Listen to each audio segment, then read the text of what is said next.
Ah, fuck! Ah, shit! Oh, God! I mean, hi. Hello. How's it going? Totally not panicking because I realized that I probably had been sitting here, not streaming for a little longer than I meant to. I got caught up in my manhwa. Hi. Hello. Yeah, it seems like nobody's awake right now. It is a Thursday.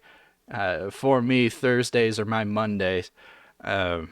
Because today is usually the day when I fall apart and have a shitty time. Hello?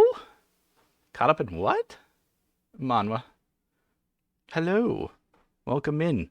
Kaminari. Shizuku. Oh god, I pronounced that correctly the first time. I could literally shit my pants right now. Hi. Hello. It is I! On the air. Fine by you? Congratulations, Aki, on first, second, and third place. You know the routine. I'ma get the rope. We're gonna hang you from the ceiling. Not that way. That's dark and morbid. I mean sexually. By your pinky toes. Whee! Oh, God. Anyways, let me get the game loaded up. Today is gonna be a day. Yeah, it was a good manhwa. I'm reading Transcension Academy, which is damn good. I'm also technically reading I Became a Space Monster That Evolves or something like that. I don't remember the actual name, but it's basically a manhwa where the main character becomes a xenomorph, essentially. And it's fucking brutal as shit and amazing. But it only has 15 chapters because it only releases once a month or something like that. Or twice a month. Pain and agony are I who waits for more chapters. Anyways, today is going to be a day. We're going to do the levy quests that I generated overnight. Because you get 6 every day. And then after that, we're going to level Goldsmith to level 40. And in the process, it should get Miner to level 40 as well. And with Goldsmith at level 40, I will finally have the ability to make accessories that I can actually use on Conjurer. So that's the plan. If we can get all of that done, like those 2 jobs to 40 and make the accessories for Conjurer, then I will start on probably we're going to do my fishing quests, basically. We're going to do the fishing job quests and get that knocked out. And if we still have time after that, meaning that I have not yet reached the 3-hour mark, then I'm going to I guess push into the botany-related stuff, the botany-related classes of Weaver and Carpenter. Technically, Alchemist is too, but it kind of needs stuff from both. I guess Culinarian would be considered a pure botany job because the majority of it is from botany gathers. Although you do have to kill some mobs for some meat. I don't know. We might go on a fishing trip or two. For ocean fishing, I'm not sure. Anyways, let me pop over to the game. I need to change my daily goal because I forgot to do that. Goldsmith level, Goldsmith, and that's not the and symbol. Where? There it is. Goldsmith and what is miners? It's IN, isn't it? Yeah, level 40. Goldsmith and miner level 40. And if we manage that shit, then we'll figure something else out. All right. Goldsmith. Do I even have access to the recipes yet? Let me see. Crafting. No, I don't. I need to unlock 36 to 40 in order to be able to make the actual accessories that I want to make. And I think they're made via Peridot? Heliodor is tank. Goshenite is caster. Garnet is melee DPS, like Monk and Dragoon. Yes. Amethyst is dexterity based, so that's Bard, Machinist, and Ninja. Aquamarine is the blue gem, so that's technically also mined? Or is it piety? Blue is piety, I think. No, blue is spell speed. Green is piety. So what I need is aquamarine accessories. They're color coordinated, essentially. So if you know the color of the gem that's associated with your job, then the name doesn't matter. The name just affects like what level it is. Up until after level 50. After level 50, the accessories get very, very simplified. Alright, yeah, probably need aquamarines. I'm not going to worry about that right now, because what I need to do is mithril ingots and make as many of those as I can. Let me down some... I should probably use up like the extra like non-important food that I have. Let me sort my inventory. What do I have? Apple juice. I need to get rid of those meat mitt kebabs because I'm never actually going to eat them. Got apple juice and raptor stew. Let's go ahead and pop the apple juice. Start with that, and then we'll do the raptor stew after it's used up. And that'll empty out some more inventory. What do I need to fix the splintered canes? I know it's an alchemy thing. Is it... Where is it?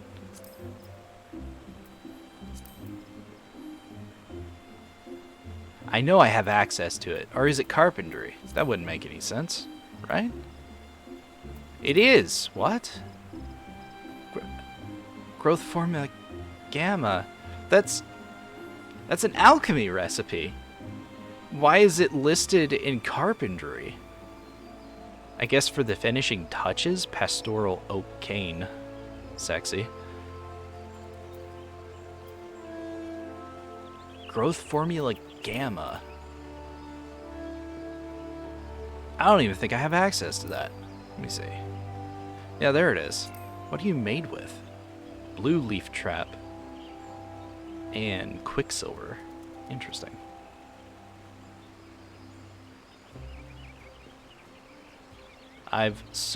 Do you like weaving? I like all the crafting jobs. It's just, I find crafting very dry for streaming. If I was doing it just on my own, I could probably crank all this out in like 2 days and not be affected. But because I have to do it on stream, I have to focus on the crafting, make sure I'm doing it right, and be entertaining at the same time, which I'm not good at. I'm not good at doing both of those. Anyways, I don't need to worry about any of that because I'm doing this instead.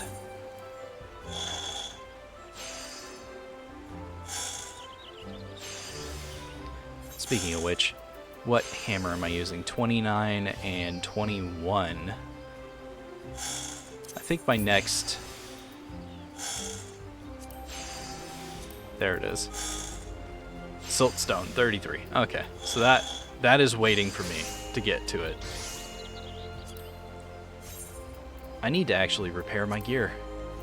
Holy shit. Is there a repair person nearby?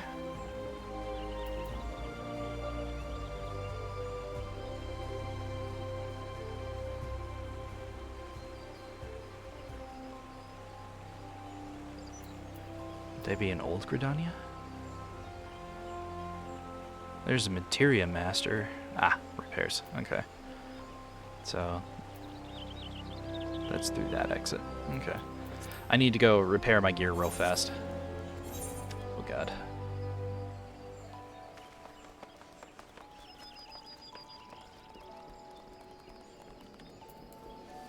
That's probably not the only repair person I can talk to. It would be leather worker? Yeah. But they seem to be the closest one. Time for forehead kisses. For Aki. Nope,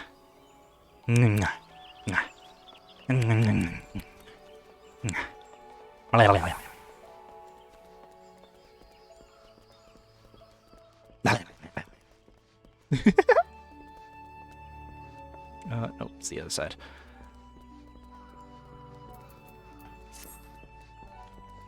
Tradecraft Tinkerer Mender, there you are.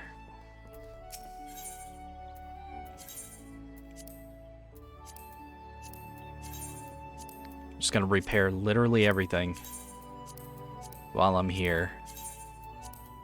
I don't count the repair person as being an NPC purchase so much, since the only way to repair it myself is to buy dark matter from an NPC and then do the repairs. You can't gather dark matter on your own. The extra tongue, yes. You get the extra tongue because you're all tied up and you can't stop me. I don't have to walk all the way back to the Carpenter's Guild. I can just do the crafting right here. It's fine. Right. I was going to check smithing.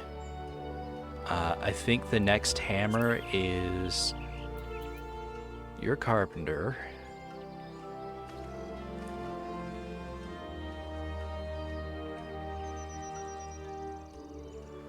Wait, did I make it already? That's armor smith. I did make it already. That means it should be in my inventory when I hit level 38, right?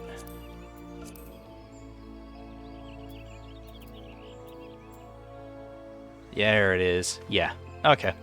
So I'm good to go. All I need to do is just keep doing the mithril ingots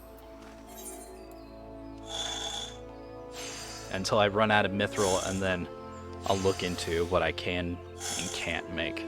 How you doing this morning, Naki?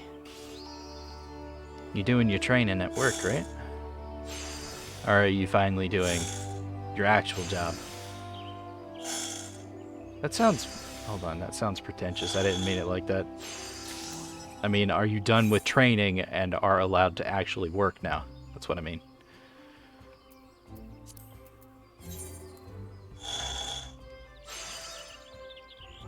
I'm tired. It's early in the morning. I had a horrible start to my day, but I can talk about that later. I am more curious about what you're up to.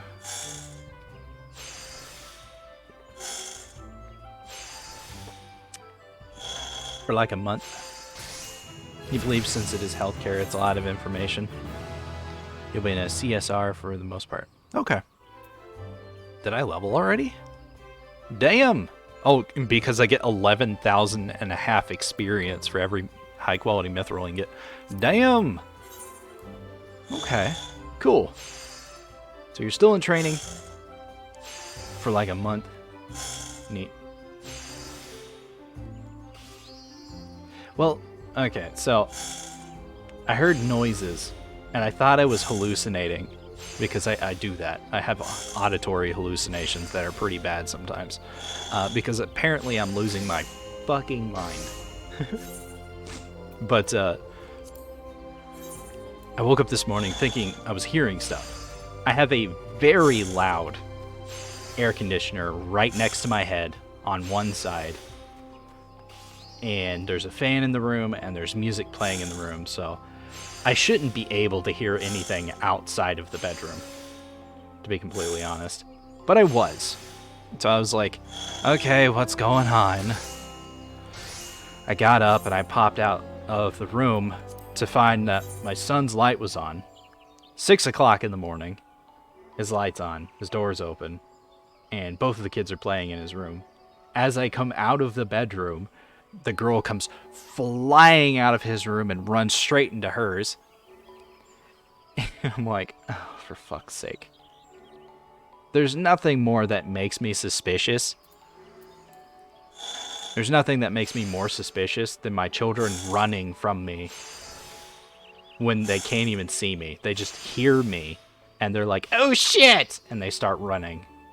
It's like, what have you fucking done that makes you decide that running is a good option?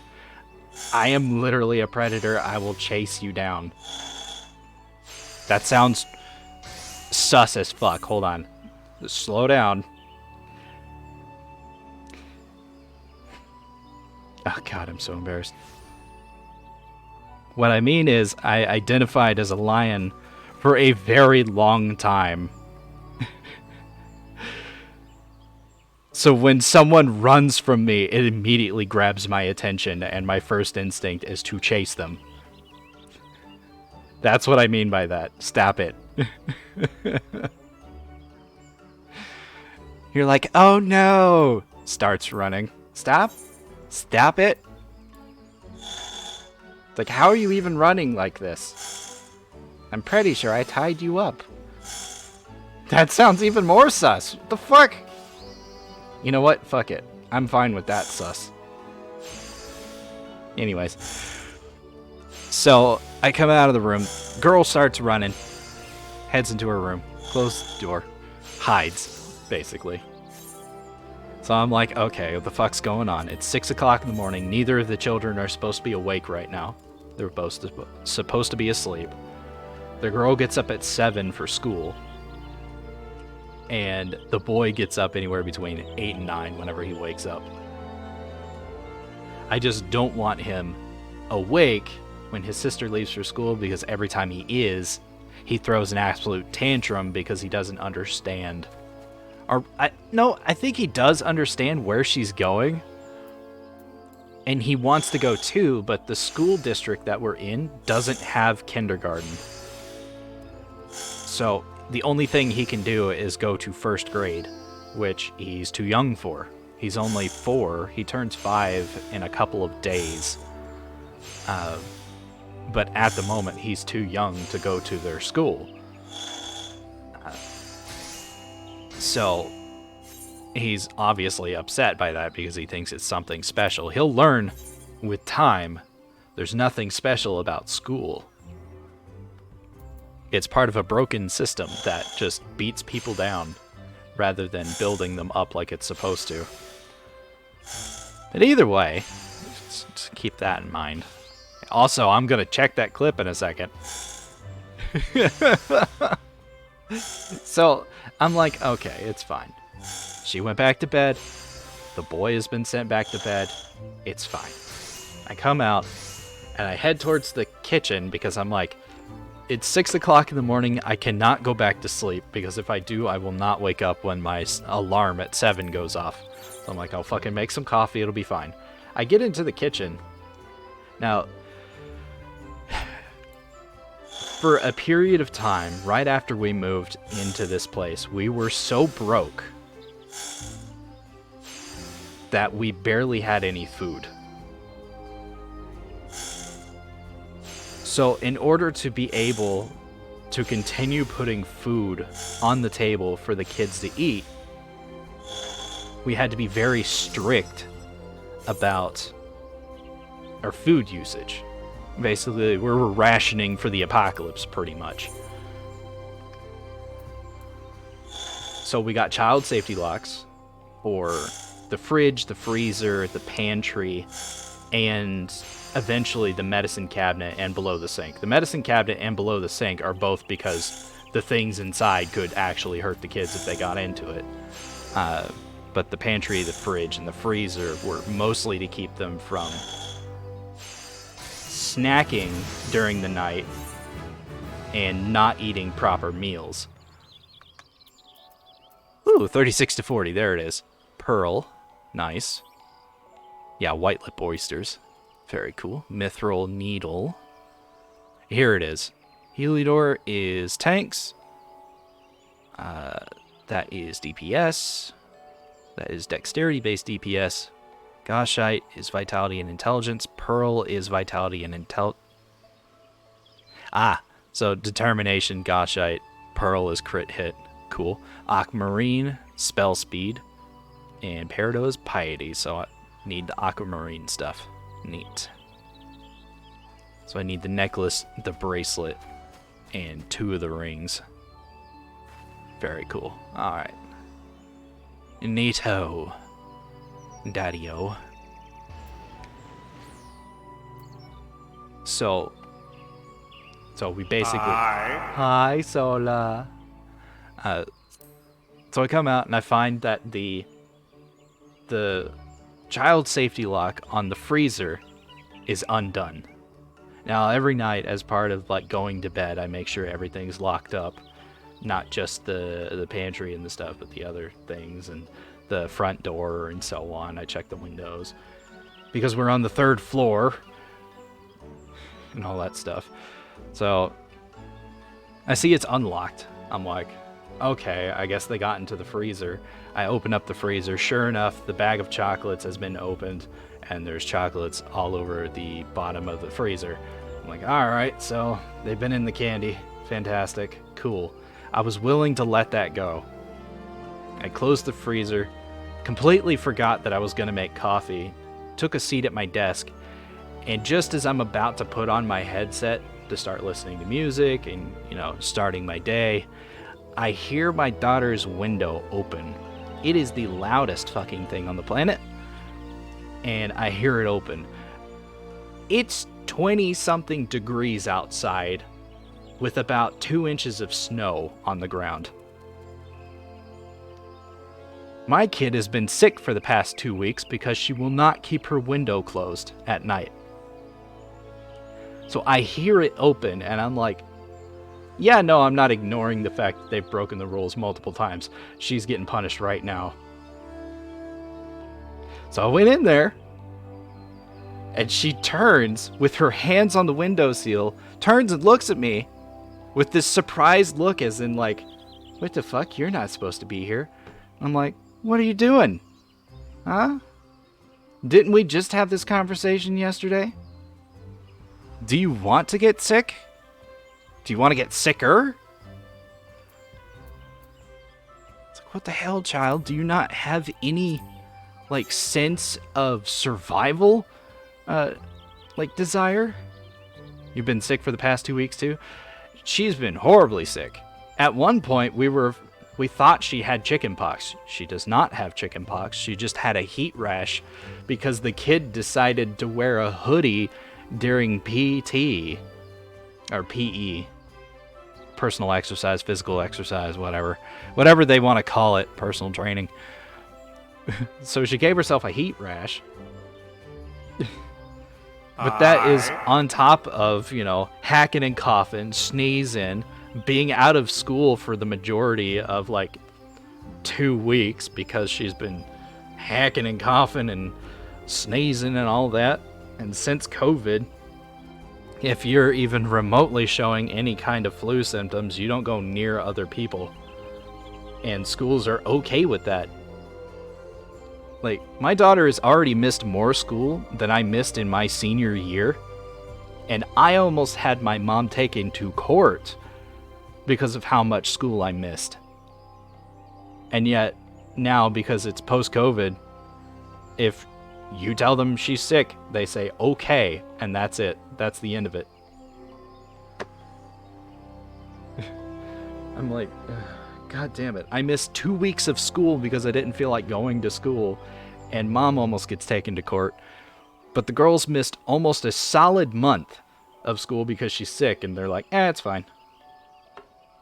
God damn it. Welcome, Anadaska. How you doing, babe?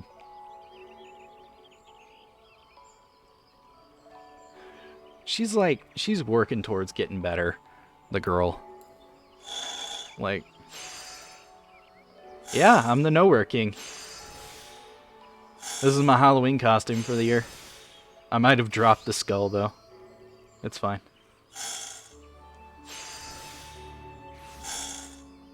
Technically, I'm slowly transforming into my Halloween costume. Over the next couple of days, my PNG is slowly going to transform into its final form, and then on Halloween, my morning stream for the Halloween, that'll be my Halloween costume. I'm not going to reveal what it is, but it's cool as shit. I like it. I haven't drawn it yet. It's pictured in my head, but I know what it's going to be. It's going to be awesome. You're okay? Still tired, though? I'm sorry. You can come sit in my lap and pass out on my shoulder. I might molest you if you do, though. Although that might be a selling point for you. Forehead kisses.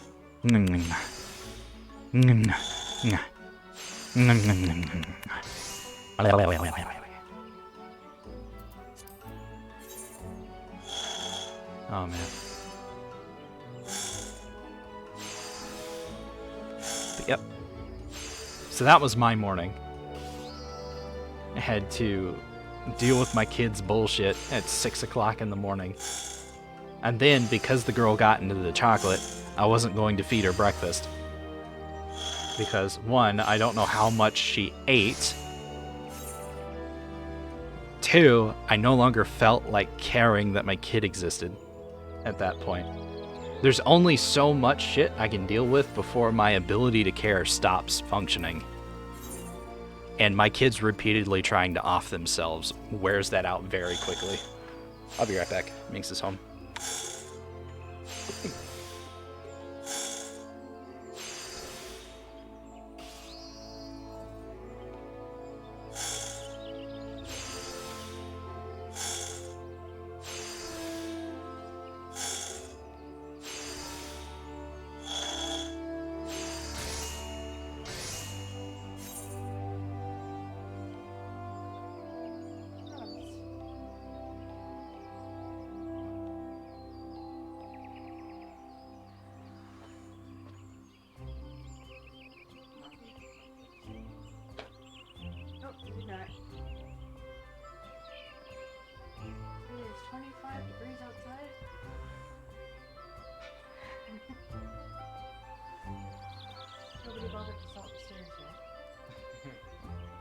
That's going to be about another day or two before they get around to actually doing it. I think it's the roads aren't clogged, and people here actually slow down. It's amazing! It's like they know how to drive in snow or something. I'm worried if it couldn't, considering it snows all the time up here. Yeah, but like, driving is still yesterday, people forget every year to drive. Aki and Dusk is home. Hi, baby.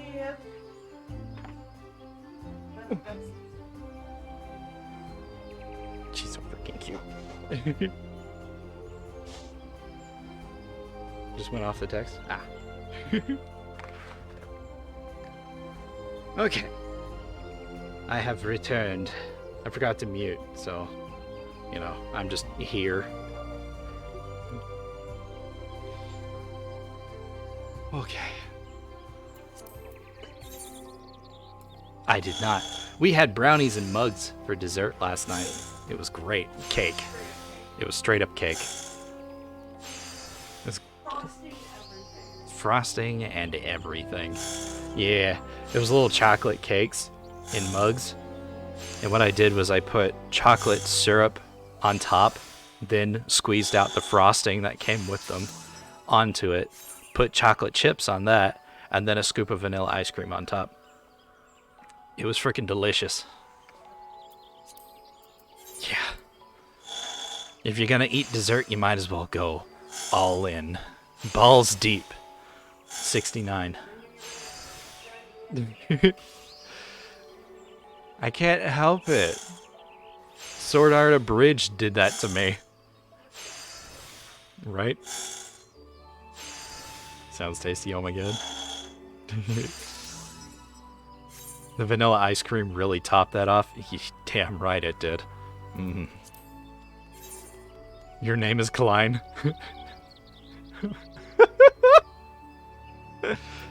Oh man. Like, when I first watched Sword Art Online for the first time, I really liked it. Because it was the first time I had ever seen an isekai that was like that. I've read a lot of isekai, and I've read a lot of wuxia novels and so on and so forth, but that was the first time in anime I had seen that style of isekai, which is getting stuck in a game and having to just live as a game character. And I really liked it, until I watched Log Horizon. Oh, I watched Dot Hack, but it... This is going to sound crazy, because the fact that you remember Dot Hack means that you know that it existed. Did you know it only has like 15 episodes? I shit you not. It is the shortest anime, or not even 15. How many episodes did Dot Hack even have? It was Dot Hack Sign, right? Dot Hack Sign. Anime, yeah.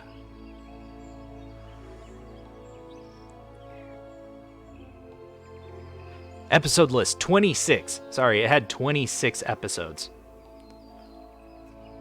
It had 26 episodes.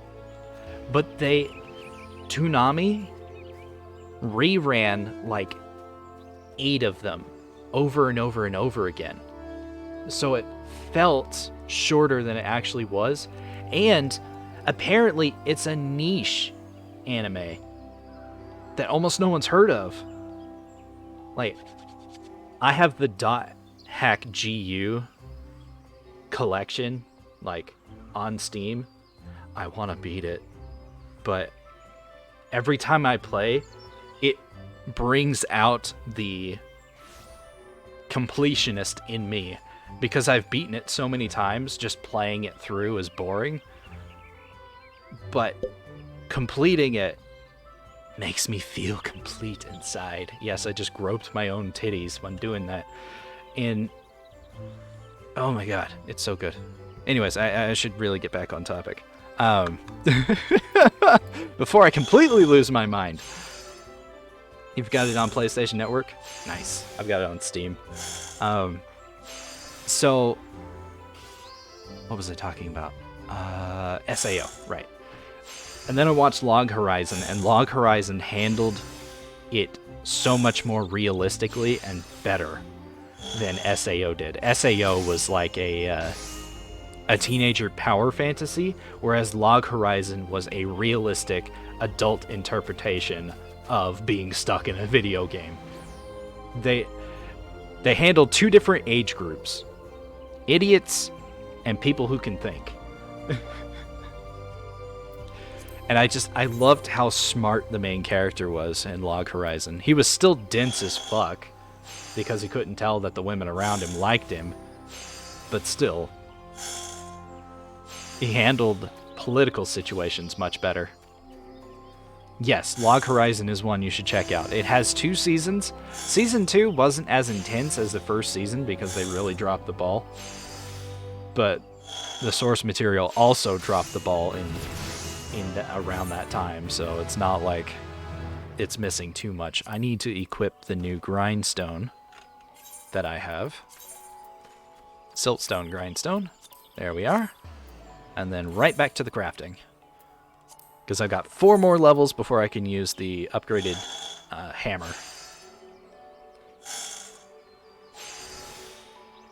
Yeah. I tried watching Alicization because I tried reading the manga for it. I didn't like it too much.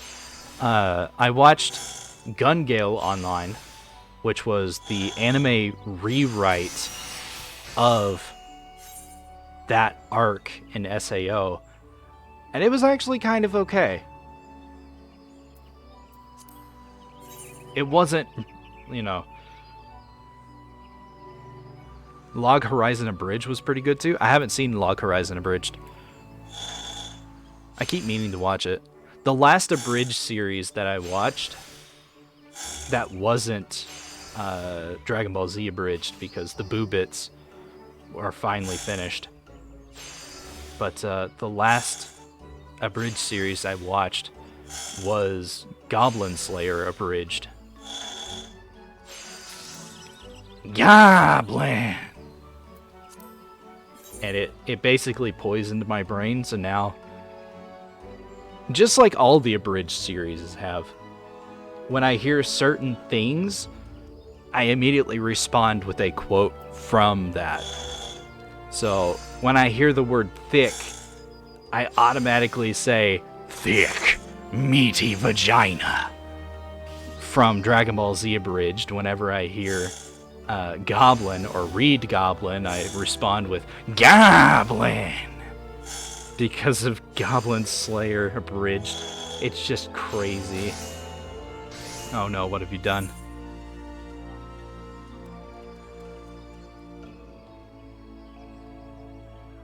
Oh god. Okay, do you want that in the sexy daddy voice or the I'm so flamboyant I make rainbows gay daddy voice?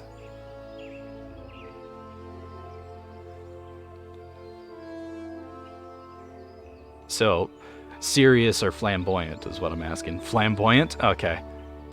Daddy! I'm ready to be your Humpty Dumpty sitting on your wall. Yes! Let me drink my pumpkin spice latte. Ooh. Oh. Oh, that physically hurts my body.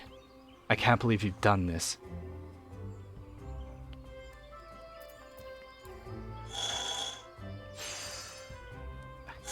Just know I died a little inside doing that.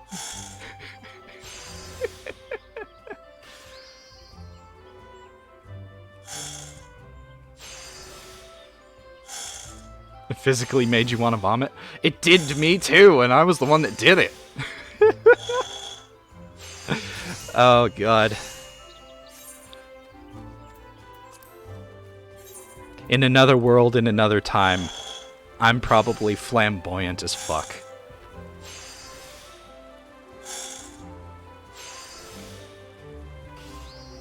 The very first time I did that daddy voice was during a Minecraft stream, where I was talking about golem penises, surprisingly, because I was talking about stalagmites and stalactites. And I was like, if you fall on it, you've probably seen the clip by this point. Like, if you fall on it, and the only thing you can do is be like, Daddy, yes. And then from there, it's slowly evolved into, Daddy, yes. Oh. Clicky wicky ooh woo, touch my booty. Anal gaping, more like, yeah. Ugh. Humpty Dumpty Daddy, oh god. Twitch finally loaded. Welcome in, you came in at the worst possible time.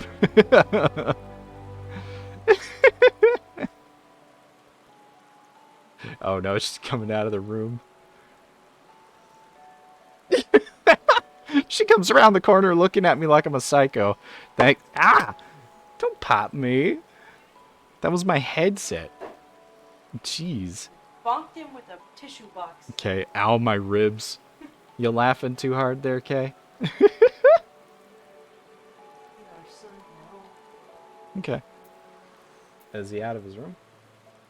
Oh, he's in the bathroom. Okay. Yeah. It is 8:51. It's about time. Oh. I didn't hear you very clearly. I'm sorry. I'm just a tall lion man. You were crying. You need to wake up. Thank you. I have 2 suspect clips that I have to listen to now. Ah, I forgot to eat the other thing, the raptor stew. I'll do it right after this. Started with the stalagmites and just didn't stop. Yeah. I've got a mess of clips that are just me being like me. Like the weirdo you're dealing with right now is me at 20% power. Every time you strike me down, I become more weird.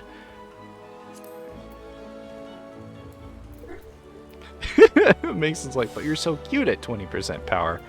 It's like, yeah, I just become an absolute mess the higher it gets. Like Mob Psycho, except I'm crazy. Only 2. Yeah, only 2. It's been 2 this stream. I've only been streaming for 47 minutes. I already have 2 suspect clips I have to check out. Good job. That's what I mean by that. Stop it. You're like, oh no! Starts running. Stop. Stop it. Like, how are you even running like this? I'm pretty sure I tied you up. That sounds even more sus. What the fuck? You know what? Fuck it. I'm fine with that, sus. That's what I mean by that. Stab. Okay. That's a thing. And then Humpty Dumpty Daddy. Sir, flamboyant is what I'm asking. Flamboyant? Okay. Daddy! I'm ready to be your Humpty Dumpty sitting on your wall. Yes! Let me drink my pumpkin spice latte. Ooh. Sir, flamboyant is what I'm asking. Flamboyant? Oh my god. I can't believe you've done this.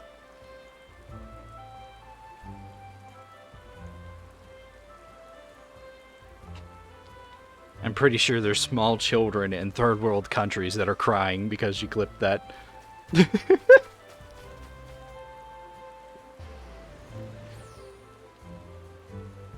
Oh my god. Okay. Did I eat the soup? I did. Okay. Back to mithril crafting. I'll get this stack done eventually, I swear. They'll thank you when they get older. Alright then.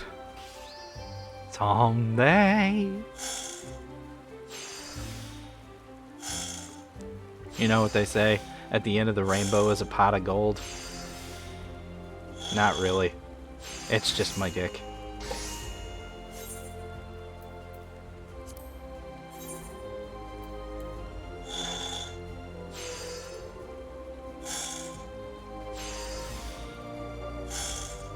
Oh man.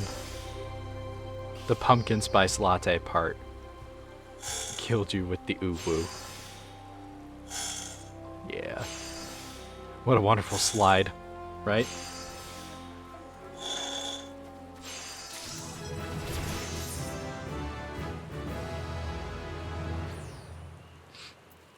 You just gotta slick up that butt with all the lube you can and then just go sliding, pantsless, down the rainbow.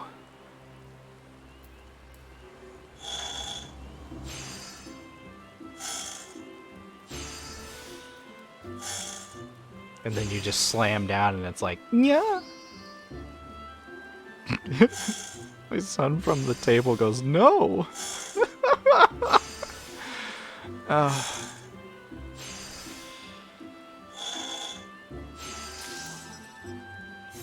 With how absolutely unhinged I am, I wonder how my kids are gonna be when they reach their teenage years. Like what kind of colorful people they'll be. Down the Rainbow would make a great title. Instead of Down the Rabbit Hole, we go Down the Rainbow.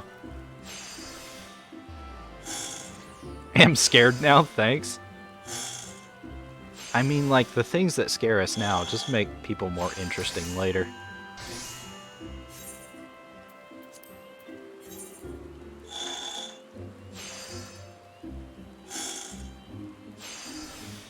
Oh, man. Rip. Yes, the sound of me ripping my pants off. Stripper style.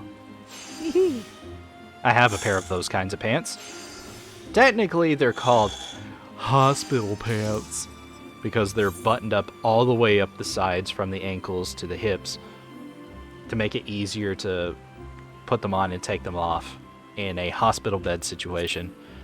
But for me, they're stripper pants because I can grab them at the crotch and just pull and it tears them right off of my body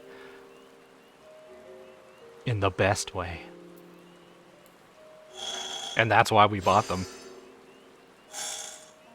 Hot. That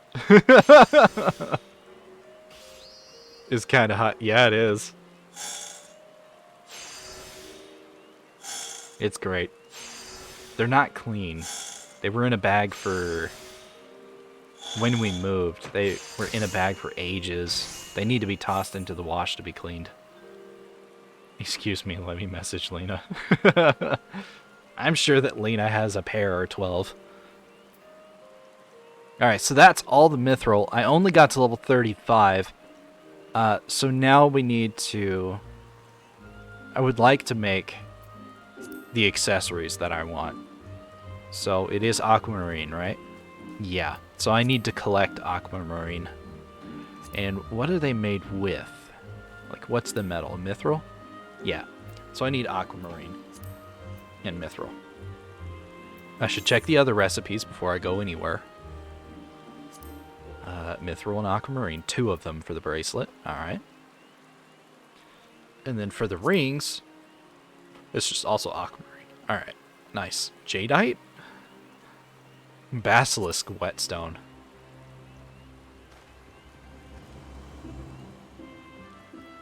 What? High concentrations of various ores and minerals. Okay. So a basilisk whetstone is made from the egg shell of a basilisk egg. I saw that and I was like, pardonnez-me? Why is an egg the thing that's used for that? Okay. Oval reading glasses. Classic spectacles. I don't need the earrings. Red coral armor. Okay, so I need aquamarine. And for that, I need raw aquamarine, right? Yeah. So where do I gather that? Ah, there it is. Bloodshore, really? Okay. Let's go pick up some aquamarine and then some more mithril. Mithril is going to be in the Sigoli Desert, all the way in that back little corner, which is going to be a pain in the ass to get to, but I do need it, so. Alright, swap to miner. Unfortunately, I'm not 69 yet, so I can't be like, miner 69er.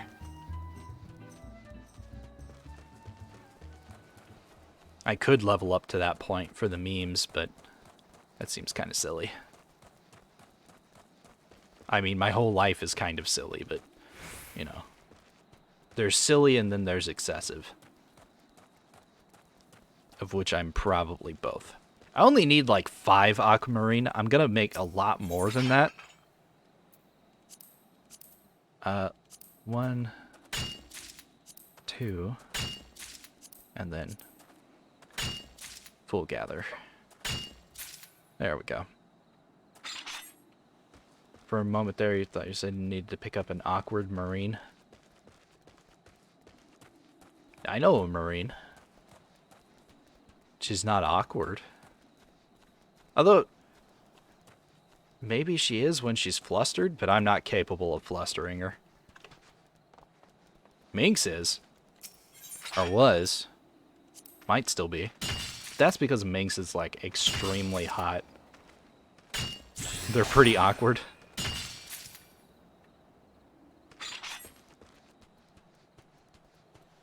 Seven minutes to ads? Okay, thank you.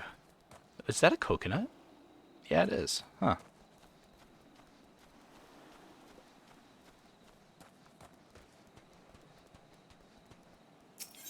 Oh, yeah.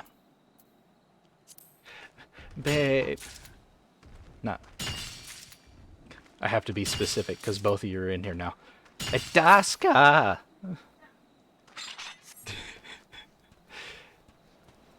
We could have entered Minx in one of the art raffles last night. Or at least let Minx know that the art raffle was happening. So when I told her about it, she was upset that I didn't say anything. I was like, oh, fuck, you're right.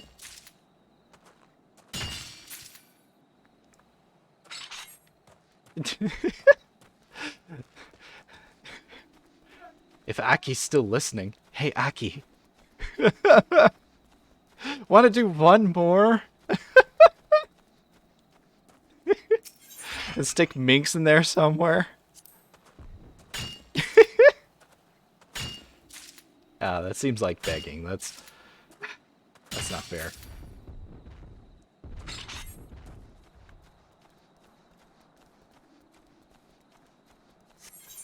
Not fair to you, not fair to us. Yeah. Oh. Well, hey, look at that.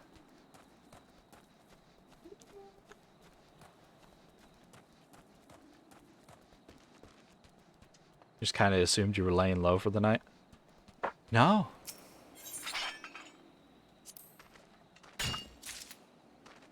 How many have I collected at this point? 31. 32. It's gonna make 32 aquamarines. One more, and then we'll go get some mithril. Oh, snap. Aki art. Yes, exactly.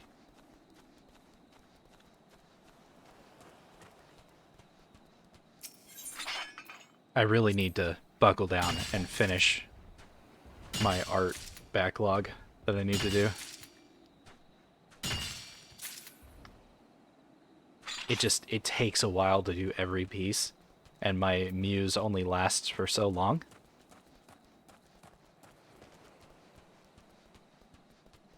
There's so many images I want to do. I need to hunt through Treasures of Nadia to find the reference image for one picture I want to do.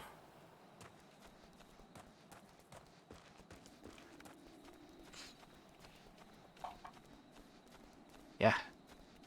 She was watching her favorite movie and chatting while doodling. I was only going to do one more spot. Damn it. It's fine.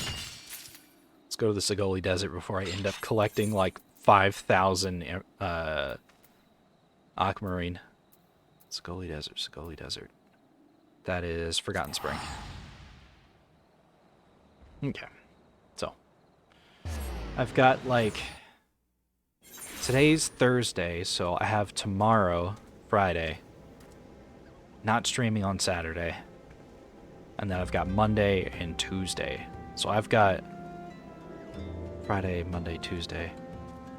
I've got 4? Yeah, I've got 4 more PNGs to draw for my transformation into my Halloween costume. Technically, 2 more to draw for the transformation, and then 2 for the actual costume itself. Yeah, today is Thursday. And then I've got... Let's see, where's my list of chibis that I owe?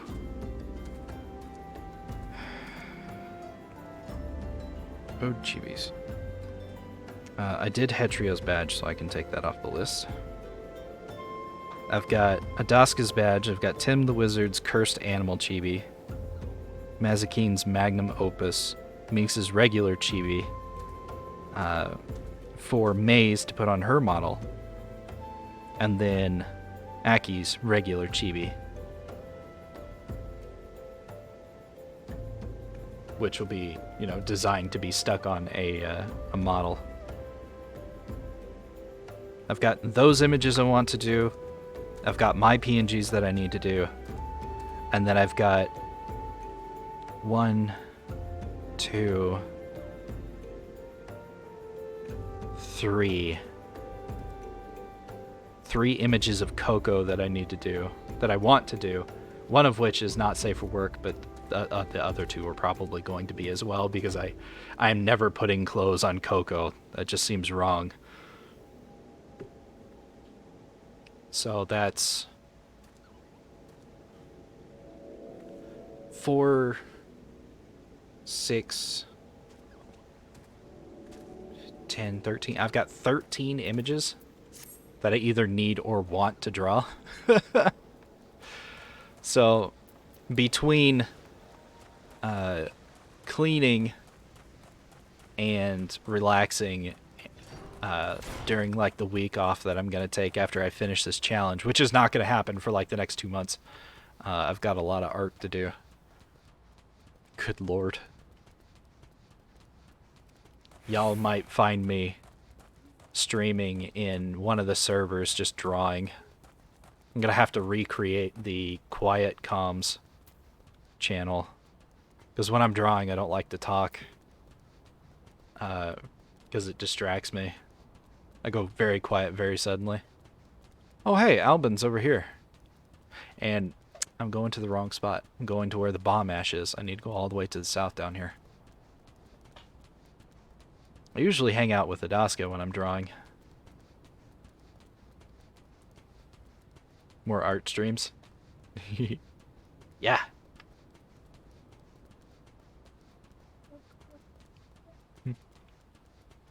I used to do art streams. I started off... Hilariously, I wanted to start streaming as a gaming streamer. That was what I wanted to do. Basically, I wanted to do this. as a Twitch streamer. And yet my first 7 or 8 streams were art streams. In the middle of the night. Just basically, whenever I felt like streaming, I would hit the go button and just start streaming. And I started with drawing in Microsoft Paint with a mouse. Yeah, like a psycho. And then finally, one of my moderators at the time, who is not one now, was like, you need to try this other program, which I...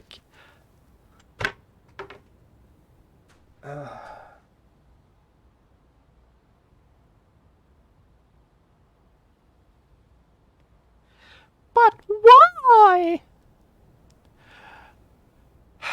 Why is the S rank hunt mark, which is highly aggressive and impossible to kill solo as a level 50, wandering around next to the fucking mining spots?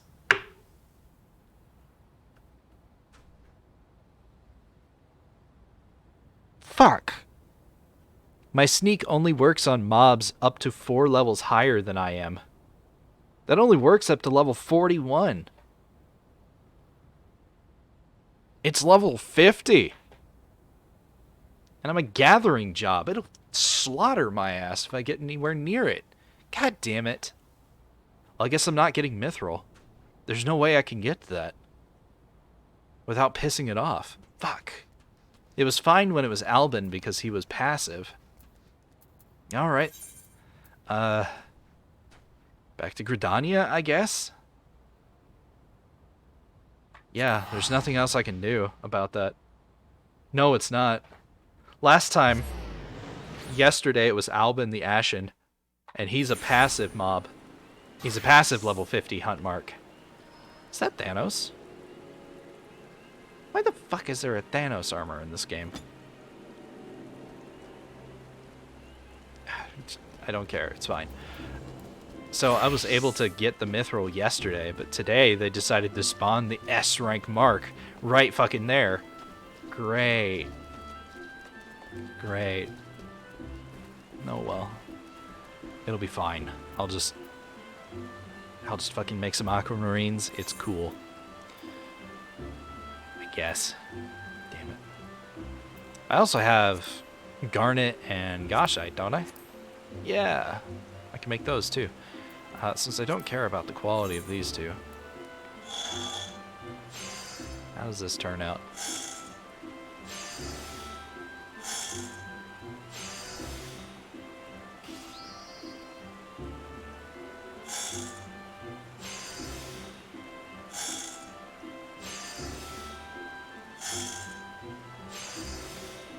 It maxes out. Hot damn. Alright. It's 14,000 experience for doing that. Do the garnet too. And then we'll work on the other thing. But yeah, I've got like 13 pieces of art I want to do. I have to do 4 of them. Time to be a silent killer of hunting mobs so Eric can gather. I mean, if you want to come out here and kill it, I wouldn't be opposed.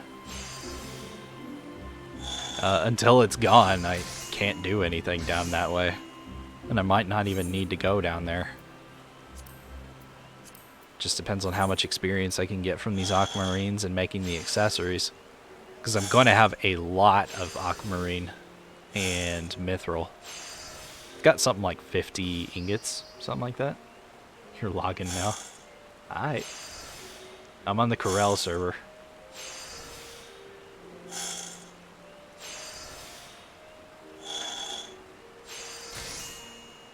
I might be doing a challenge, but I can't control what other people do in their own free time when I'm not in the area. Yep. Game? Oh, I have to hit the button in order for it to do stuff. It's easy to forget that.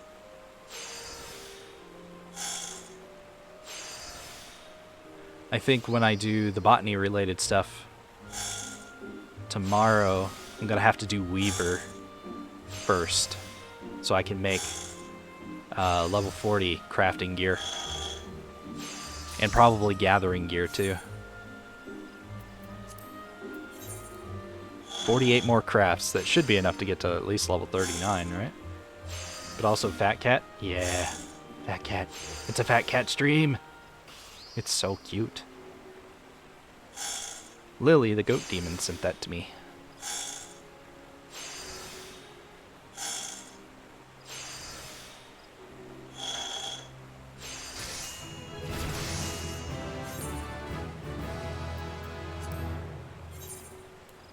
It's literally the mascot of this stream. Because I have no doubt whatsoever Mom would have used this minion if it had been around when she was still alive.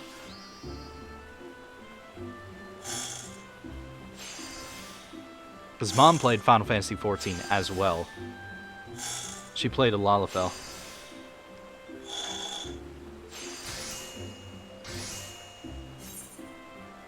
I think it was literally to try to recapture her youth.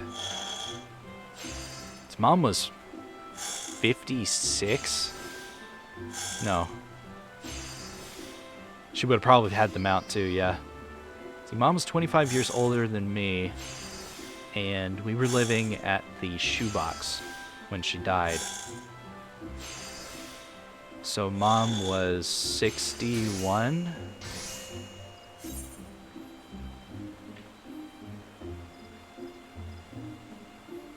Yeah, Mom was 61 when she died, I think. No, 51. 5 years older than me, I was 26. Yeah, she was 51. 51, sorry. When she died.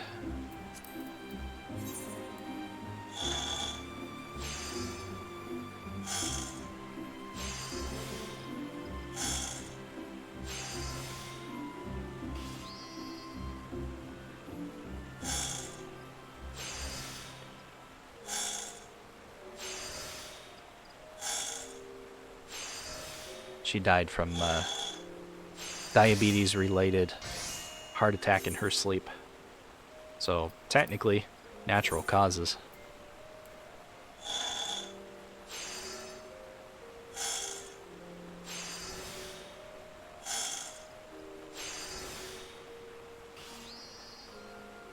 Oh, I missed an excellent. Damn, that was poorly timed.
You were a year out of high school?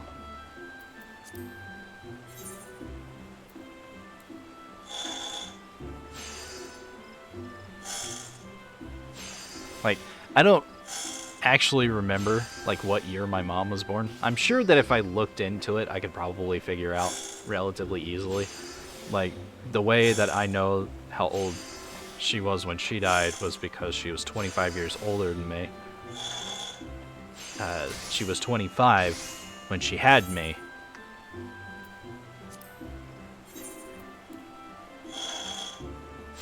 And that's how I remember that.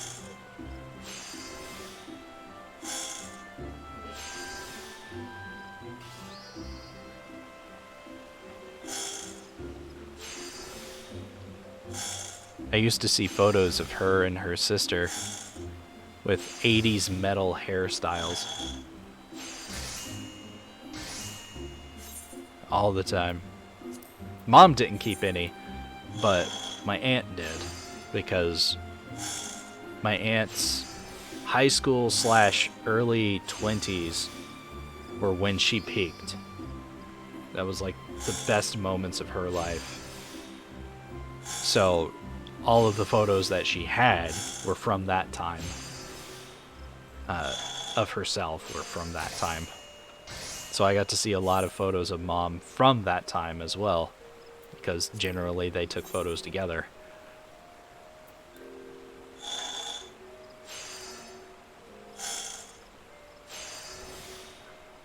Because they were a year apart from each other.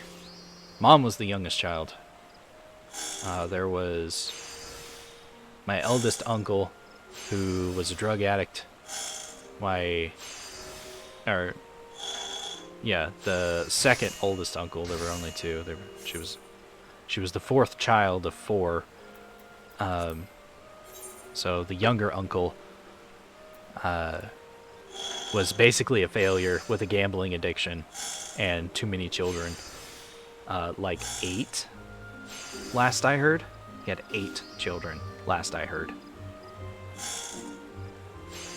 And I don't think the last 2 were actually his, or not his, but like, they were illegitimate children because they weren't his wife's children. Because at that point, she would have been in her mid to late 40s.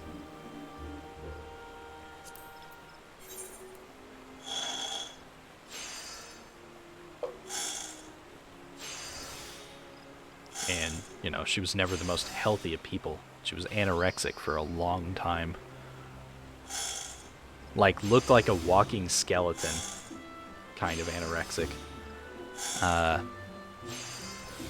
Which I think is why she was so nice to me, because I was also a malnourished kid. I was a malnourished tiny little thing back then.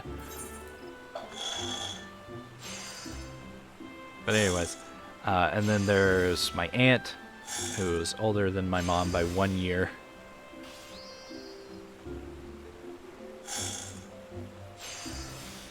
Or however that works out. Basically, she was born as soon as it was safely possible to be born.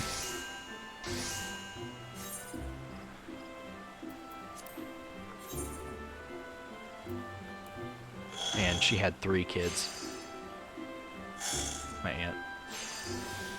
The oldest one was a drug addict for a while.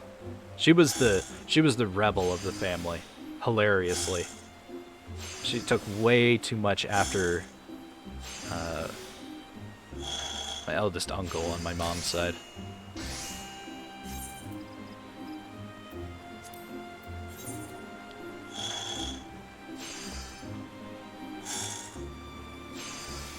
And then the middle one was the only well-adjusted one of the 3. She worked hard, married a good man, had a couple of kids, I think. Yes, she had 2. And as far as I know, is still doing fine. And then the youngest of them was the problem child in my life. She was the cause of all of my issues. Because she was 3 years older than me, and was introduced to questionable things far too early, which makes me wonder about her childhood and why she knew about those things. But, you know, the cycle of destruction doesn't just start on its own. She was the product of her trauma, and I'm the product of her trauma.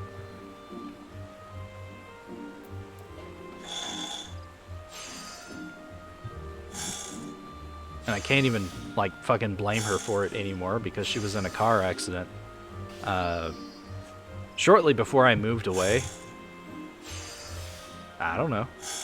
She was in a car accident before I moved away that basically reset her brain back to being a 16-year-old and kept her there for the rest of her life, or will keep her there for the rest of her life.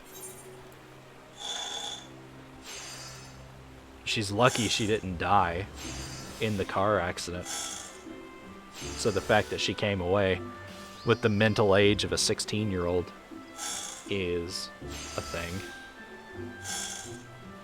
Yeah, I can do that.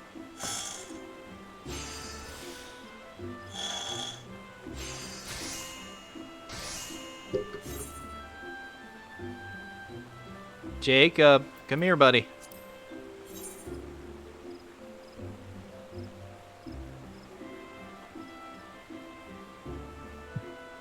Hey, bud. Mouse. Pretty please. Uh-oh. Mouse. Right there. Back, go. And bring me the keyboard too, please. There you go. It's not.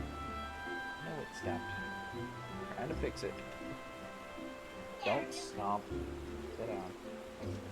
Well, don't sit yet. I need you to come get this. That's the lo-fi music. Is this the Looney Tunes? It is. Awesome.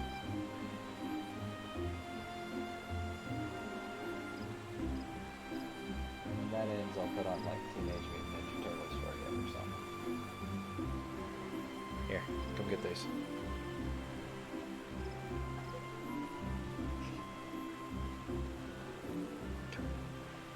Alright, got him set up with Looney Tunes. Aw. Hello? Hi, when did you get down there, bud?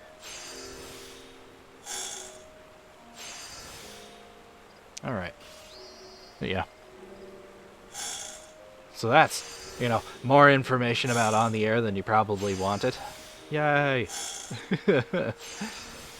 I need to talk about my mom more often because I'm literally doing this series as a memorial for her.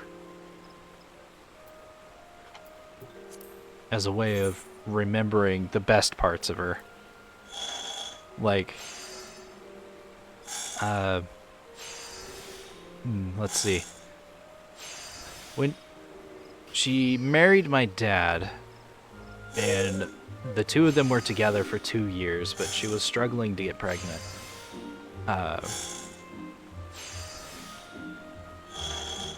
But by the time she did find out she was pregnant, he had already left her and moved to Kentucky. Now, when I say left, I mean he left. He didn't divorce her yet. Moved to Kentucky and married another woman while still married to my mom. Sure, they were going through the divorce proceedings at that time, but he hadn't finished actually divorcing her yet before he got married to her, or to the woman that he's still married to today. I think either because she got some serious dirt on him and has been able to use that to keep him around, or they just ended up being soulmates and that was all that was needed to be done to keep him around.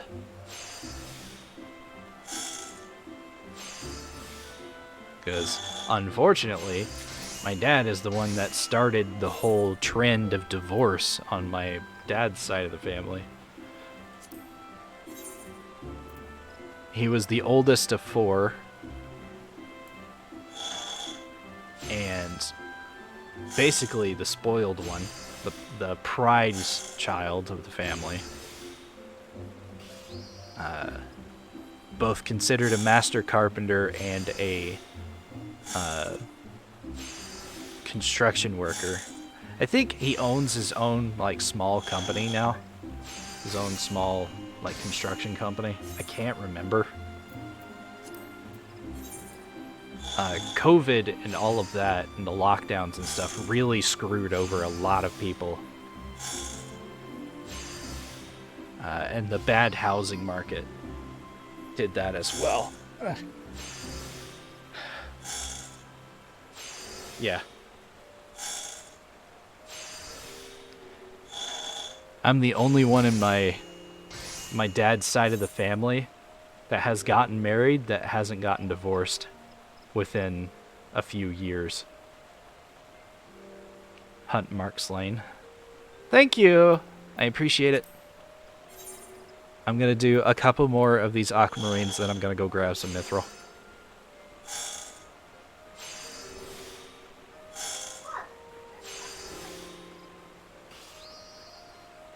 Hopefully it puts me in the same instance where you were when you killed it. Be a hell of a thing to get out there and find that it's there still.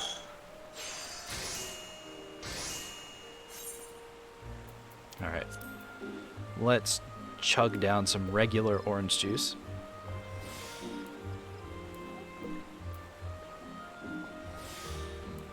Swap to miner and go get some mithril.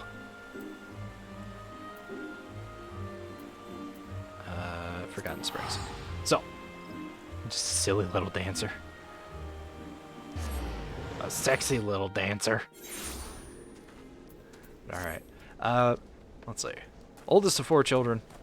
The second oldest ended up becoming a police officer and is definitely the successful one of the 4. He's also... I don't know if stupidly rich counts, but he owns his own home in a very rich neighborhood. And runs his own security business now. He was a police officer. He was a SWAT officer. I gotta go this way.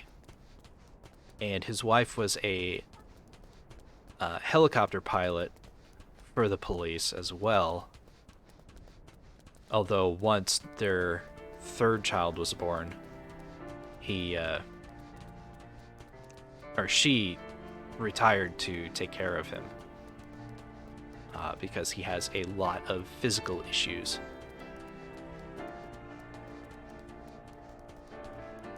Imagine a person born with muscles legitimately too small for their body. Not like too weak, but physically too small for their body, so they're not able to move properly. And that is what my my cousin has. Oh right, I was talking about kids too. So, Dad had 3 children, as far as we know. Because we're pretty sure he has more than that.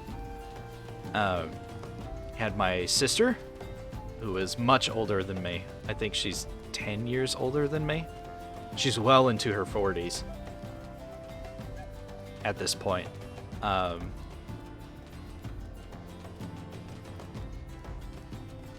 And then the second child, he actually got into major trouble because he ended up hooking up with a minor who he swears up and down told him that she was a 21. No, she was 16, sir. So he faced a little bit of jail time for that.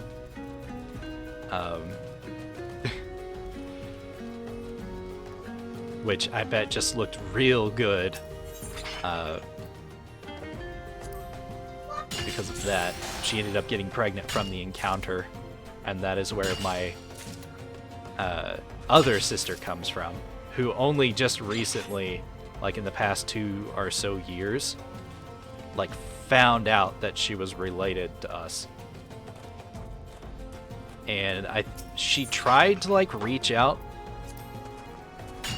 first to my grandmother and then to my sister, my eldest sister. And I think she sent me one message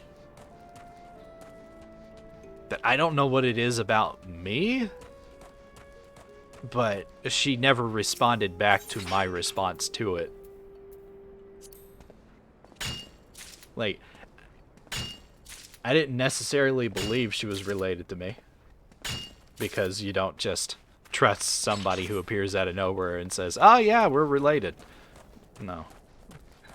Especially not with the fact that my dad's side of the family has money, either through my grandmother, who right now is literally just living off of like Social Security and pension, so she doesn't technically have money anymore.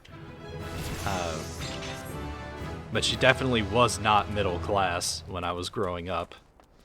You don't own your own home in that particular area and not be some form of wealthy.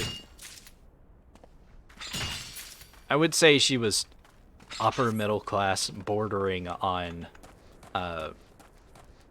having more money than she could spend. And then that just kind of went away due to various things. I think the divorce to my grandfather was costly. Either way, with her like medical issues and so on, she's not exactly rolling in the dough anymore. Which should really be a life lesson to anybody. No matter how much money you make right now, it's never gonna be enough, so don't fucking stress over it. Because the more money you make, the more money you spend, and the less you have.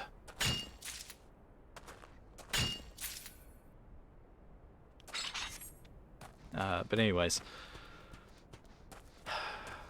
And then there was me, obviously. The third child born. And then my second uncle, the police officer guy, had 3 children. One of which is a registered nurse. And at one point was also rolling in the dough.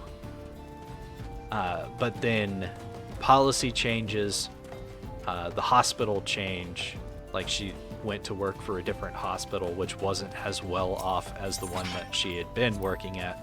And then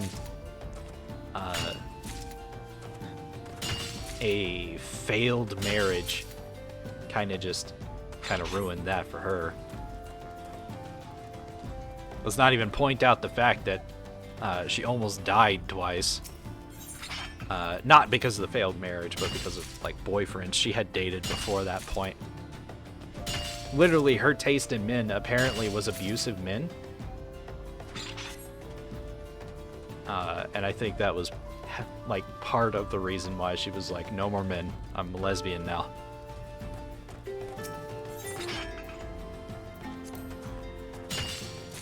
And that may have been a choice on her part. It may have just been that she was a lesbian the entire time and was trying to deny it. But quite literally, when she came out of the closet to me and was like, yeah, so, I like women.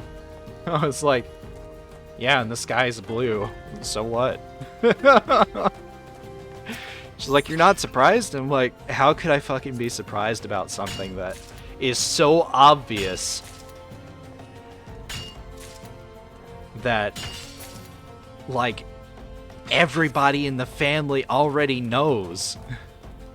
Why don't you just tell your parents already? Like, they know. They've known the whole time. You think your dad doesn't keep eyes on you? Like, just finally sit down and talk to him. You're making this weird rift between yourself and your parents because you're worried that they'll be ashamed of you for being gay. They don't care. They're your parents. They love the shit out of you. You just fucking tell them. God damn.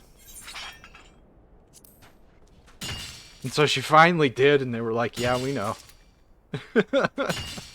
It was so fucking anticlimactic. So finally she brought around her her girlfriend at the time, who ended up becoming her wife. And the chick fit in, like, instantly. It sucks that she was, you know, just as bad as the guys that, you know, she dated. So, you know, all she ended up doing was changing the gender of her preferred type. I have no idea if she's in a relationship now or if she's married again now, but she did end up getting divorced from that person. That person was was either in the army or was a Marine. I don't remember. which it was. But that was the thing that happened. And then... She's a Marine. Ah, okay. Then my... Or, like, my uncle's second daughter... Because there's a surprising number of daughters in my dad's side of the family. Second daughter was basically the trophy child of her family. Literally tried everything. Everything that she could try, she tried. Karate, kendo, like rowing, which sounds weird, but like sport rowing, like Olympic sport rowing kind of thing. All over the place. I have no idea where she is now. I know that she doesn't live in Tennessee anymore. It goes to show that there's something wrong with the family when an entire generation decides they don't want to be in that state.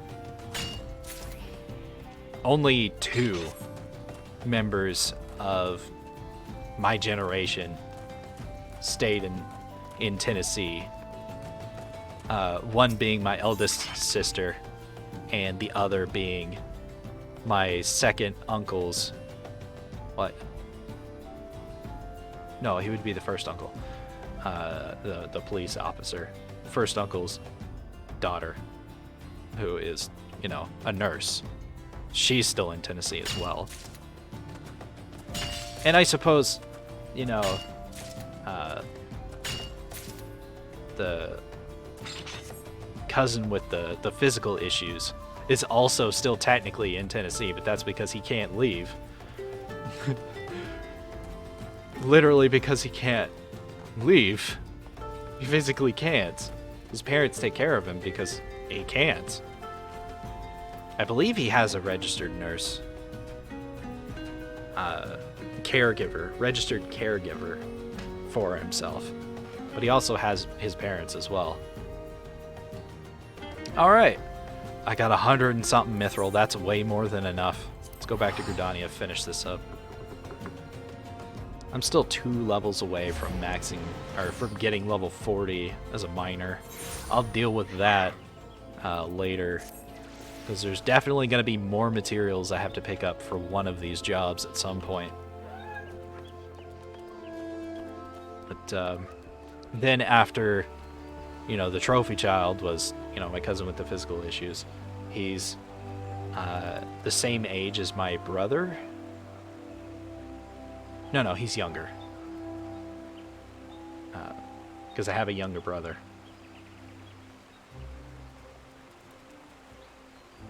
And he is...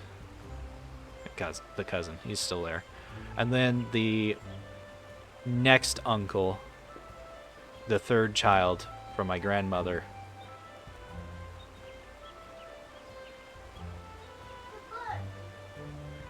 You're supposed to apply for a caregiver.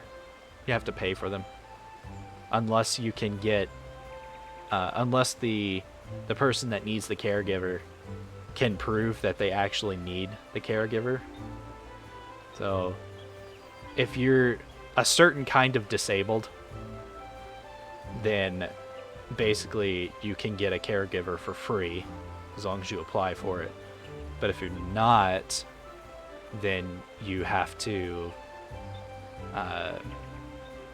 just hire one, pretty much. Either way, you pay for it. It's just one is, you know, government sponsored and probably cheaper, or the other one is not, and is privately hired, which would be more expensive.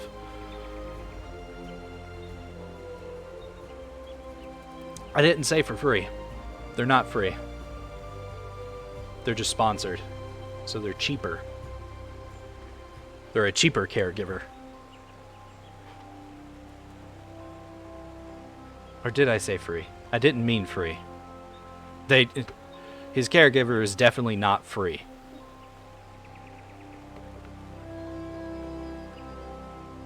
That woman makes a very large amount of money taking care of him. But anyways. Then the third one...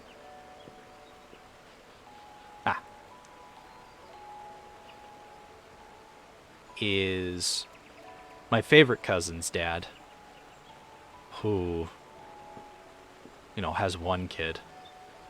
I should mention my dad was married twice. My second,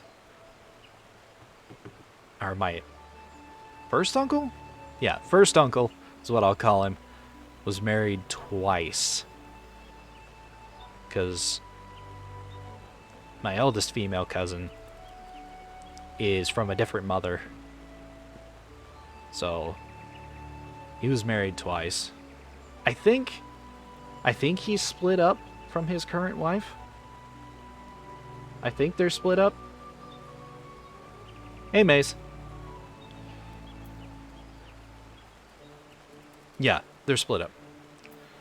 The only reason why they stayed together as long as they did was because of the cousin with the physical issues. But then they realized, you know, they didn't have to stay together anymore. So they just split up. But they still both take care of him. And I think technically live in the same house. So they're separated but living together. I honestly don't know why anybody would go to that route.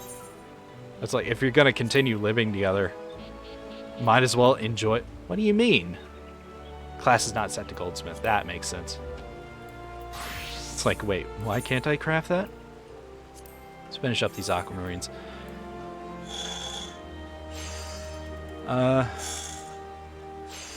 And then my second uncle, who was the third child of my grandmother on my dad's side, has been married 4 times. 3 times that I know for certain, but possibly 4. His first son was born from his either first or second marriage, and then his second son was born from the third marriage. And then he had a 4th marriage who, you know, the I don't know what the actual name of the scale is, but it's like the crazy hotness scale. Like, the more hot someone is, the crazier they are. She was solidly somewhere in the absolutely fucking insane, but not hot enough to justify that level. She was like a 7, maybe a 6.5 out of 10 on the hotness, but like a 20 out of 10 in the crazy scale. And I can say that because she's, 1, not related to me in any way, because they're also divorced now. Hey, that you? That not you. You're like a 30 on the hotness scale and like a 2 for crazy. Shush. But it was very clear that he married her because he wanted to bang her on a regular basis. And nothing made that more clear than one day for Christmas they showed up. It was a family gathering. The chick shifted slightly in her chair and her musical thong went off.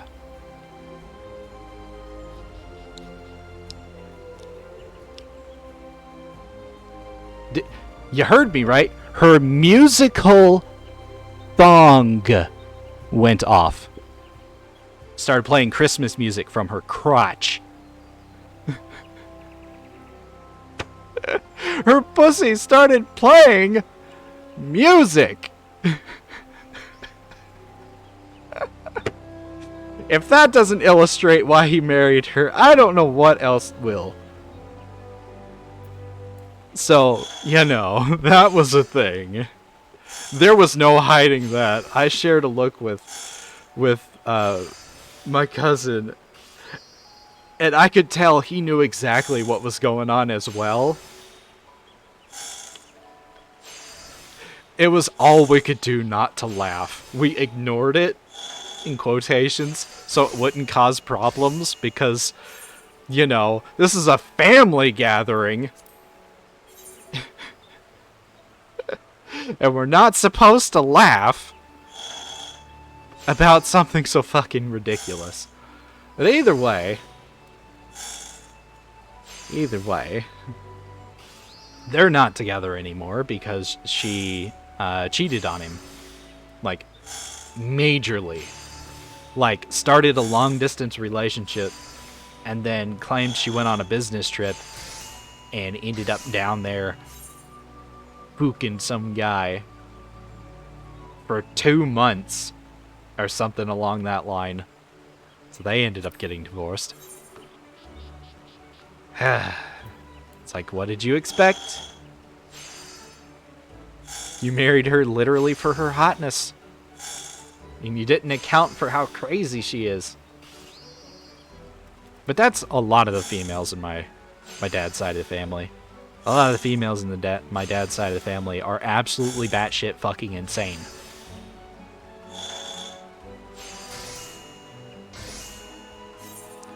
My sister's got the crazy eyes like you would not believe. Like, you do not want to be alone with my sister if she's angry at you. You stay the hell out of the state when she's mad at you. Because you will wake up half buried in a ditch under a tree.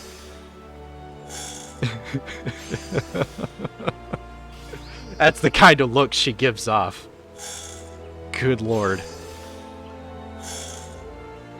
It's also probably why she cycles through boyfriends like used rags. But anyways. Talking about my second uncle, the cool one, the one that's an artist, who is also broke as shit because he's an artist. He's my favorite cousin's dad. He's been married twice. Oh shit, you know, I was talking about the wrong uncle before. My second uncle, which would be the third child, is my favorite cousin's dad. He's only been married twice. No, he was only married once. And that was to my cousin's mother. When they divorced, he said he was never getting married again, and he stuck to that. The uncle with the crazy wife was my third uncle, the fourth child, the youngest one, who makes guitars for Gibson. That's the one with the with musical thong chick. Oh god, and that's just, you know, my uncles and their children. That's not even considering that my older sister has a daughter who is the same age as my younger brother. That one, my niece, doesn't live in Tennessee. She moved away. She's married, I do believe. Yes, she's married. And I think she lives in Colorado or South Dakota, something like that. She got the hell out of Tennessee as fast as she could. I don't think my middle sister has children. I don't know, because I've never had a conversation with her. I've spoken to her, but she didn't reply. It's like, oh, you want to connect with your sister. You don't want to connect with your younger brother. That's cool. That's fine. I didn't care that you existed anyways. I lived 25 years of my life without knowing that you existed. I can continue living the rest of my life without caring. Forehead kisses. And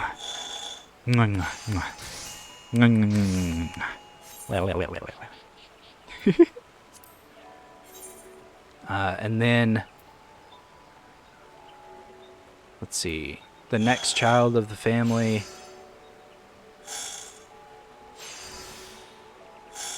Who had a kid next? Was it me? Did I have a kid next? Yes. Yes, I did. Okay. So, next comes my kids. You know, I got a daughter who is 7 and a son who's turning 5. Oh god, next Tuesday.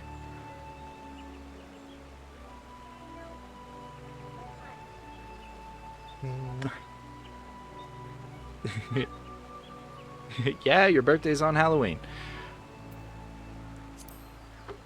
And then the next great grandchildren are from my 4th uncle's 2nd son. He was a Marine and then became Army. He wanted to swap away from being a Marine because he worked on helicopters and he would rather be, you know, boots to the ground soldier, shooting people kind of thing. So he joined the Army thinking he would make it into the Special Forces or whatever. Green Beret, that's it. I think. I don't know what the Army's version of that is. But he wanted to be the equivalent of a Marine in the armies and in the Army, and the Army was like, no, you don't have the skill for that. So he ended up doing the exact same job that he did as a Marine, but now as in the Army. And I can just sit back and be like, man, you should have known that would have happened. But he got married and has 2 kids, 2 daughters. There's a surprising number of daughters in my family, now that I think about it. Considering both sides of my family, there's like 12 of them, something like that. Let's see, my 2 sisters, then the 2 female cousins from my first uncle, and then the Marines got 2 daughters. That's 6. And then my uncle from my mom's side. And plus my 2 aunts. So it's kind of crazy. Have a good lurk. Stay safe. I don't know how you're lurking when I tied you up. But alright. You hide in that secret hole. You do your thing. I'm gonna sit here and continue carving shit and being very confused by my family tree.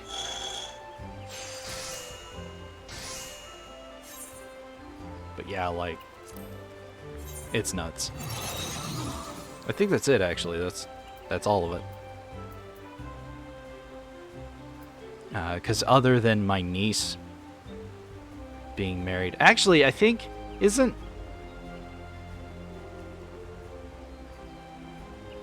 don't want to use actual names. I'm just gonna call her Sid. So that's her nickname. Yeah, she got married too. Or she's engaged. It's one of the two. The last I heard, she was engaged, so she might be married now. I think they live out of Texas.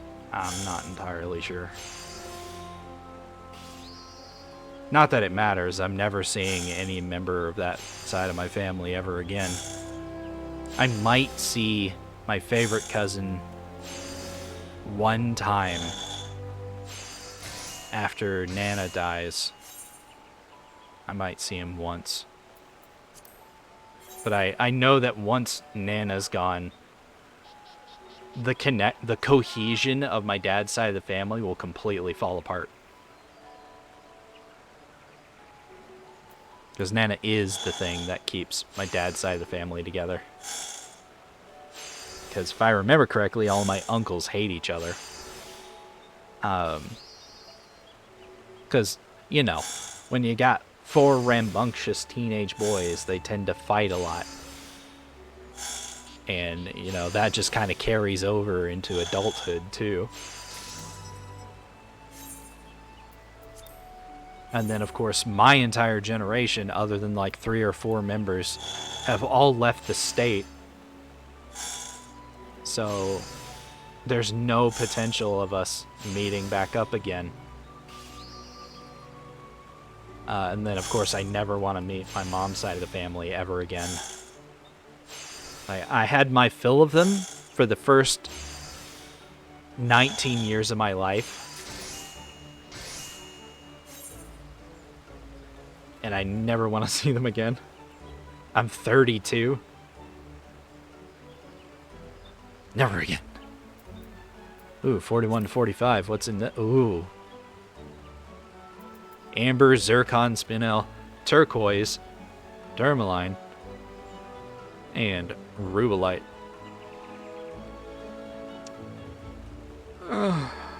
There's Electrum. What's it? Electrum ore?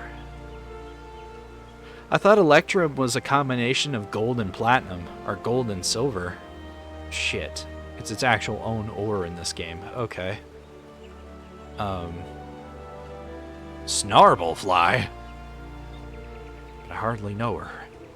Black Pearl? Black Lip Oyster. Okay. Is that from fishing? Yeah, it is. Alright. Electrum Ring of Crafting. Did somebody redeem something? Yes. Self-care package. Arigatou gozaimasu. Ah. Ha ha ha. Ha. Ah. But I think that concludes today's weird, too much information about air section of the stream. And forehead kisses for Soda. Wait for it.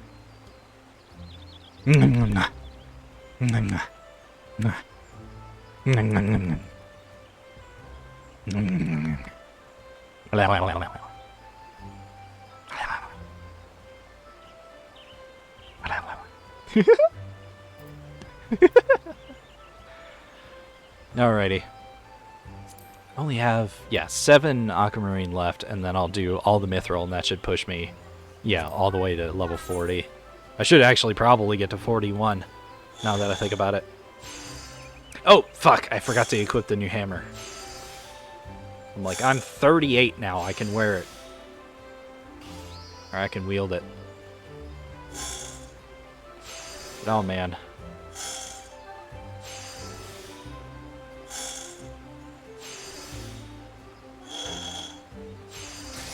Mom did her best as far as being a single mother can. You're gonna lurk and try to fight your ADHD's executive dysfunction and try to tackle cleaning. Okay. No worries. Slide that phone into your back pocket, put your headphones in, and listen to me talk about random shit for the next 15 minutes while you try to clean. Try not to laugh too hard. Hell yeah! Mom tried to do the best that she could. For the first 6 months, I'm pretty sure I wasn't born while no, she was homeless, living out of her car. I think for the first 18 months. I think I was 6 months old when she finally got an apartment, which was a townhouse. She'd been working at Food Lion. She relied a lot on her older sister to help her out.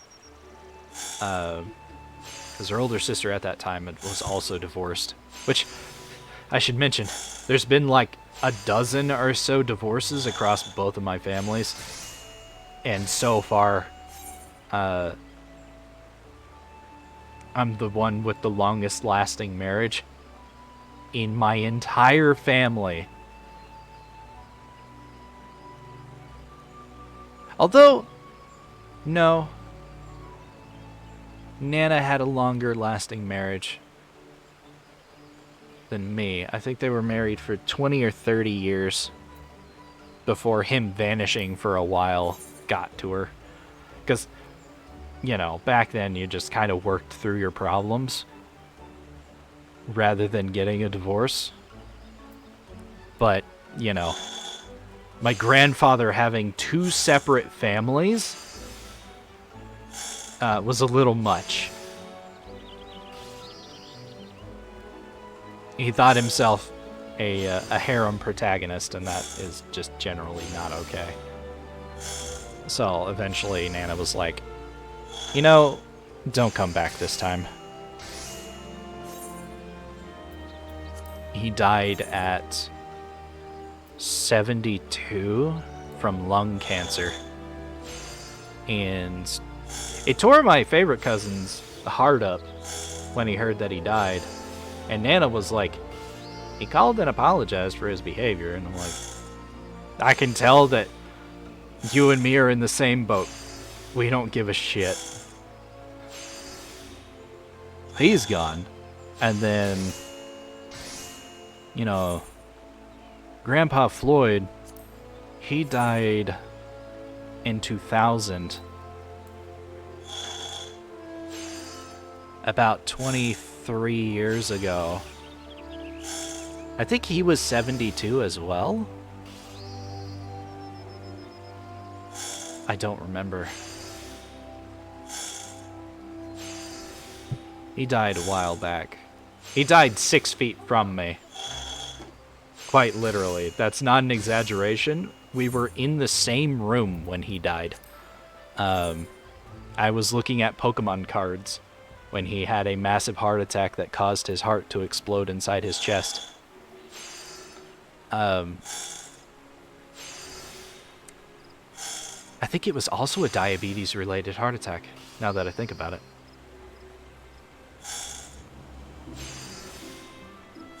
I remember it distinctly because he asked my grandmother to get him a popsicle from the kitchen, and the second she stepped out of the room, it happened and he died. He had literally sent her out of the room so she wouldn't have to see it. She performed CPR on him until the ambulance showed up. I was the one that called 911 and requested the ambulance. I was 9 at the time. But as soon as like the ambulance guy or the 911 operator like said that the ambulance was on its way, I like broke down and ran into a different room and cried.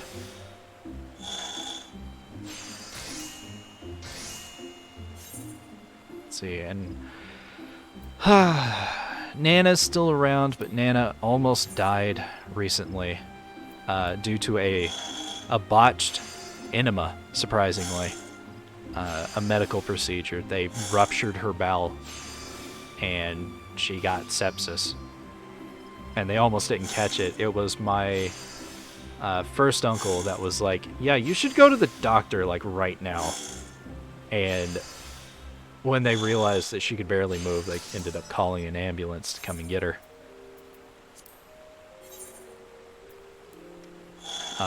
She's in rehab right now. I feel like she told me she was gonna get some kind of surgery done. I don't know.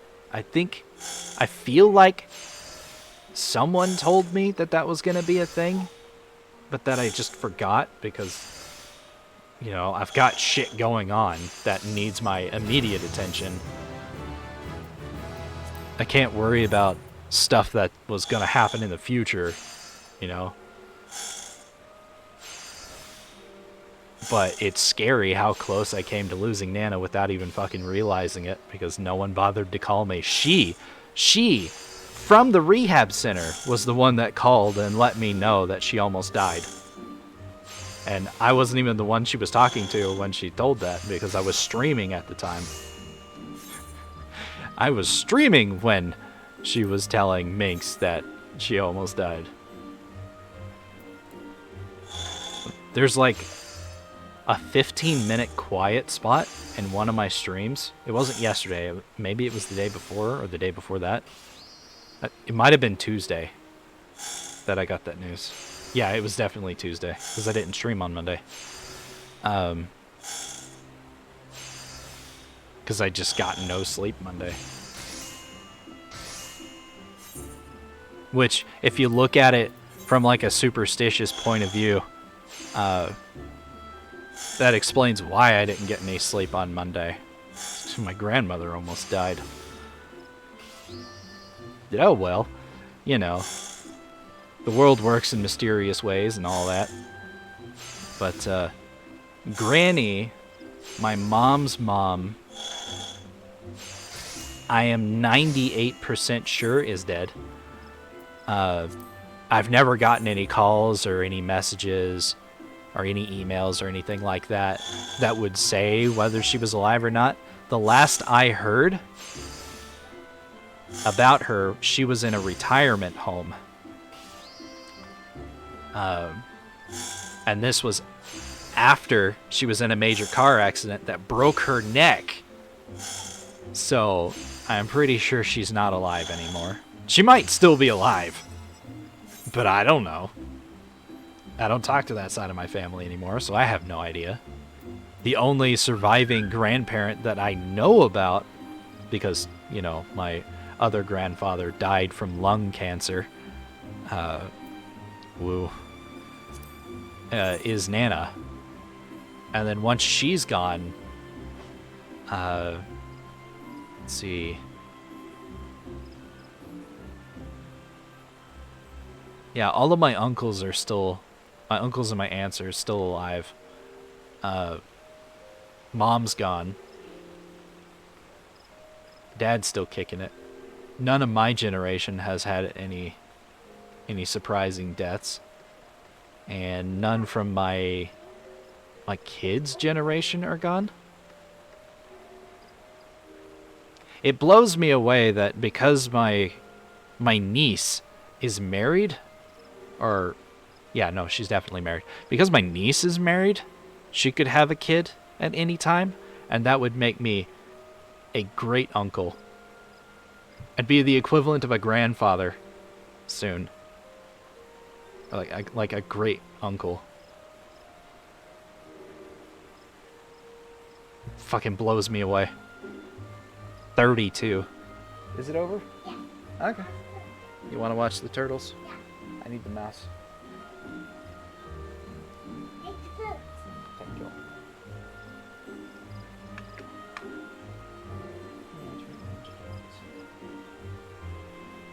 5 full episodes. 5 full episodes, and it's almost 2 hours long. Good lord, they don't make cartoons like that anymore. Nadadaska is a great uncle? Jeez. Well, Nadadaska is older than me. I think he's... Is he the same age as Minx? I know you're the same age as me, which legit surprised me. Has a million kids, good lord. Surprised me because for the longest time I was convinced that I was into... I know you're not much older than me, but you are older than me, and that is my type, surprisingly. Because literally everyone I've dated has been at the very least, a year older than me. So it caught me off guard that, you know, Adaska is the same age as me. I think we're 6 months apart.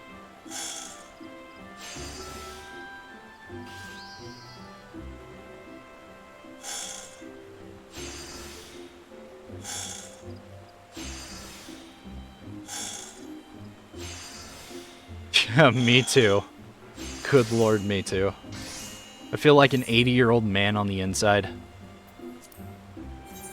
I feel like once I hit a certain point, I'm gonna physically age to catch up to my emotional age, because I feel fucking ancient.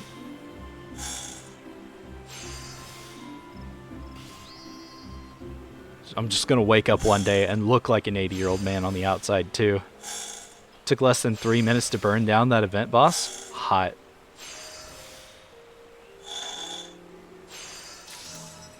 "45 people showed up." Good God. I didn't even know there were 45 people still playing the game, let alone on your server.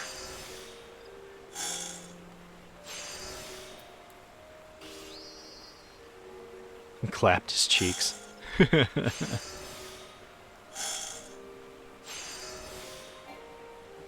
Not enough CP?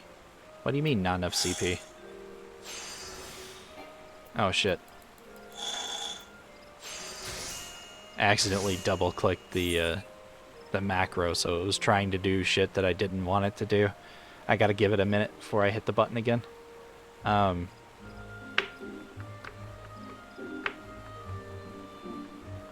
But yeah, Mom did her best as a single parent.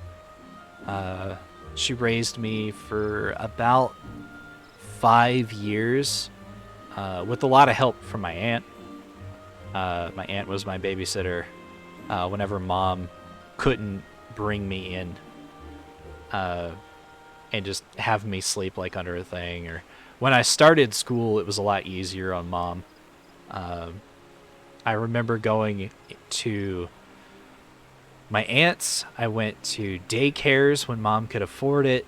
I went to preschool,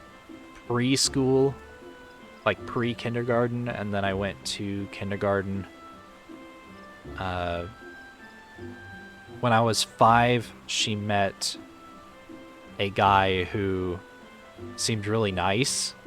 It wasn't until after they got married that he dropped that whole shit and became the abusive heroin addict that he was. His parents were from old money, so of course he was basically a worthless piece of shit who was really good at hiding the fact that he was a worthless piece of shit. He's dead now. He's very dead now. So I feel really bad for my younger brother because both of his parents are gone. The last time I saw a photo of my younger brother's dad looked like he was an elderly man because the drugs had fucked him up so much. He was supposedly sober at that point, but he died from complications related to all that nonsense. And I don't feel sorry about it at all. I feel sorry that my brother literally only has me now. I feel bad about that. Although I think he still has both of his grandparents. So never mind, he doesn't just have me. But he doesn't have parents anymore, and that's what I feel sorry about. I don't feel sorry that his dad died, because his dad was an abusive, drug-abusing piece of shit. Who fucking threw a bookshelf at my mom, almost hitting my baby brother in the process. And that was Mom's breaking point. That was when she was like, no, we're fucking done with this bullshit. And finally got divorced from him. And then after that, after she divorced my brother's dad, we went to live with my aunt. Now, supposedly, Square needs another acronym for that. Acronym for what? GSM? Goldsmith?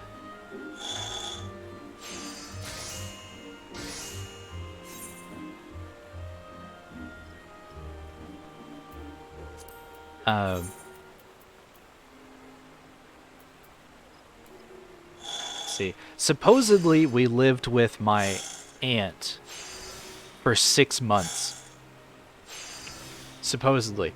I don't remember more than a couple of those days. That's how heavily I blocked that shit out of my life. Because suddenly I was living with the person who traumatized me. I was living with my molester, basically, not my aunt. Her youngest daughter, who was like 3 years older than me. I blocked that shit hard out of my memory, and I only remember a couple of those days. So, what?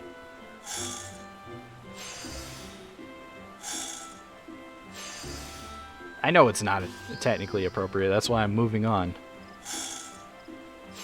After that, Mom got a house. Technically, it was a duplex. She got a duplex apartment, essentially. It was a house with identical floor layouts, just mirrored, fused together. That's what a duplex is. We ended up living there for a few years. I remember the Y2K scare. I think, yeah, we were still living in that duplex when my grandfather died. And that messed up Mom pretty bad. But the next year, she got a plot of land, cleared it, and had a trailer put on it. That trailer, that double-wide trailer, was a 2,000 square foot trailer. It was really nice. It was a mobile home, technically. There was nothing mobile about it because it was put on permanent foundations. For $70,000. She got a 2,000 square foot house for $70,000. I have no idea how much the property cost, but it was supposedly quite cheap, especially once the majority of the trees were cut down and the topsoil was sold, although she wasn't aware of the fact that they, stole all the topsoil from her. Until we started trying to grow grass, and it only grew in a few little patches here and there. She would have had to pay like $20,000 to have an entire layer of topsoil brought in order to grow grass. But we ended up living there for 10 years.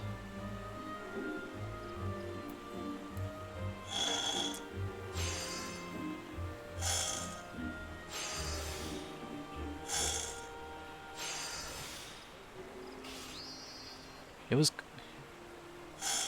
She did the best that she could. It was obviously easier to do so as she got promotions in her job. Almost level 40. There it is. Yeah! With 50 mithril ore to spare. Look at that. Holy shit. Alright, let's go ahead and make the mithril wristlets of crafting. Should I make that? Crafting accessories aren't really necessary until you get to 50. I'm going to ignore that. Let's get the aquamarine necklace. Let's do the high quality stuff.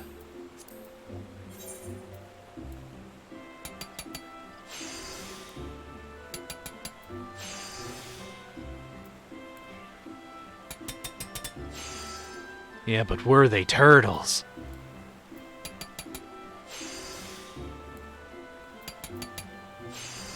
There we go, max out. One more. Yeah. There's the necklace. Then I need the bracelet. Aquamarine bracelet. 2 high qualities.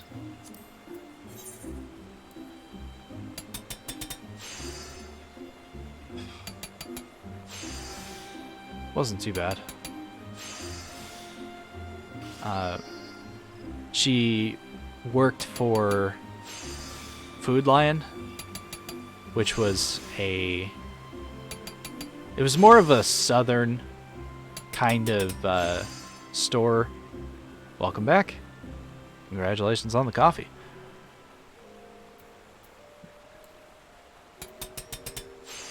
I would say it was like a Kroger. But Kroger is also like a southern thing.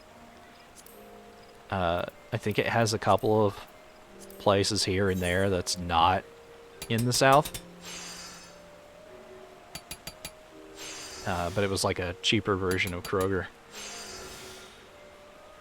just a grocery store chain that basically almost went out of business due to very stupid business practices. One of which is firing somebody for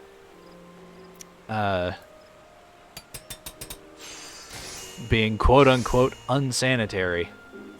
Mom had surgery on the back of her foot because the Achilles tendon tore off of her foot from so many years of walking around on a concrete floor with diabetes.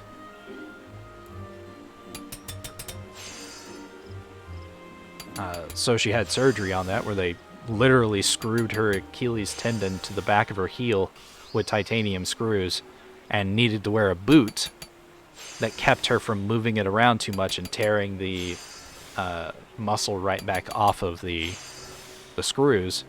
However, the doctor fucked up the surgery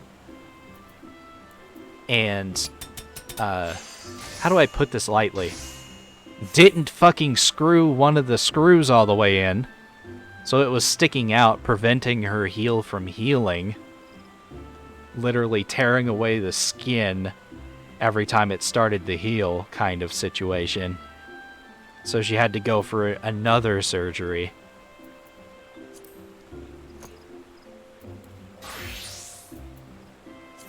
Yeah. Yeah, they didn't do her very good.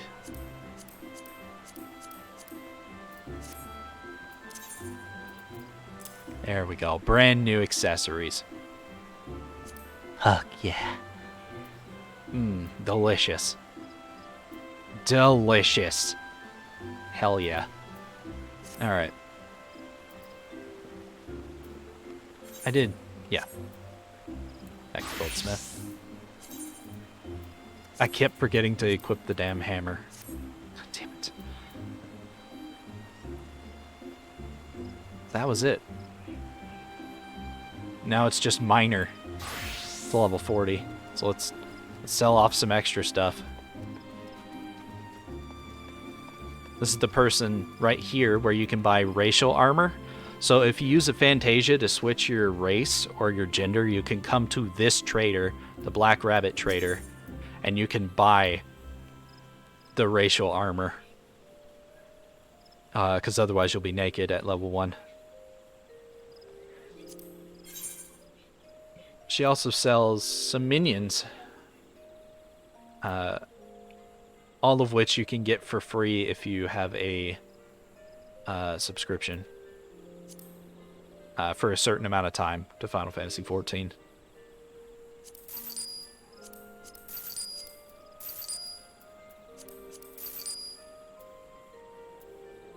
Welcome to Ninja Pizza.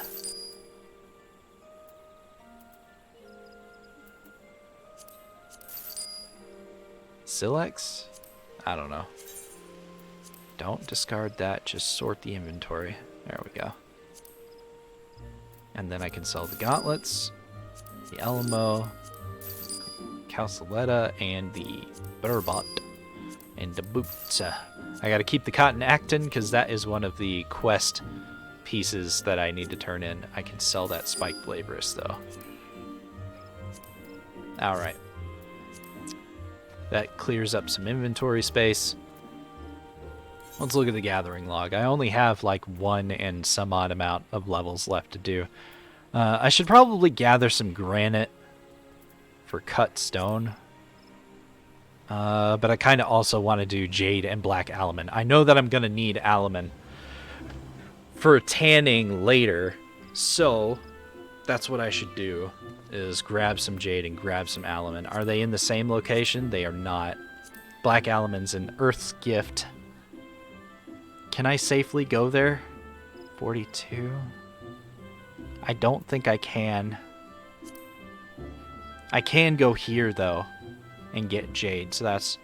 I'm going to go get 100 or so jade, and then I'll go and get the black alumine. So let's go to Dragonhead. Where exactly in Dragonhead? Right outside of Camp Dragonhead. That works out really well. Alright. I don't remember what I was talking about now. Level... Wait, there's level 5 mineral deposits right outside? What the fuck?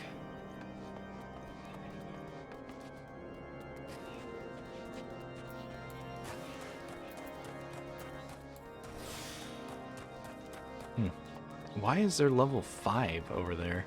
Is it ice crystals? Is that all that exists right there? That's weird. It's like really weird. I might check those out when I get back. It channels fire, electricity, and ice. It's called Overload. Sexy. Raw Zircon. Mr. Zircon. And then Jade. And then I'll just... I found that Miner 3. Nice. Okay. So 1,000 per mine for the Jade. That's not bad. Sounds so cool. Nice. Not the Zircon! Ah. Fuck it. Doesn't matter.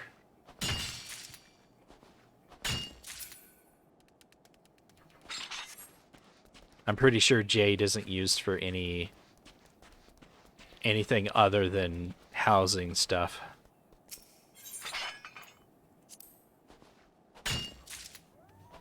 It's just that it's a higher level than the Zircon, so technically it gives better experience. I've got 33, 34. Do I not have a better pickaxe? No, that's right. It's like mithril stuff, and then it requires some other things. I think smithing. 41 to 45.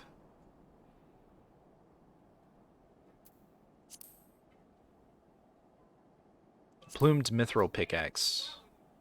38. Mithril ingots, wildfowl feather. Wildfowl feather.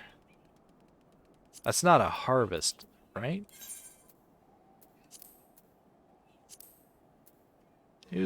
Yeah, it is. Lower paths.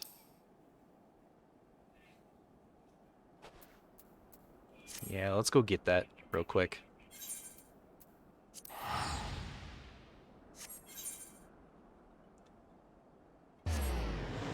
I have all the other materials except for this one feather that apparently I needed. It is just one, right? Yeah, it's literally just one feather that is holding me back.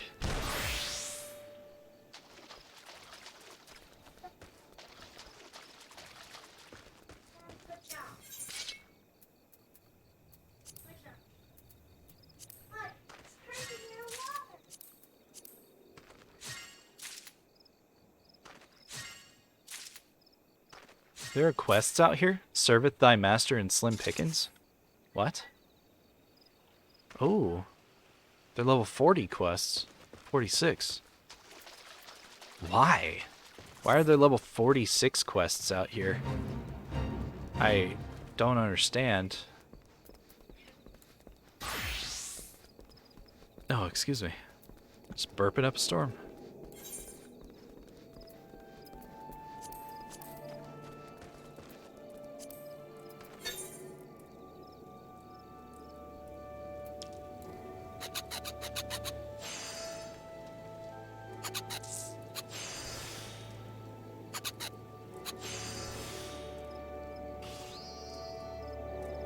Make piss? Normally I drink water, but I'm gonna drink more of my rogue energy.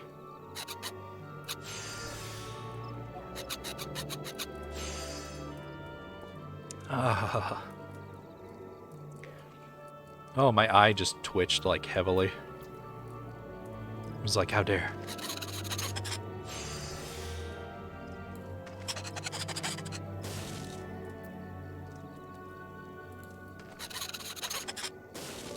Oh, fuck you, game. Please give me the high quality. Thank you. Okay.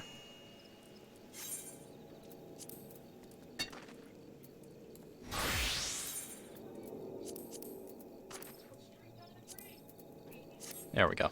So I have a plumed mithril pickaxe now. And then I'm pretty sure the sledgehammer is over level 40. Yeah, mithril sledgehammer. Level 43, yeah. And then it's cobalt from there on.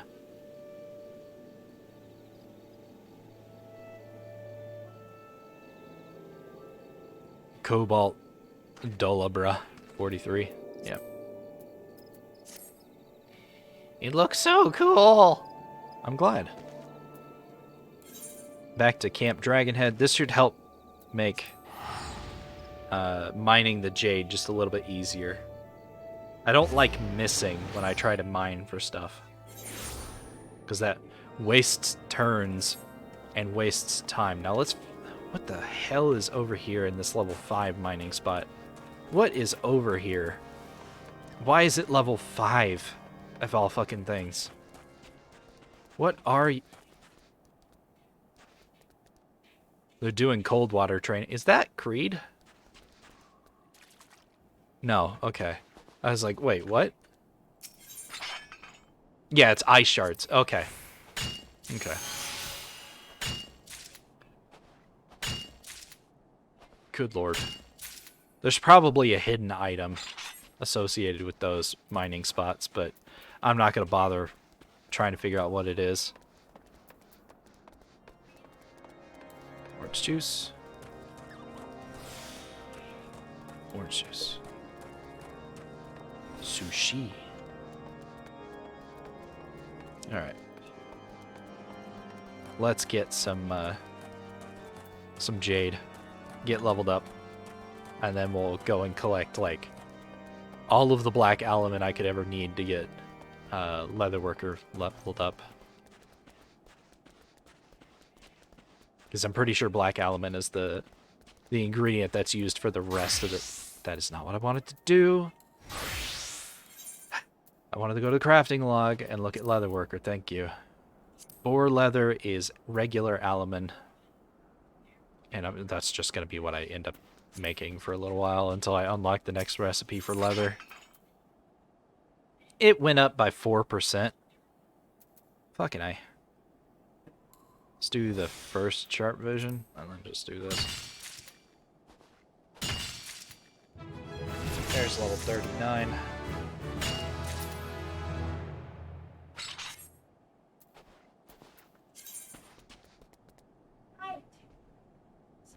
One sec. I'll be right back.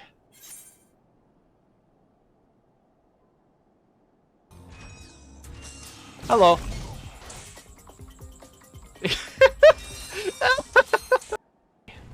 Since I can't capture you, I want to stab you in the butt. Die! Ha ha! Perfectly timed. Yes.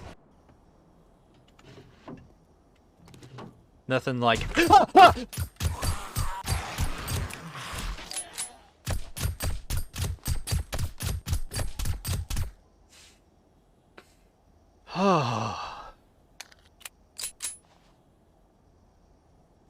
I looked. There's like plants and health around you too. If you could like not die for a minute. What? You want me to not die? What is that? I'm gonna have to make arrows every single time I load in, aren't I? God damn it. Alright. Doobaloo ba ba ba. Ba da da da da da ba da ba. Making weird noises explains why my kids do it.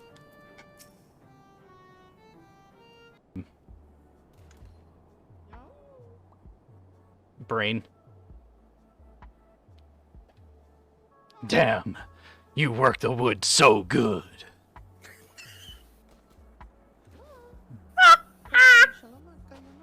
There you go. Oh, that one's not dead. Excuse me while I throw another one over here. Don't you do it. Die. There we go. Okay. Now they're dead. Back to the bouncer. Look at your bouncer. Now look back at me. Now look at your bouncer. Now look back at me. I'm not your bouncer. Ah, fuck, I forgot about this.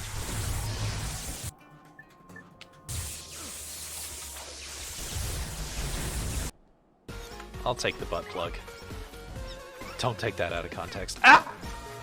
It just reminded me of this. Do you play Stealth Wookiee?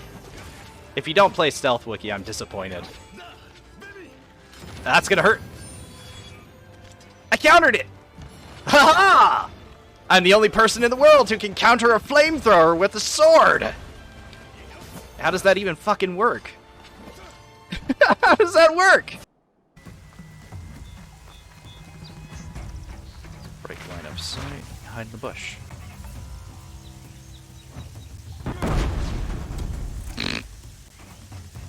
Wow!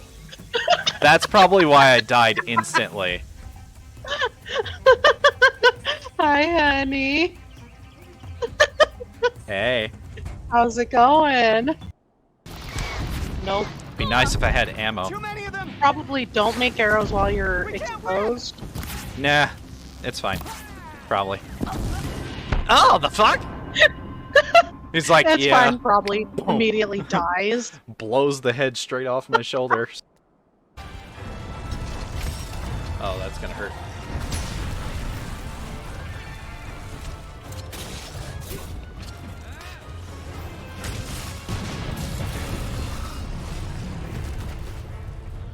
Yes! Tim! Yes! Ha ha!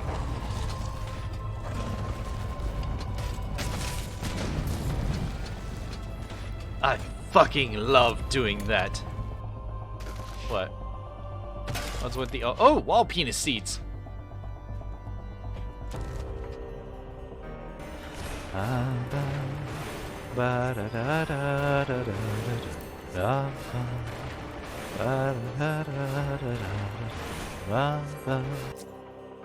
And I'm back.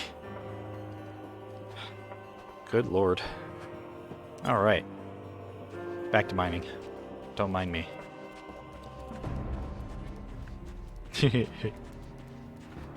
I'm just, you know, in the bedroom trying to take a whiz, and all I hear is, nah, I don't need to make arrows, and then instantly dies. Damn it.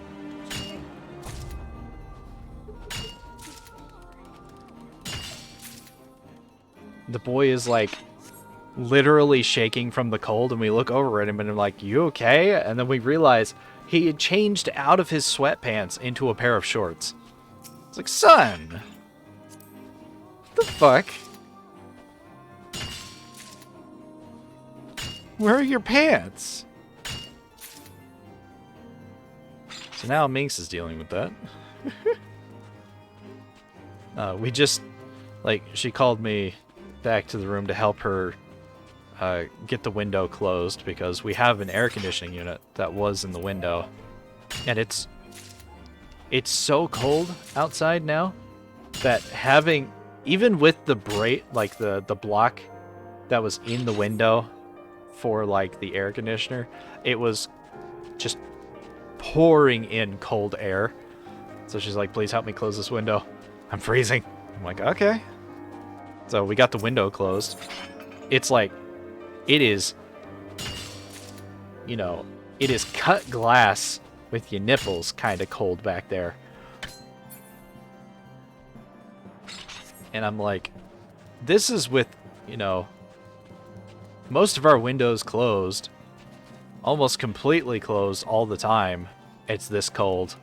I can only imagine how friggin' cold it is for my child who keeps opening the window at night.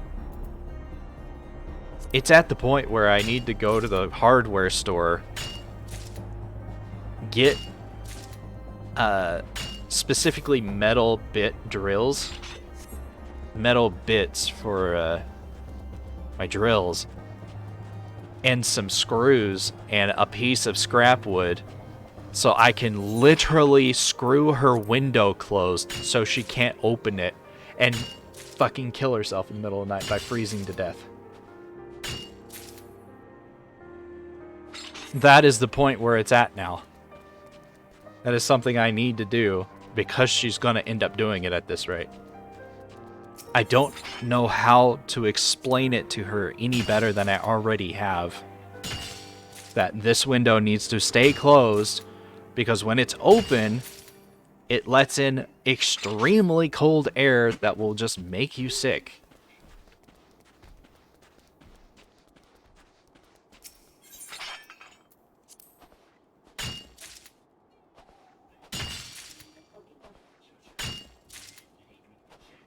It's just, the kids are just the most frustrating individuals on this entire planet.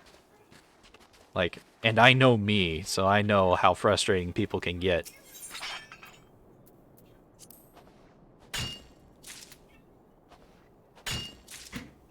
Get just a wee bit more of this granite, or not granite, jade. And then of course I missed twice in a row. Thanks, game. And then we're gonna go get that black alumine. And that'll literally be all of today's objectives done in 2.5 hours. Although I haven't done any of the levy quests, though. You okay? Okay.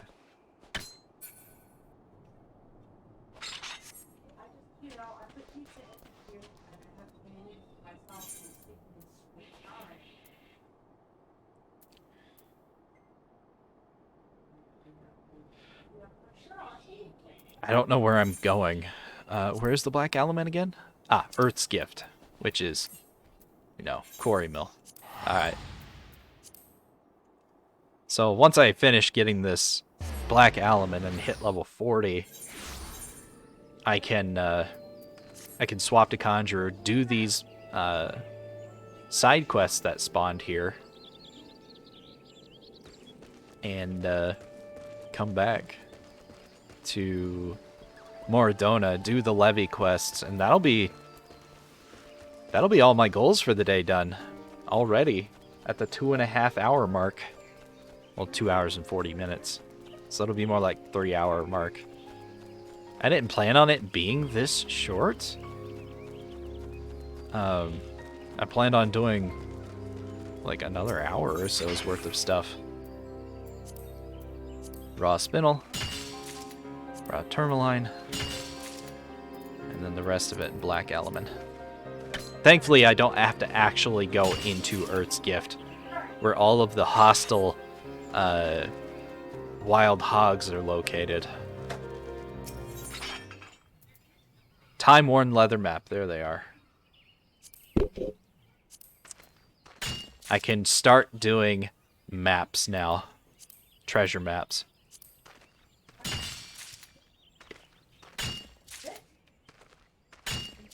This smells so good. Mmm.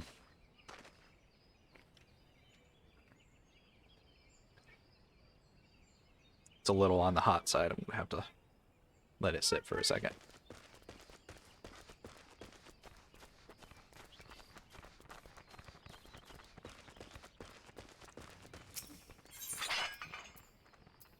So, I guess since I have a leather map now, I should unlock maps and do treasure hunting. What's the OO for? Did I make noises when I bit into my pizza? You know what? I bet that's exactly what happened.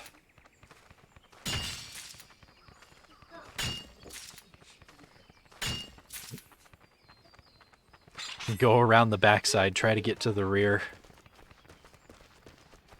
My gutter mind took that the wrong way.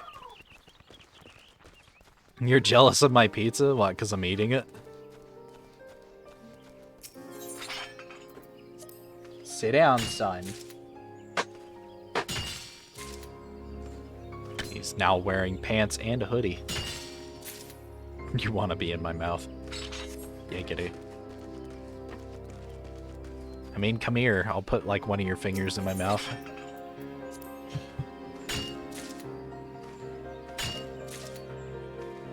You're also jealous because you want pizza in your mouth.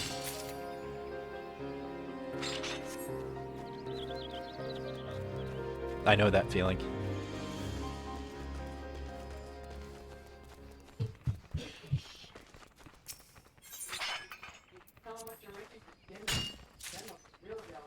Oh yeah, I'm making the smash burger tacos. Well, smash burger wraps for dinner tonight.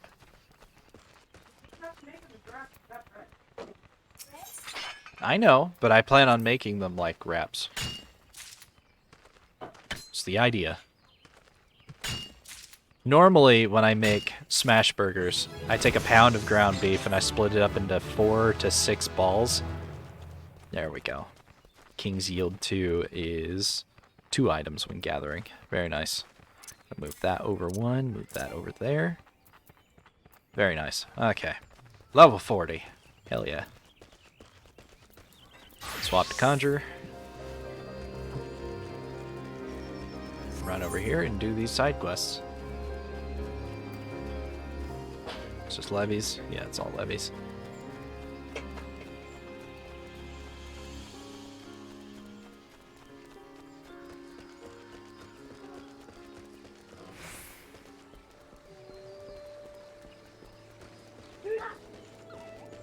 I can't remember what I was talking about. I've completely lost that train of thought. Raptor skin moccasins? No, those aren't useful for me. Antelope meat. Slay wild hogs and get their meat. Great. Serveth thy master. Show difference and kneel. Ma'am. You do realize I'm like twice your height? Oh. Wait. That's a young boy. Okay. Ma'am, do you realize I'm twice your size? I will break you over my knee. They're forcing me to kneel. Little brat.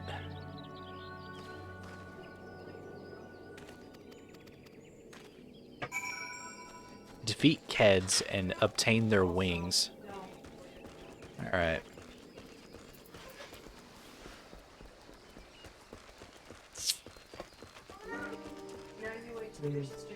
Mwah.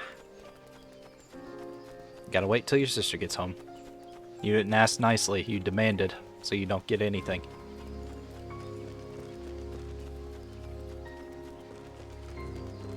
Are Keds these... No, Keds are gonna be gnats. Yeah, they're way in there. Damn it. Alright. It'll be fine, I guess. What hunt log stuff do I still have left to kill? The 2 things in Western Laodicea that I can't even get to. That and Lark's Call, I could probably reach that. Those and Fog Fins, I can definitely reach those. Sylphlands, those are a little harder to get to. And the cohorts are in Eastern Laodicea's Ageless Wise. I can get to those as well. They're just hard to fight.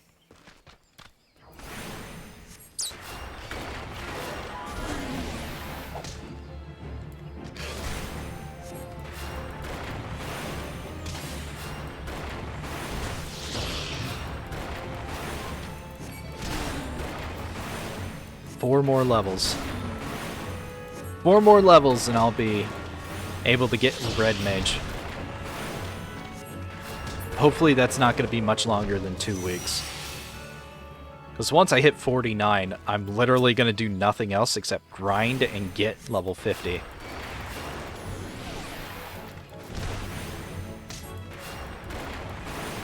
Need to kill 5 wild hogs. This is a good chance to get some boar hides while I'm here, because these are the ones that drop them the most often, I think.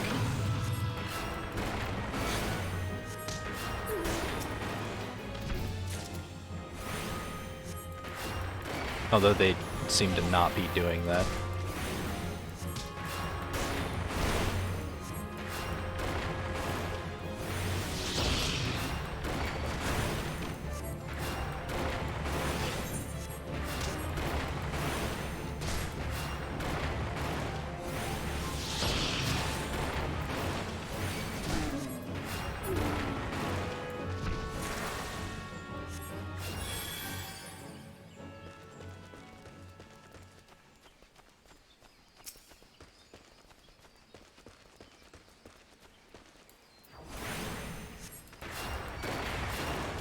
Nom nom nom nom.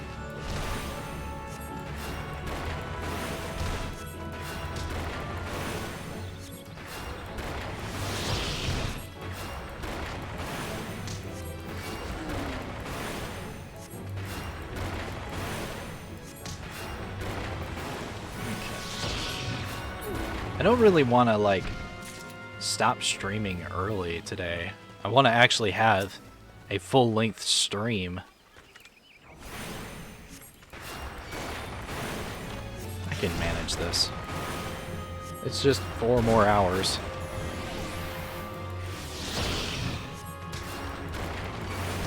It's not even that difficult. It's just finding something to do for that time. Which, I have plenty I can do, actually. Botanist still needs to get to level 40. I've got 5 more crafting jobs that need to get to level 40. Need to get up that hill because the Keds are up there. Can I just run past? Yeah.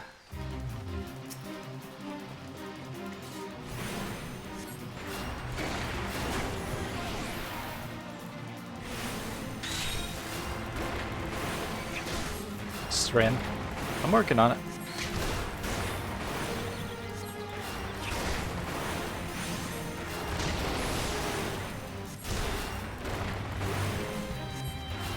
What even is that? Shock spikes. I haven't seen shock spikes on a mob in ages. Defeat Keds and collect their wings.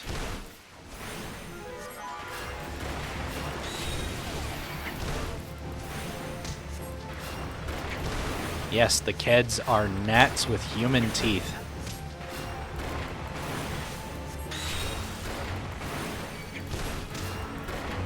I'm gonna take a break after I finish these 2 quests for about 5 minutes while I eat my pizza. Because I'm very hungry. Like, it just hit me real hard just now.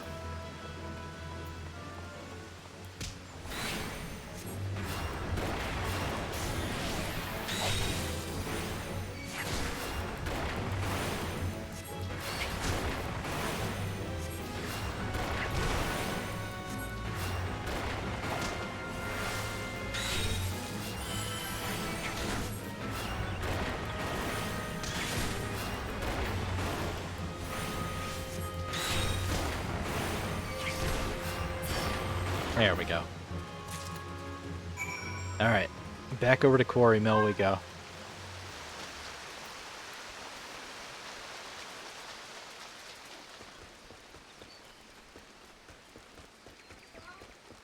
Shush.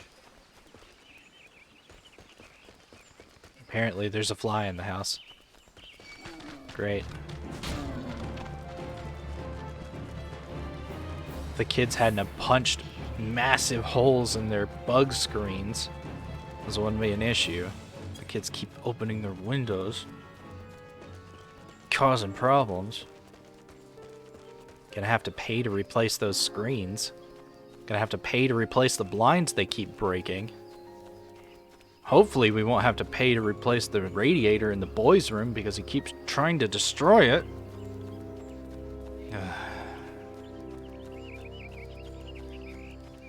It's fine. Only 13 more years, and they'll both be out of my hair. And then I can finally enjoy my marriage to the fullest. It just sucks that I'm gonna be in my mid-40s at that point.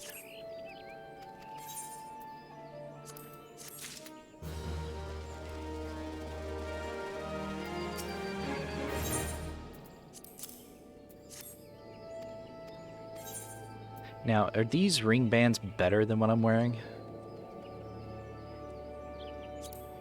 Item comparison. Not really. Not at all. It's like 1 more vitality, I lose the spell speed and crit hit, and I get a little bit more defense. That's not worth it. Just get the Allegan piece. Alright, those quests are done. Now we teleport over to Mordona. And we do my levies for the day.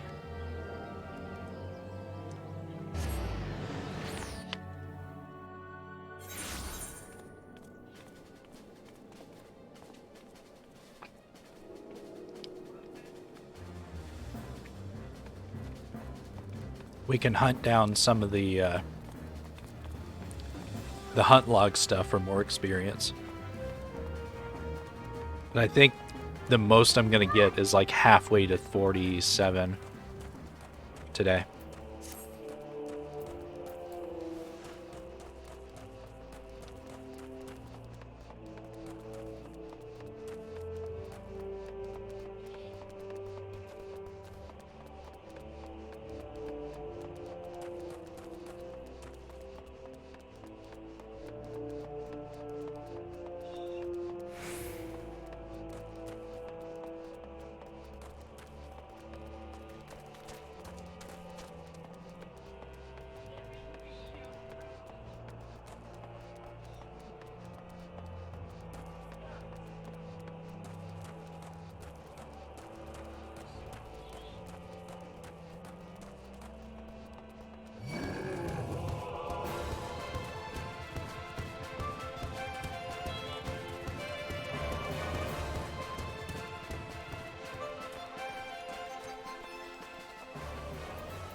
Don't mind me, I'm listening to the, what the hell is that? Stuffed cabbage? A traditional sea wolf dish consisting of pike wrapped in cabbage and steamed until soft. Sexy? Not that one. That one. And put your stomp on it. Okay. Amato Yoshi.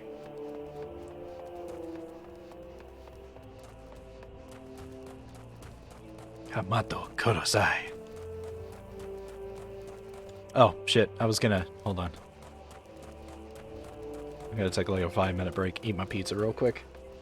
And then, we'll come back. And we will do these levy quests. There's only 6 of them. And then we'll find something to do. I think I'll swap to botanist and gather what I need for carpenter. Oh. Tomorrow it's achievement hunting Friday. Achievement hunting Friday. I think I'm 3 or 4 achievements away. Not from the completions. Hell no, not from the completions. But I mean, like, to catch everything up to the same point. I'm like 3 or 4 achievements away. But anyways, I will be right back. Head now. God damn it. Don't need ginger. Oh, another ginger. Oh, I did the murder, and I'll fucking do it again. Woohoo! Damn, Merlina swooping in with the Mickey Mouse voice, reminding us all why they're the crazy one. Okay. There, shortcut unlocked. Need the shortcut in order to get through here. And gotta do this one too. Hey, this would make a nice souvenir for Clank. Is that upgraded armor? Yeah. No. You have no idea what you're involved in. I'm gonna slap you with my dangly bits. Running away. Get back here. I need to do it. I need to do it. Ah, there we go. Ah. Oops. Oh! Ah! I died. That's Don't twice. worry. I'm slapping you with my dangly bits. It's fine. That's twice. No. Ooh. I want to get them crayfish balls and shove them deep into my sack. Tee-hee. Alright. The weird things you make me say. Jesus.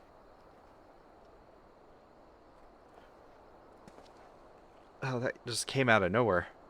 I'm trying to think, brain. How dare. Ah! Akinsk's cheered X100. Aw, thank you. I appreciate the bits. I don't have any titties on this model. I guess you'll just have to wait a minute. for me to craft something that even. You go to make love to your partner, but their beard is hairier than normal. Stealth Wookie.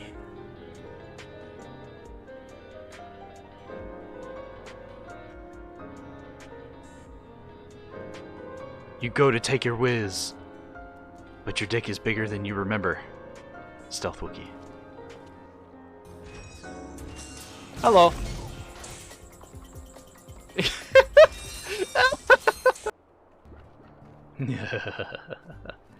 Nada, nada.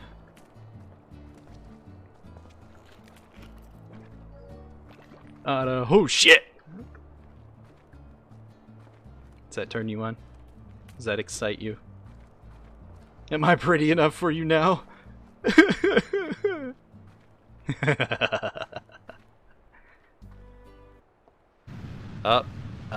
Yeah.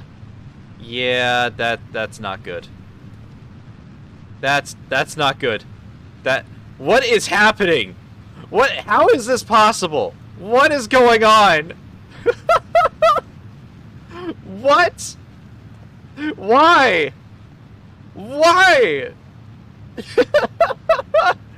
What is happening? I mean, as long as it gets to space. Oh my god. Oh my god. Turn off the SAS. Nope, turn it back on. Go pro grade, please. Just please. Please. What is happening? Let's just cut the engines off for a second. Let it calm the fuck down. I think I finally figured out one of my self-defense mechanisms.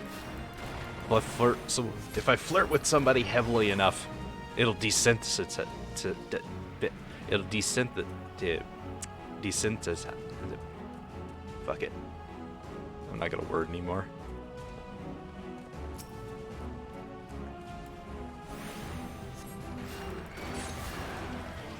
I swear.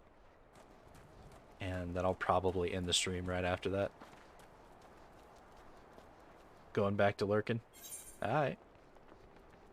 You crawl right back into my secret hole and do what you gotta do.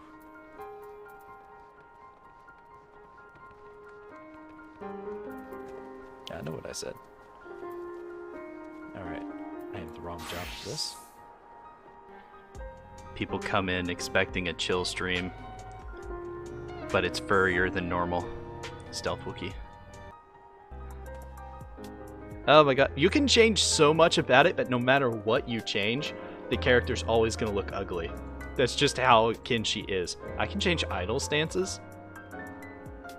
Huh. Yes. Yes, where we're going, we don't need legs. Or proper textures. Look at that shit.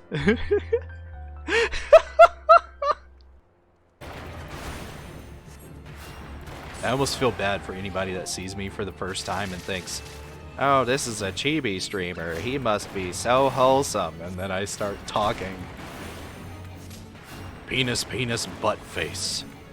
Poopy, poopy, anus. Whatever. They're just like, nope. Not wholesome at all.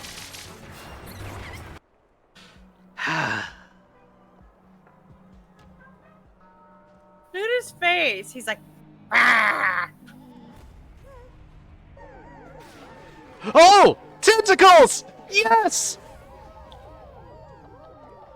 It knows me.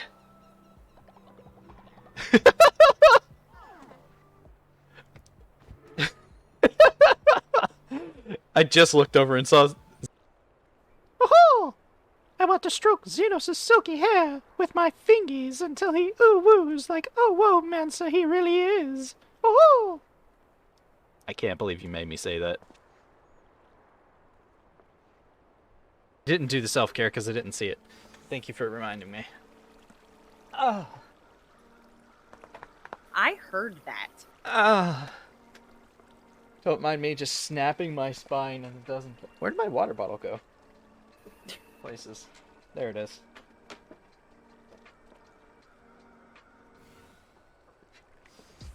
I finished my alcoholic beverage, so I have to drink water like a good human being. Ugh. Gross. How dare. How dare.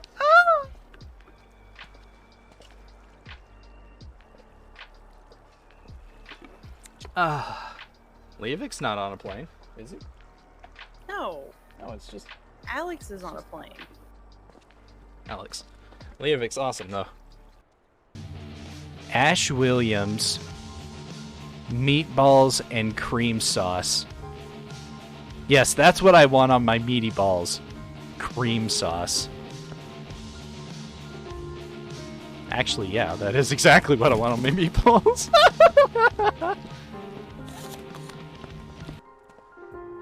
Anything can be a dildo if you're brave enough to try. Right?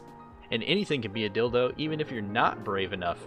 Like, you accidentally slip and fall and land on one of these giant golem penises, and it'll find its way inside you, whether you want it to or not. And all you're going to be able to do is look it deep into its giant, craggly urethra and be like, yes, Daddy. Daddy. I want my allowance, Daddy. Okay. In a week. It's probably going to take until the anniversary of my mom's death before I actually get anywhere near the Ultima fight.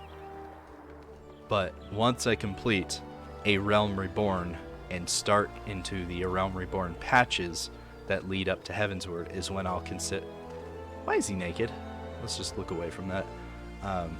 That'll be when I consider that I am done with the challenge. We'll see how long this goes. Now it is. Oh! Oh, I killed it with a counter! 913 on its tongue. I slayed that tongue. Oh no, I got its sack. Oh no, I got its sack. I love that line. Anyways, I am back. I'm in the middle of an ad break, apparently. Ah, yes. Oh, man. Although the issues that I had with my teeth on the left side are now happening on the right side instead. So, I'm a little of this and a little of that. Alright.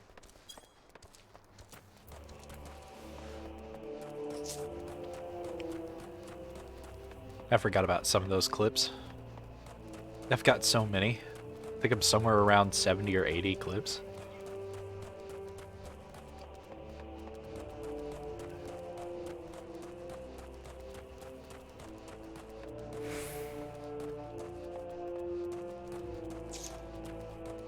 Alright.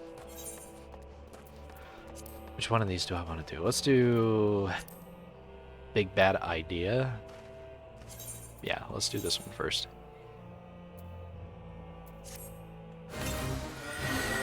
Oh.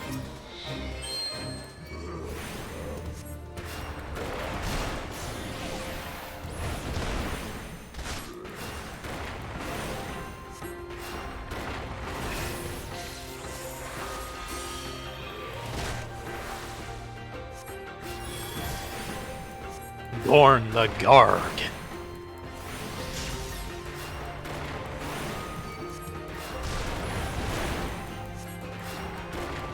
The Garglemancer.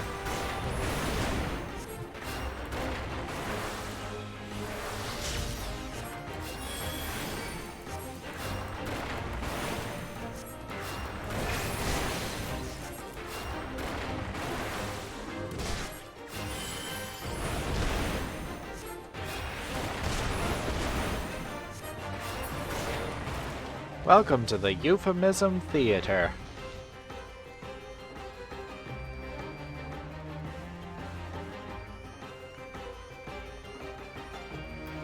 There you are.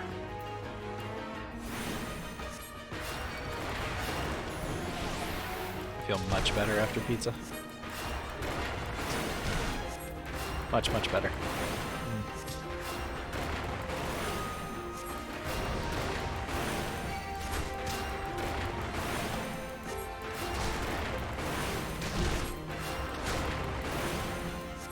gonna make the smash burgers tonight by mixing taco seasoning in with the meat, making very small meatballs, and then smashing those out on a pan. Gotta use the non-stick pan, I think. Or not the non-stick pan, the skillet. The stainless steel skillet. Copper bottom. Use that, get it screaming hot. And then just like cook up all of the meat in like a minute or two. So it shouldn't take any time at all. I already have the burger sauce already made.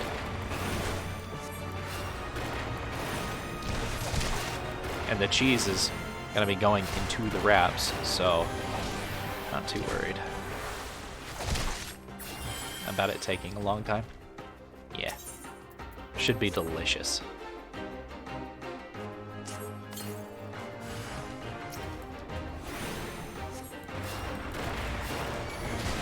If I had paid more attention to the prompts that it gave me, I would have known not to use one of the chunks of meat there. It's fine.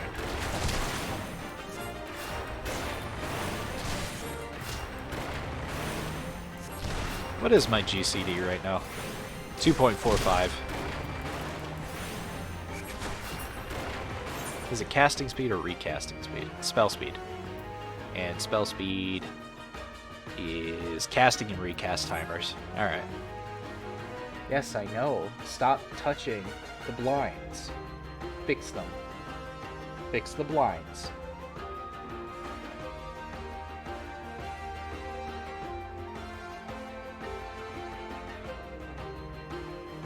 Son, you can just move the teddy bear. Thank you. Sit down on the couch now.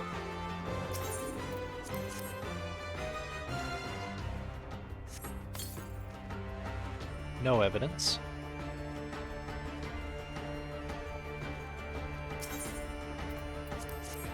There's 4 spots left. Maybe lurking nearby, so that one is one. But I need to kill another of these hippogriff in order to get meat for this.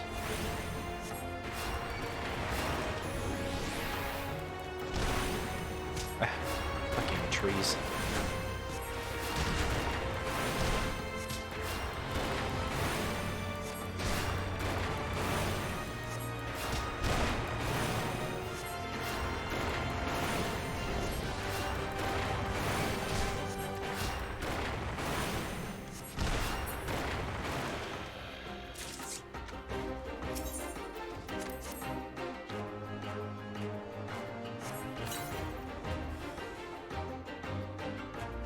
There it is.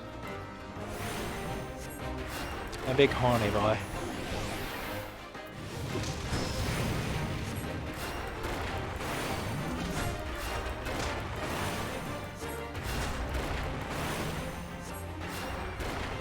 Ah, motherfucker.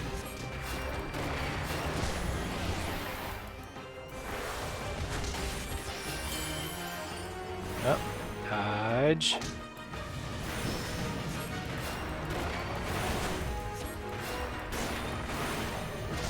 Oh man. And then this is supposedly the other spot. Watch it not be. Oh, no it is. Good. For once. I finally have arrow too, so arrow actually does damage. Actual real damage over time. It hits for a potency of 50 and then does 50 over time. So it does the equivalent of however much it originally did over time for like the next 30 seconds.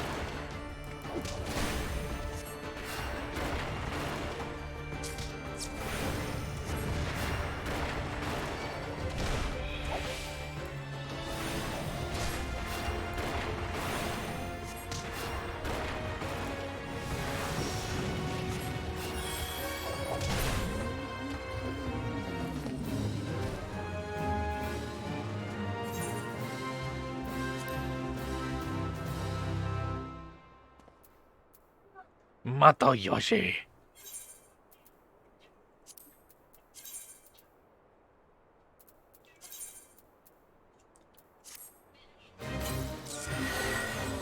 Ooh. Blue chest.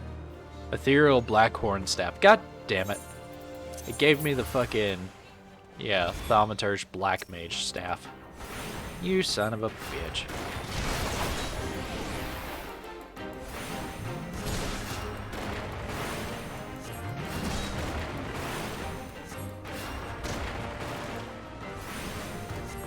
And motivate. The last skill I'm gonna learn as a conjurer is gonna be Medica 2.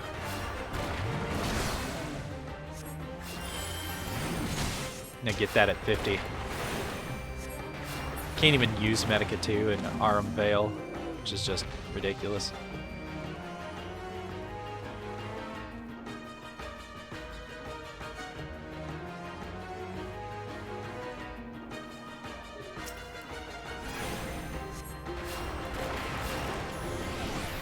Guessing it was your mom.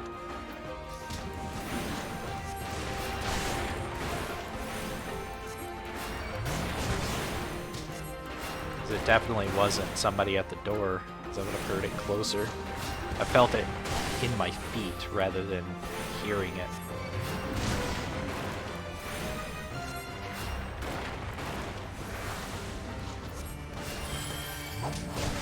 Besides, they'll ring the doorbell if there's somebody at the door.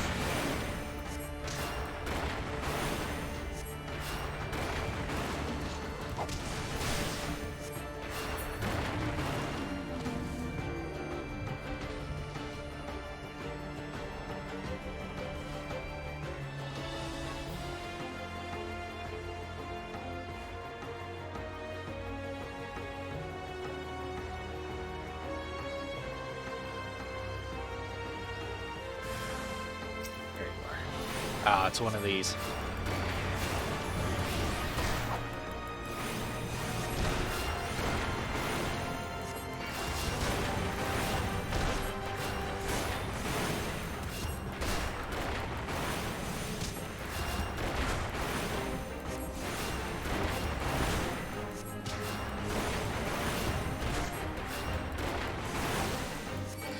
Killing himself now.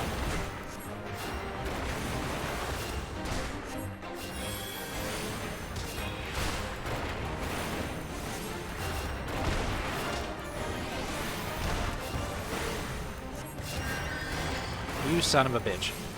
Stop healing yourself.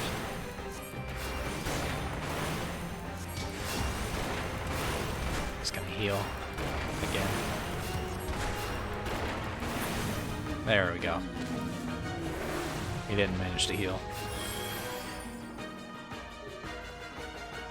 It's always the worst when you fight another healer and you don't have a stun because they were like, oh, White Mage doesn't need a stun. It's got holy.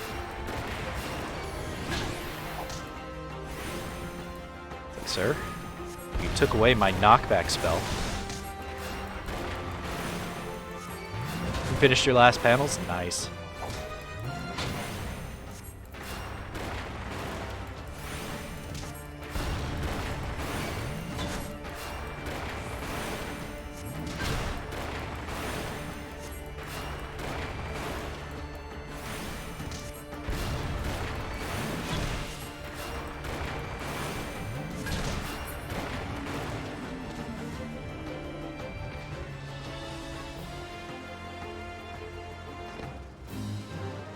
What's worse is they encourage people to have fun. You want forehead kisses? Oh,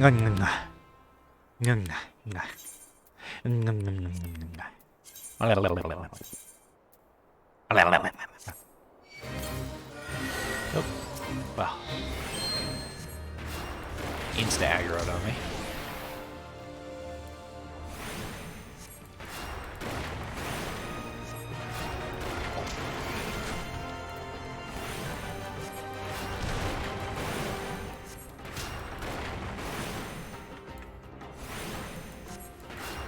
As long as you mean what you say, never say what you mean.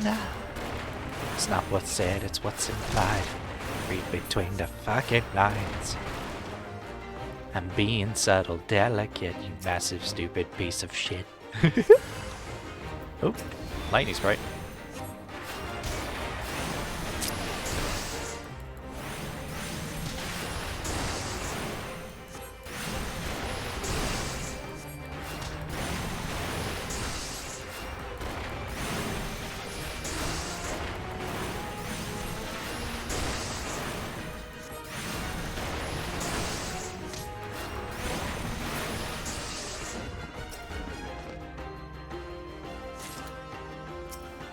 One nod page.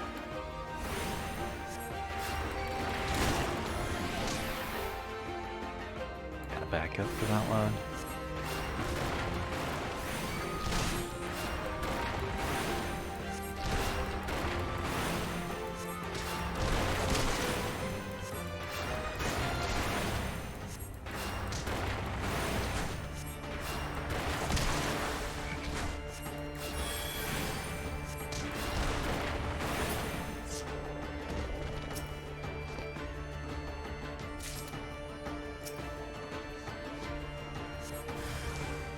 Oh, there's a giant over there.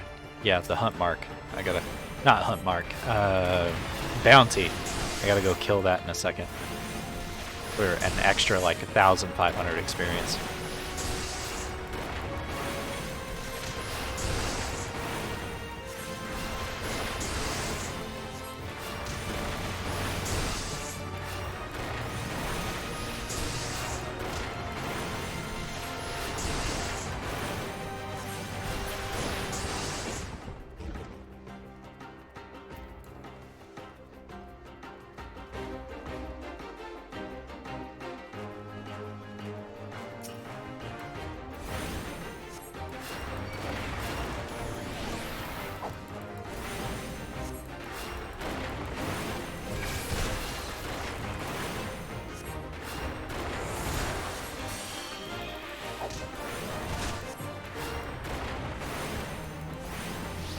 Kids from Dimension X angry because the only ones that are allowed to have fun are the adults. It's like, kid, if you really came from a society where only adults were allowed to have fun, nobody is having fun.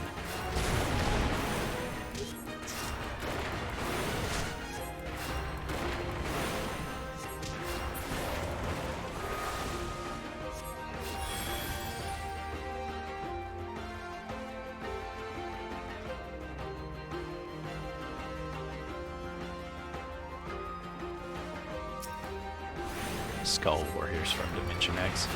Good lord.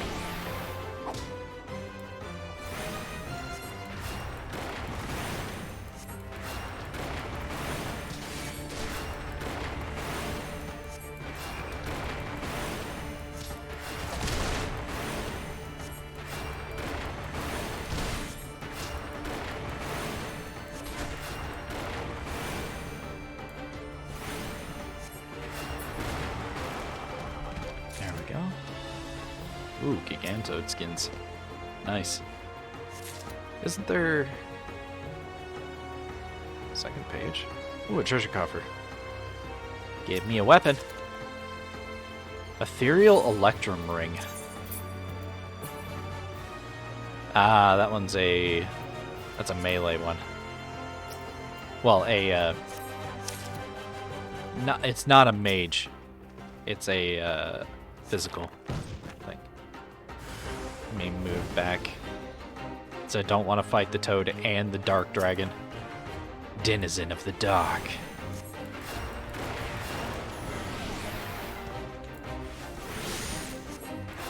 They almost got me.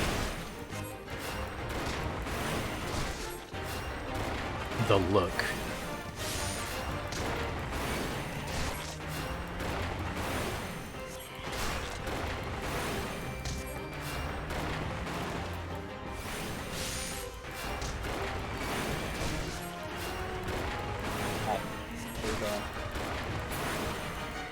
What's in the pouch?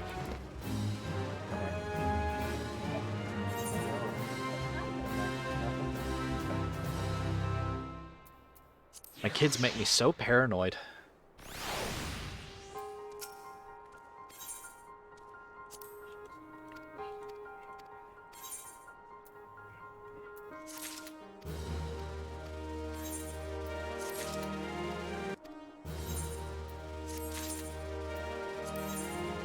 Alright, last 3. It's gonna be literally the same ones I just did. Fantastic. What is that? Moldering Jester's hat. I mean, it's got more intelligence and mind on it than what I'm wearing. I have the feeling that it's used in a recipe for something much more powerful. Hi. Hi. Welcome in, Remington.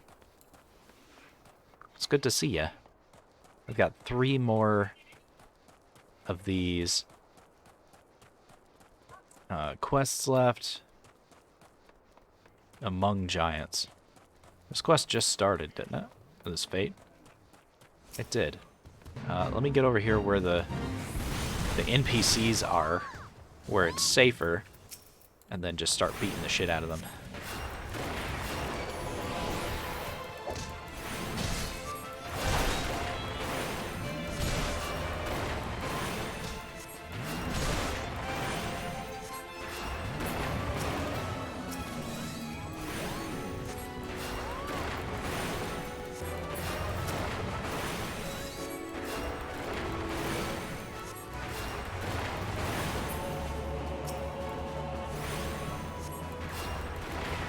Is that a sage? That is a sage.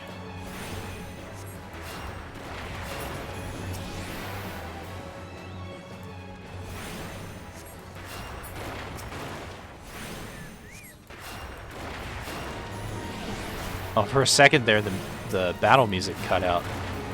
That threw me off a little.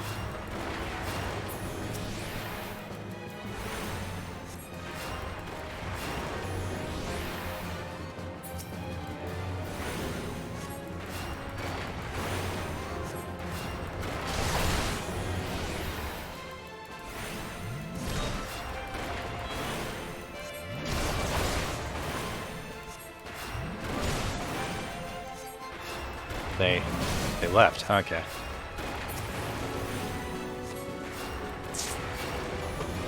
I was like, why are these suddenly not dying as fast?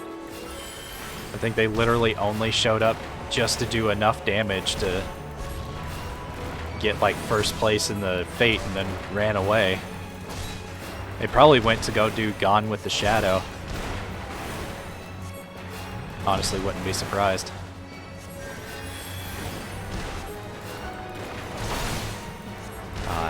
Fucking Sozus, don't heal yourself.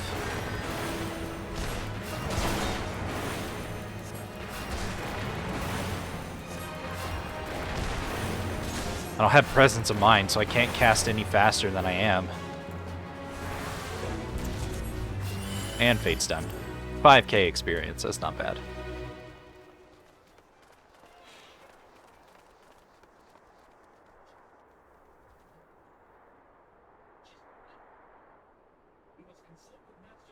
Why do I smell... Why do I smell laundry detergent?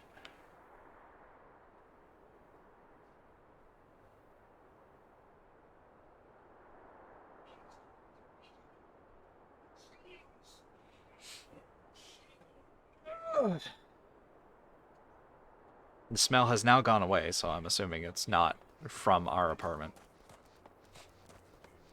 Still kind of there. Alright.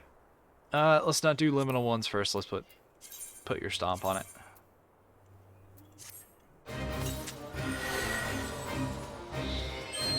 Yarg. It's going good. There it is.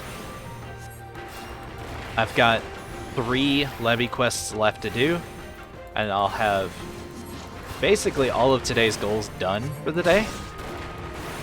I'm gonna keep streaming, but I'm gonna change the goals after this. I don't know... Like, what do I want to do next? Do I want to round things off with some botany gathering? And then work on Weaver?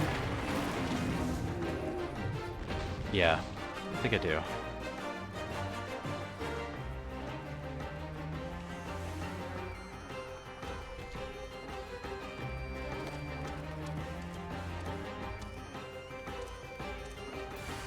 There's a treasure coffer over there. Yeah. So I'll look what I need for Weaver for like the next thread and cloth recipe. And then I'll go and gather a whole bunch of that to make a whole bunch of that.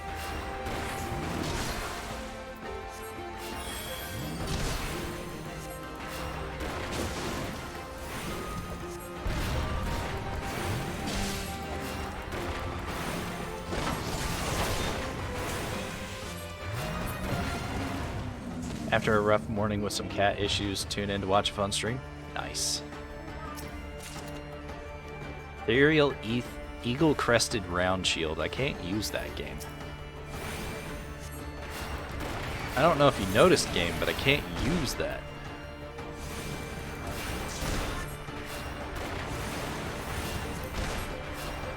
Wait, where is it? Oh, did it go straight into my, it went straight into my armory chest, okay. I was like, why isn't it right here?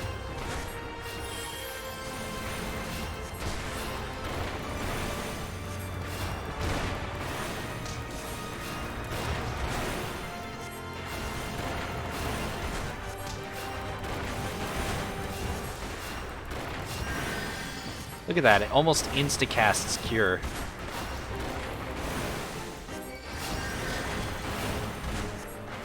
That time it's not insta-cast Cure.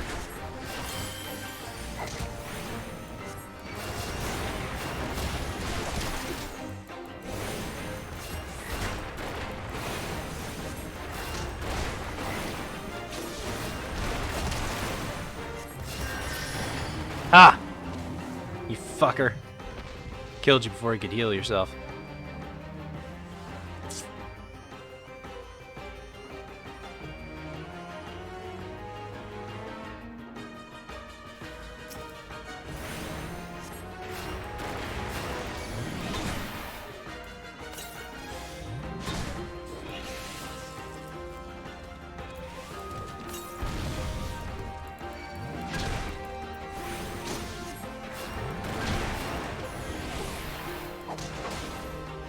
I remember when Arrow 2 used to be an AoE. And there was also an Arrow 3, which was a targeted AoE. Which hit your opponent and the enemies nearby it. That was fun. That was a time when White Mage actually had some utility beyond being just a healer. But they wanted to rein that in and make healer jobs more like a healer rather than just being a DPS with some healing spells, because people were playing them like DPS with healing spells, which was causing serious issues. Oh, it's this quest, okay.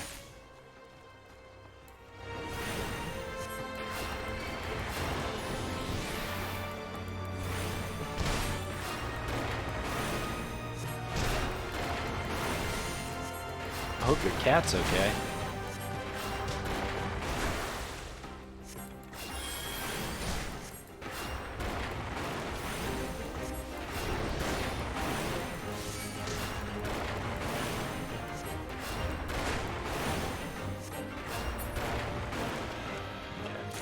Let's go left. Some more hippogriff skins. Just a shank here. No evidence nearby. Alright. Kill the frog.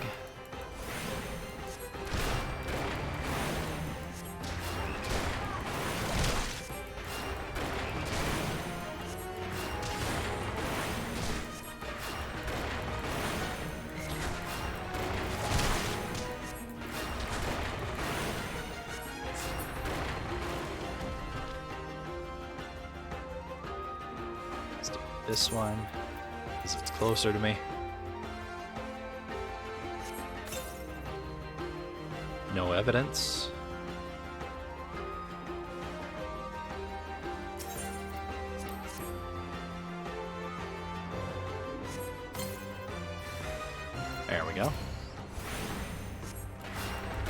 there's a regular treasure chest over there.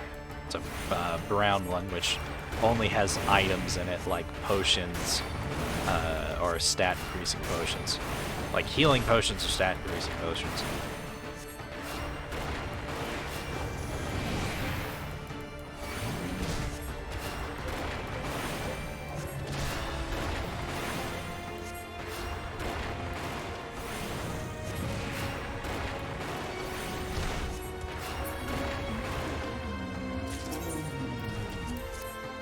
Ogre horn. Interesting. Nope. Okay. So it's one of those last two spots over there.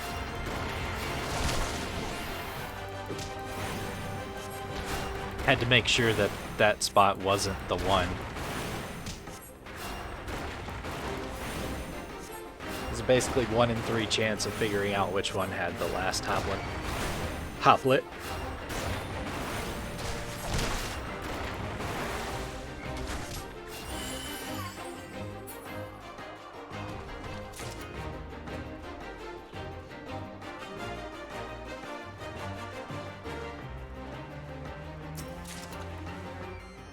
Oh, it was a blue chest. That does not look blue. It was a weapon for Monk, which is useless for me, obviously.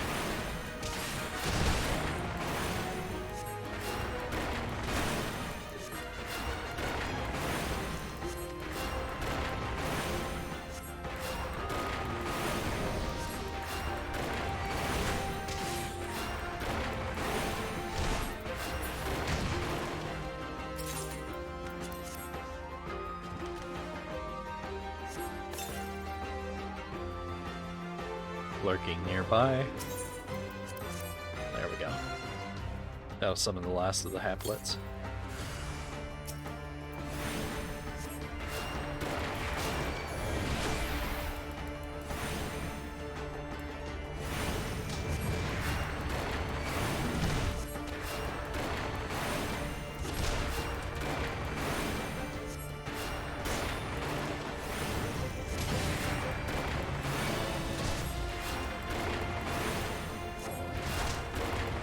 The Shredder.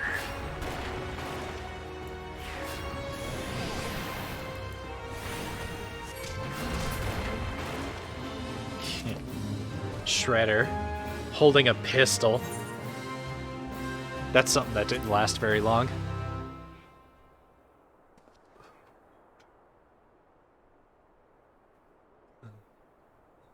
From what I understand, parents complain too much about the violence, so that they, after like the first couple of episodes, they stopped using weapons altogether or something like that.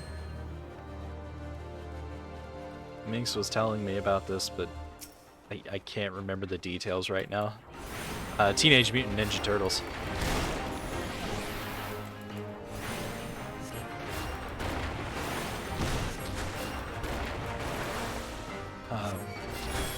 It's what my son's watching on TV. I know you guys can't hear it, but I can, and it's distracting me occasionally. I'm not upset by that. I'd much rather he watch, you know, Teenage Mutant Ninja Turtles than watch a creepy-ass adult dressed like a child playing on a playground with actual real children. That's not cool. I get that they probably don't mean any suspect harm, you know? But at the same time, those children probably didn't consent to being recorded, which is illegal. And considering there's not much regulation regarding YouTube videos, other than the law itself, a lot of suspect shit ends up on YouTube. Fucking Logan Paul, and you're walking through the literal suicide forest, recording the bodies. Insensitive shitbag. I knew that was gonna happen.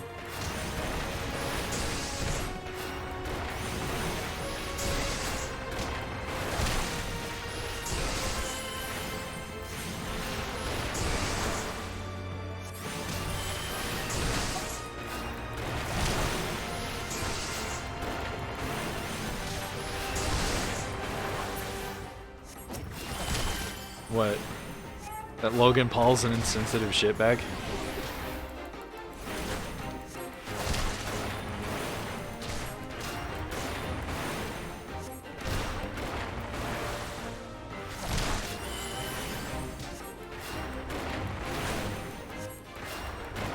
Oh, the other thing? It's a geographic location.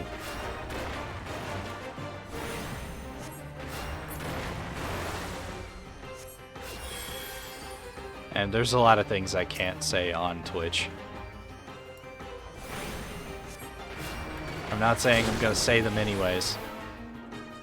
But I'm not gonna be bothered to not. I can't constantly think about what I'm saying. Yeah, everybody knows that already. Have a nice lurk.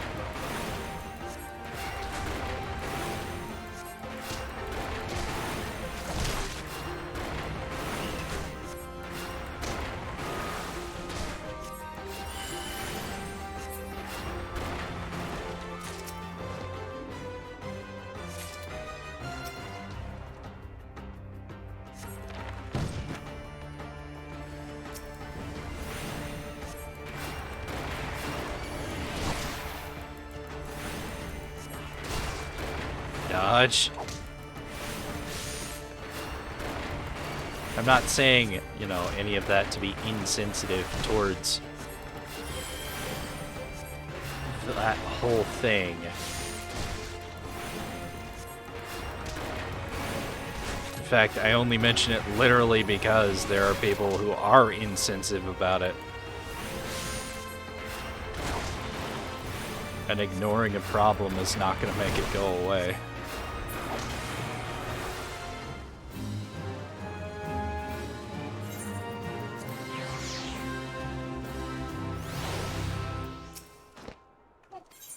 Alrighty. Let's collect my rewards. And that's literally it. Okay. Let's pop on that moldering hat. It doesn't show up on the model. Great. Okay.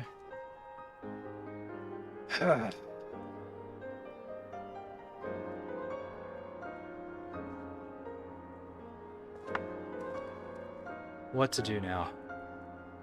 Right. I was gonna do some botany gathering for Weaver. Weaving, cloth craft, linen yarn. Yeah, it's linen. Yeah. Oh, there's this extreme survival stuff that I was talking about.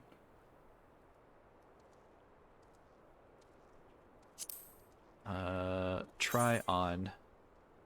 Oh, ignore the fact I'm not wearing pants. Got the pouches on the back. An upside down knife? No, it's up there properly. That's the survival shirt. Linen survival shirt. Here's the extreme survival shirt. Which is the same thing without the accessories. Okay. So I'd rather have the linen survival shirt. Yeah. That looks really cool. Again, ignore the fact I'm not wearing pants. A real handy cat. So I need undyed linen for that. And linen is flax, right? Yeah. And flax makes linseed oil as well. That's a thing to remember. What level is my weaver? 31? Am I wearing the best needle? Spinning wheel is 32. The next needle is 32 as well. Okay. Good. So, back to botanist. Let's pick up... Oh,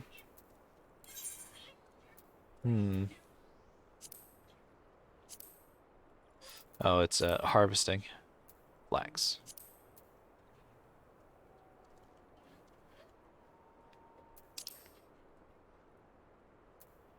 Oh, it's all around Camp Tranquil. Okay. I think I'll pick up 100. or two. That should be enough to level up high enough to get to the next set of recipes. The next cloth recipe, possibly.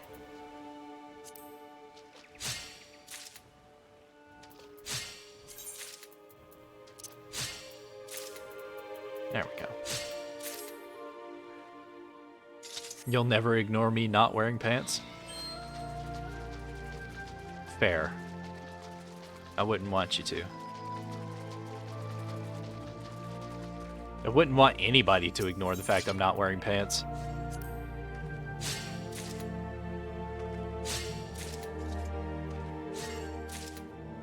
I've had dreams where I'm like back in high school and I've gone to school without wearing pants without realizing it. But I'm wearing a hoodie, so I keep the hoodie low. So I'm not flashing my balls at people. Because I went commando a lot in high school. So I wasn't wearing any pants either. In quotations.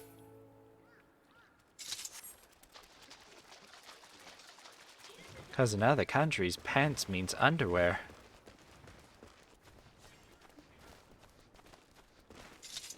Tiny troll? That's adorable. It was just a little fluff ball.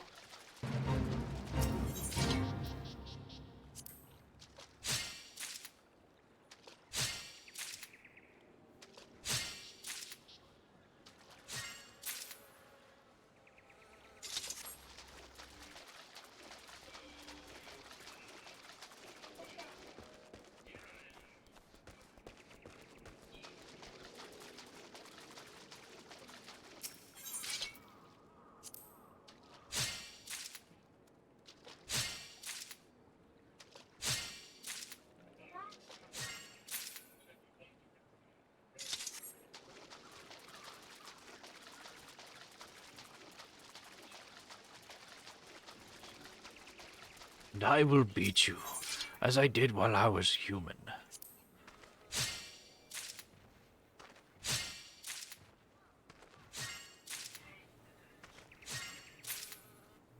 What was his name?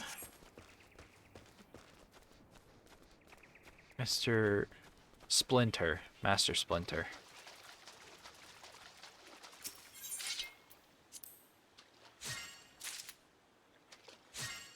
I kept wanting to call him Master Roshi, and I'm like, no, that's Dragon Ball Z, not Teenage Mutant Ninja Turtles.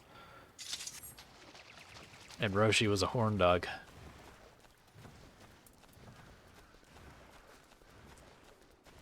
Apparently there was some either episode or movie where Roshi was turned back into a kid. And apparently that's controversial, which is because he's a horny old man.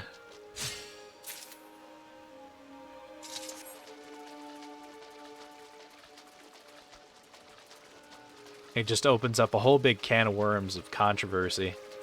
It's like, do we go by his mental age or do we go by his physical age? Either way, it's still creepy. This Master Roshi is about 80-something years old. Gets turned back into like a 6 to 8-year-old. Like, okay, he still has the mind of an 80-year-old.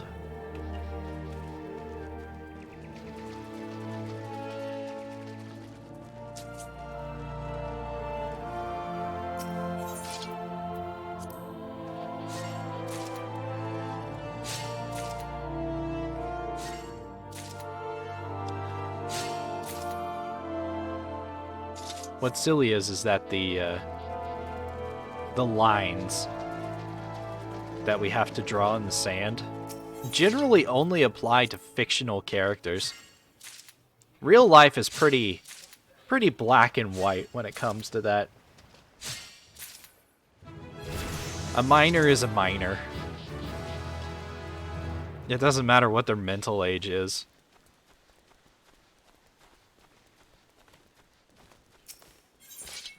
But in, like, fantasy worlds where you've got races that live for like hundreds of years, or elves that live for thousands of years.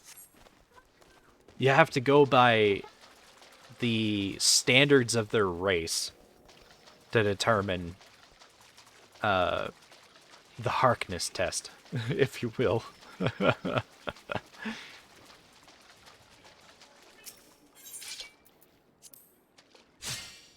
She's a vampire. She's physically 8, but her mental age is 200. She was human, so still human logic applies.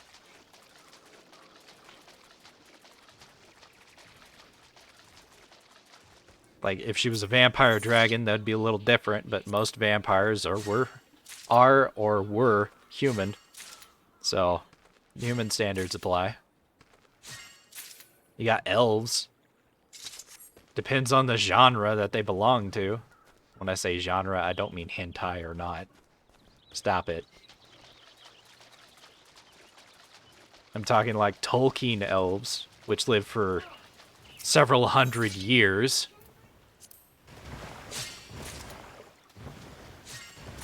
Or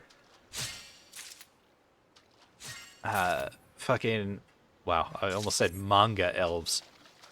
I kind of mean manga elves, because those elves tend to live for thousands of years.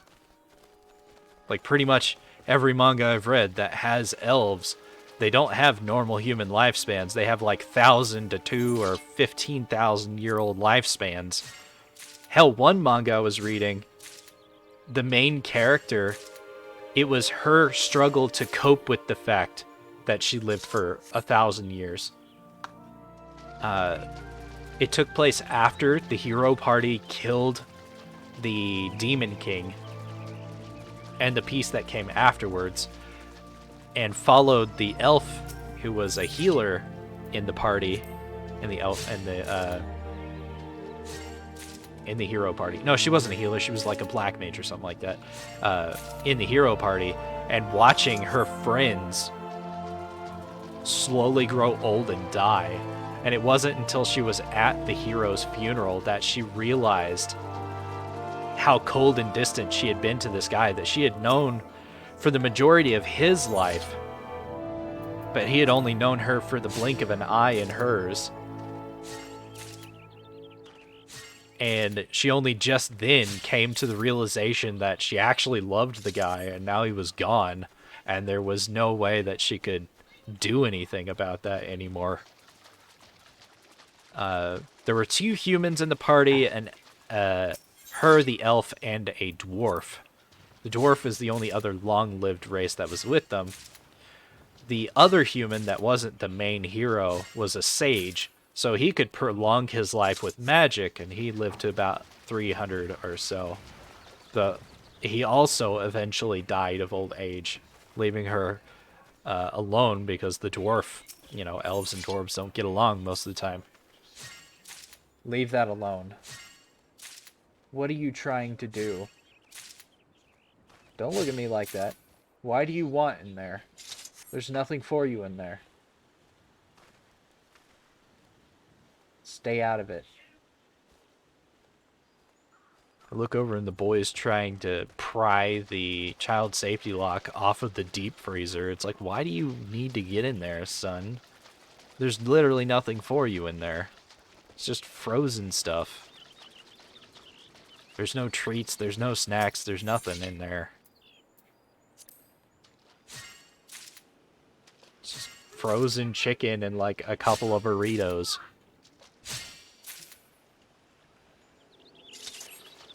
But anyways, it was a great story exploring the difficulties and the survivor's guilt that very long-lived races would face if it wasn't like everybody was long-lived, if it was just multiple races and only a few of those races lived long lives.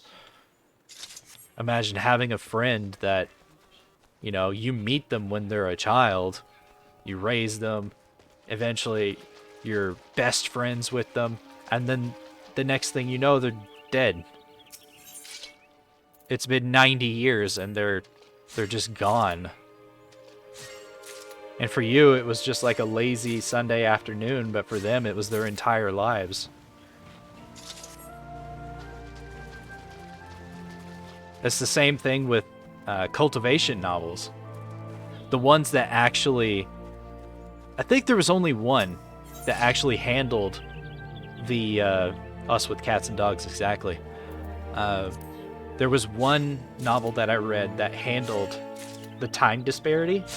Because in cultivation, normal human beings, especially in those worlds, only live to be about 40 or 50, maybe 60 at the oldest, if they practice martial arts and take care of their health. But cultivators, just by entering into key gathering, basically drawing the key, the natural spiritual energy of the heaven and the earth into their body, it gives them a 100-year lifespan just by doing that. So, you got two friends who have their childhood together. One goes on to just be a normal person. The other one goes on to be a key cultivator at like 12 or 13.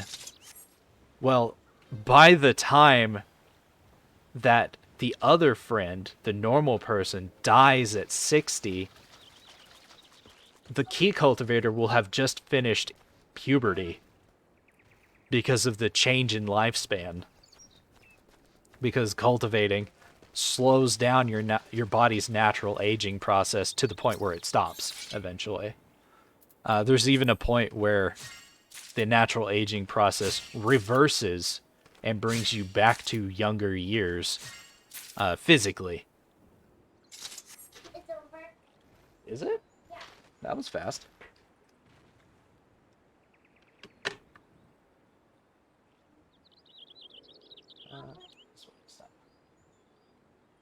Season 2.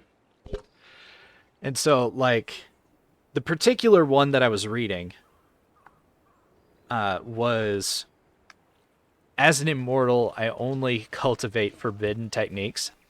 Basically, the guy found out by accident that he was incapable of dying. It wasn't that he healed very fast, or that, you know, he would still die if his head was cut off or something. He was immune to all poisons. He couldn't starve to death. He couldn't, you know, what? What is the term for not having enough water? Die from dehydration, but I know there's like a specific scientific term for like the act of that. Starvation is dying from not having enough food. I used to know this term. I don't remember. But he couldn't die from like anything. He just could not die. He aged up physically until he hit his like prime, his physical prime, and then just stopped. And that was it for him. You closed the wrong tab? Oh no!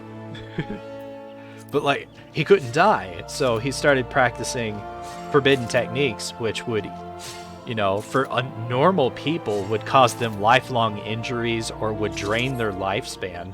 For him, had no negatives. So he was able to just practice everything, no matter what, and get, like, stupid strong. And because of that, he ended up outliving everyone from his home village.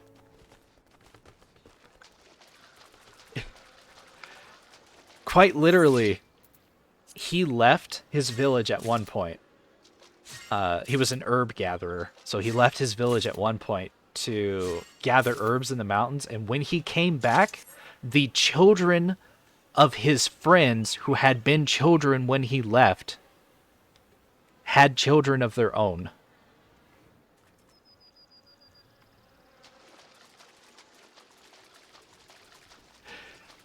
Over 60 years had passed in the time he'd been in the mountains, just picking herbs and minding his own business. He came back. Everybody he knew had died. and their grandchildren had inherited their businesses. He was like, I don't even know these people anymore. This isn't my home anymore. His house had been demolished and turned into a field. That's how long he had been gone. They thought he had died in the mountains, so they tore down his house and built a field where it used to be. So eventually he discovers that the world that he's in is it's a small world. And what I mean by that is like it's kind of like a pocket dimension. It's a world that, yes, is like several hundred miles in diameter. So it's not a small area, but it's not a big area either. It's not a planet. It's just a chunk of a world separated from everything else. So eventually he finds the exit and finds himself in a real legit cultivation world. Whereas where he had been before was just a martial arts area that was like segregated off because it used to be part of a cultivator.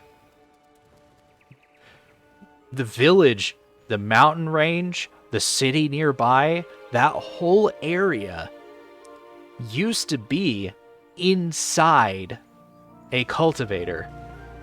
They had created a small world inside themselves through the act of cultivation, and when they died, it fused with the greater reality. It was like a dungeon in Final Fantasy. You teleport in through a portal, you do your due, and then you come back out again. That's essentially what had happened. So now he found himself in a higher plane of existence as far as I'm concerned. He found himself in a higher plane of existence because he took a step up the ladder, essentially. From being the creation of someone else to being on the same level as the creator of where he came from. And he became an actual cultivator and turned into a farmer. He started farming because he was a non-affiliated cultivator. Basically, he wasn't part of a sect. I think they call them itinerant cultivators. Basically, he didn't have an affiliation, so he just kind of hung out in this mountain range, which the people that lived there grew spirit rice, which is just a kind of rice that has spiritual energy in it and is incredibly nutritious. Imagine normal rice, but when you eat it, you don't feel hungry for 4 days, and you don't, have any negative effects because it's that nutritious. You eat it, and you have enough nutrition in your system that you don't starve for many days. You don't feel hungry, you don't need to eat again. It's like a snake that eats like a lizard and doesn't need to eat again because it's still digesting the nutrients inside it. That kind of thing. So he grew that for 400 years. He was a farmer there, but because everyone else around him was also cultivators, it wasn't that big of an issue. People would come and go. Some would die because, most of them were trying to find,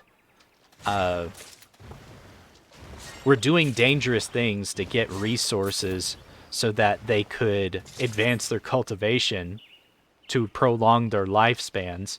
He was already immortal, so the very act of cultivation was only to make him stronger so that he could have access to more things that would make his life a little easier. Because just because he couldn't die didn't mean somebody couldn't beat the shit out of him and imprison him somewhere where he couldn't escape. So he gained strength to prevent that from happening. But for the most part, it was basically a slice of life about an immortal that lived in an immortal in cultivation. Great book. Eventually got bored of it because that's all it was a slice of life. With some shenanigans every now and then.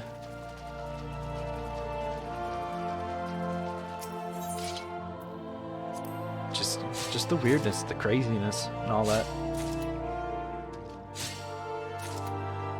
I realized none of that made any sense to anybody, and I'm okay with that. I'm fine with being the only one in the room that knows what the hell I'm talking about.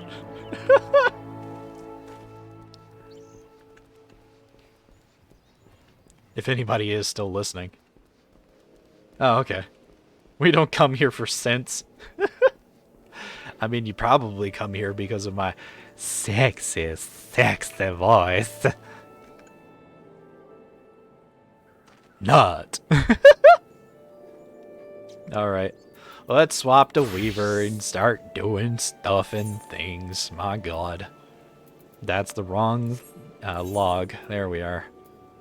More linen. More linen, more linen. I need one more level and I can swap out my needle and my spinning wheel. I should actually look into what my next needle is going to be. The Sandworm Fang is the 32 one. I think there's a 36 one as well. Let's see, it's in goldsmithing. Let's see. Worm Fang.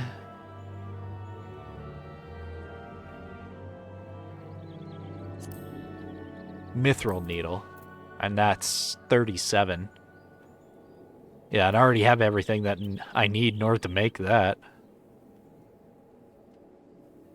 And then the next one after that is a Wolf Fang, which needs a Basilisk Whetstone. I have Basilisk eggs, so I can make a Basilisk Whetstone if I need to, but that's level 40. That's level 40. Okay, so I will need to make that at some point. Oh. Well, since I already stood up, let me go ahead and make the Mithril Needle. Choose the high qualities of both. And hit that button.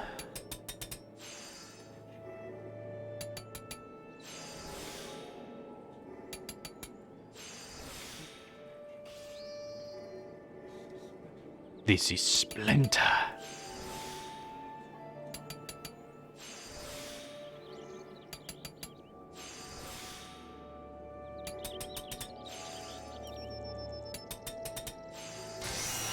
There we go. Mithril Needle, high quality.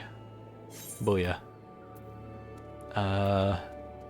Where's the Basilisk Whetstone? There it is. Let's make one of these. Since I'm already goldsmith and I have all the materials on me, I'm just going to go ahead and make the level 40 needle as well. Now, I don't have carpenter leveled up, so I can't make the better grindstone. But that's okay.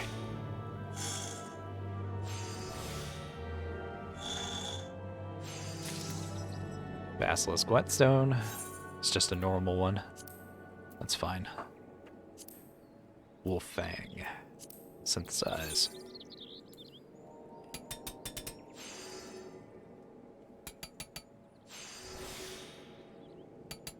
$147.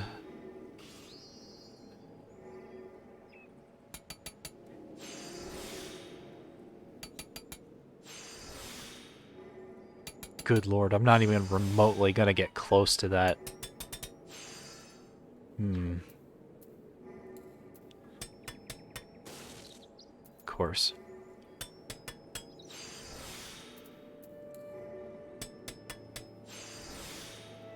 %26 chance of getting a high quality. That's rough. Yeah, it didn't make it. Damn. I did hit 41 though, which I find hilarious. Alright, well, let's try again. See if I can make a... a high quality basilisk whetstone. If I can do that, that'll make it a little bit easier to make that wolf fang needle.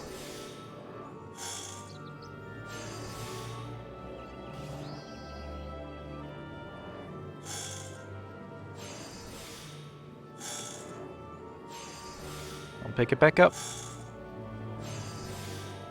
26%. It's regular.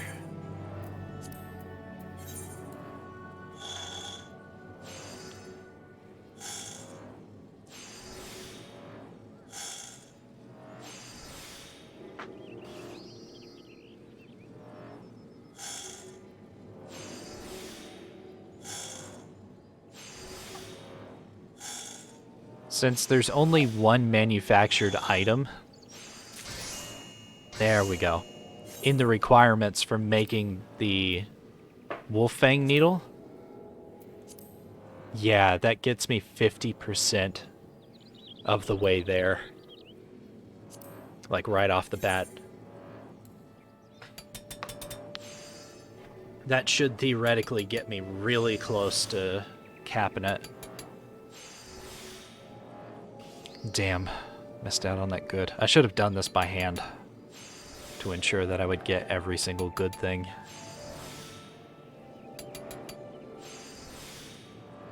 %.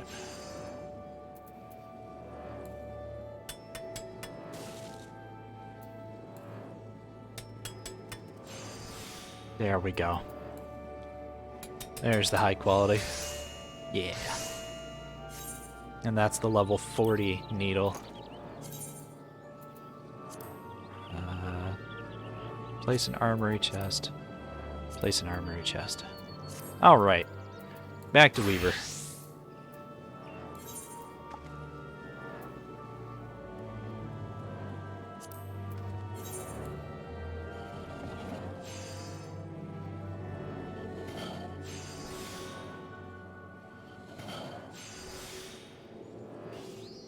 See.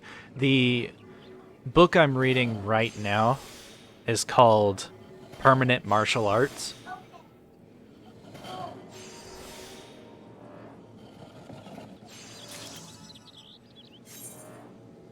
The story is about a character named Lin Feng,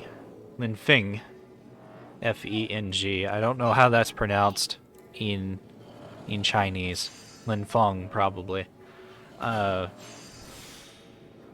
He is the third child of a moderately wealthy family. They own a corporation. His eldest brother is basically the heir to the corporation. He runs the corporation with his dad. His second brother, his older brother, not his eldest brother, but his older brother, is in the military and is I think he was a rank 7 martial artist. Yeah, a rank 7 martial artist. Essentially, in this parallel world, humanity only lives on like 11% of the world's landmass. The rest is controlled by mutated monsters, animals that are just ridiculously powerful. And the main goal that most people have is to become a martial artist and break the genetic lock so that they can sublimate and become even stronger. Like, the higher the ranked martial artist you become, the longer your actual lifespan is. Up to like 100 years at rank 9. If you break the genetic lock, you can live to be up to 200 or 400 years old. That kind of thing. They also measure their strength after like rank 7. They measure their strength in tons. A person who has broken the genetic lock can easily punch for 100 tons worth of force. A ton is 2,000 pounds. 100 tons is 200,000 pounds. That's strong enough to knock over a concrete building with a punch. That's enough to stop a moving vehicle speeding out of control towards you with a punch. And not only stop it, but atomize it. Fucking hit it and it just powderize in the direction opposite of you. That's normal for that universe. So the main character has a genetic disorder. Basically, he has a form of acute organ failure. It's not happening at once, but basically, for every year of life he's lived, his organs, his internal organs, have lived like 4 years.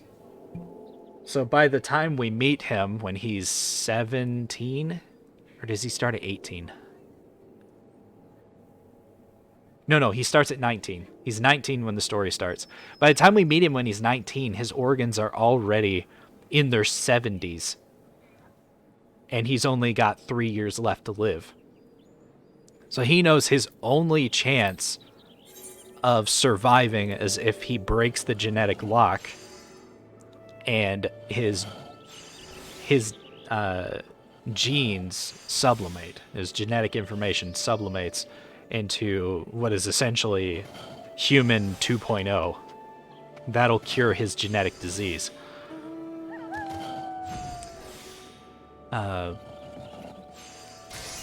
However, unfortunately for him, at this point, he hasn't even become a grade 1 martial artist because of his genetic disorder, which prevents him from doing much that's in the way of strenuous activity. So basically, he thinks he's gonna die.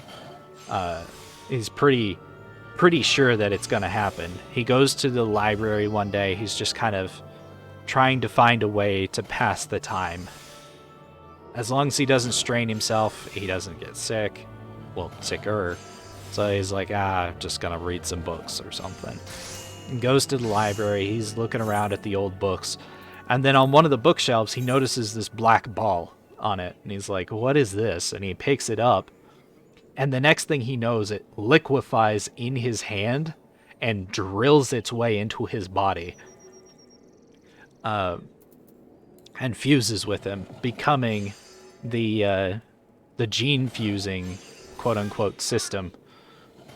It's basically a highly advanced technology from millions of years in the past, from a civilization that's already been wiped out, that will help him by allowing him to fuse his genetic information with Dire Beast information, thus making him stronger and allowing him to advance through martial arts faster than he normally would. So the first thing he does is he gets some wild, what was it called? Bison? Wild bison? Wild bovine? A wild bovine. Meat, and he absorbs the genetic information from that and fuses it in with his own DNA, which greatly improves his physique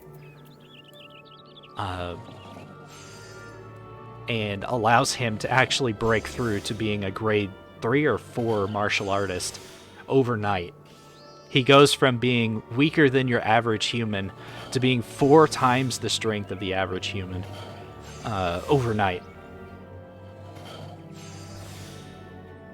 And because he fused with, wild bovine DNA, he finds that he can use martial arts based on the wild bovine, called the wild bovine tread, much easier. It's like he becomes a wild bovine while he's using this martial arts.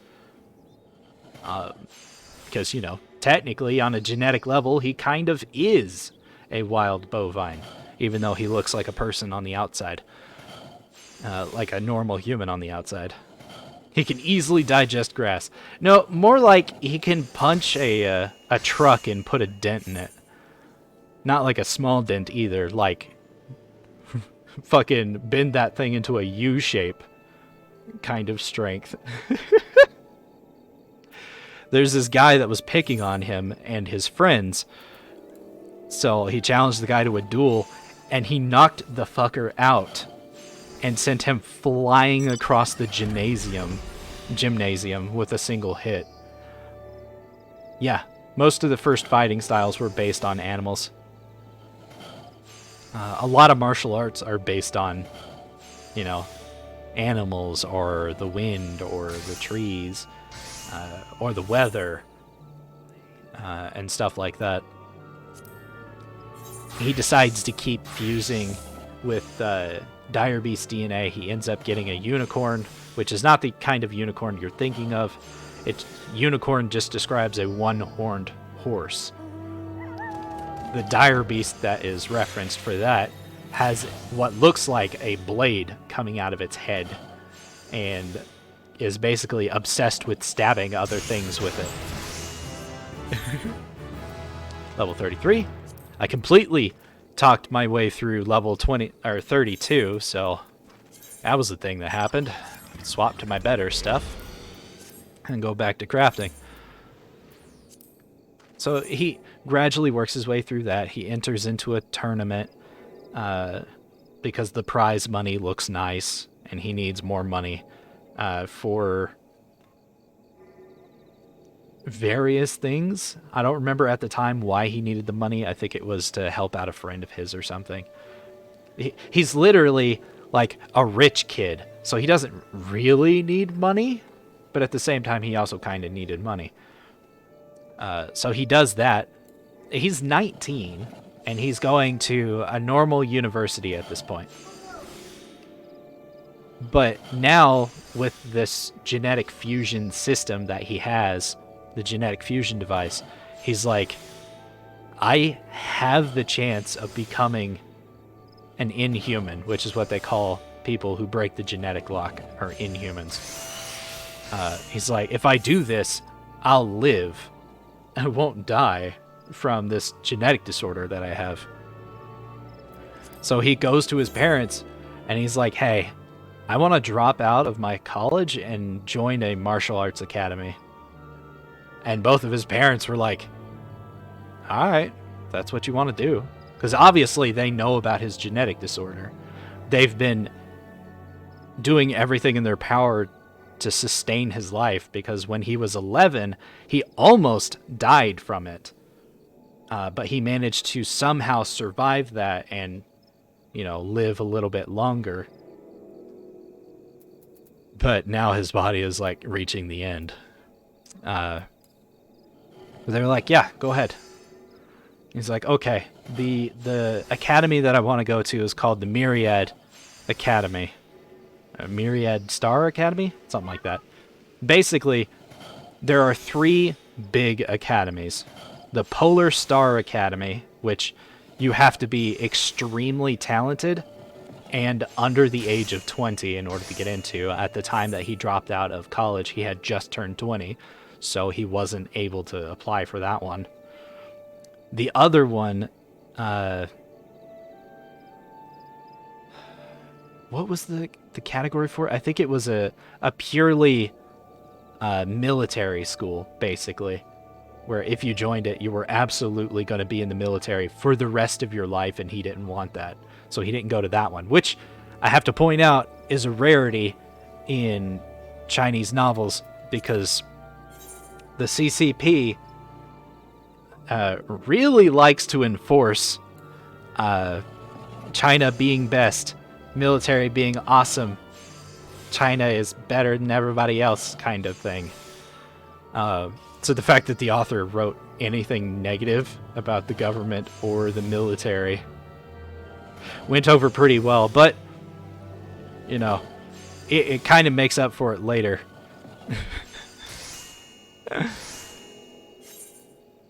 Not in, like, weird ways, but he does actually join the military at one point. The quote-unquote military, and fights as a soldier on the front lines against the dire beasts. And you can understand the reason why he would be pro-military after that point. Because once he fought on the front lines and made friends with the people fighting with him against the dire beasts, you gotta run. This was fun. Alright, have fun. Stay safe. Once he, you know, has his battle buddies, you can understand how he becomes pro-military after that, because when he comes back and sees how normal people live, like civilians live, he's like, y'all are just pampered little shits.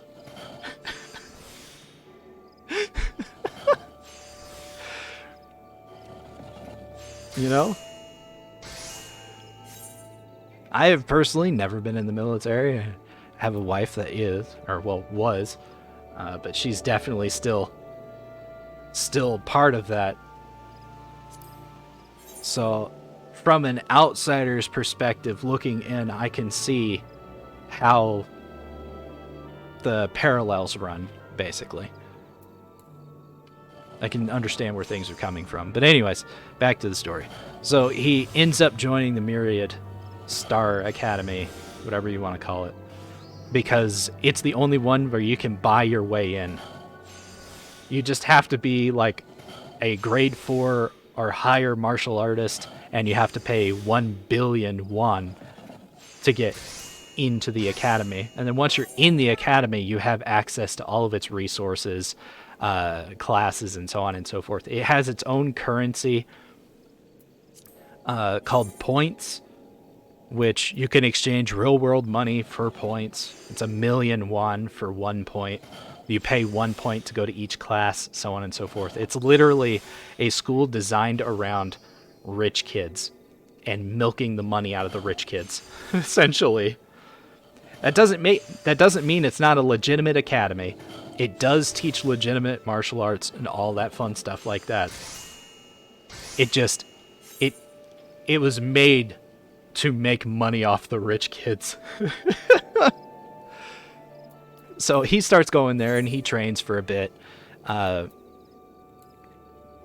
He ends up learning a special martial art that allows him to double his attack power, pretty much, by utilizing every muscle fiber in his body to create a quote-unquote spiral force when he punches that doubles the strength of his punch.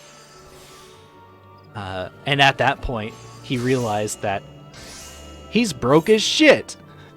Because you need literal... I think the next level of the martial art that he wanted to get was 100 points. Keep in mind, 1 point is 1 million won. So that... Not won as in W-O-N. Won as in Y-U-A-N, which I know is pronounced completely different from how I'm pronouncing it. I am not Chinese. I'm gonna butcher the language because I don't speak Mandarin. I'm sorry.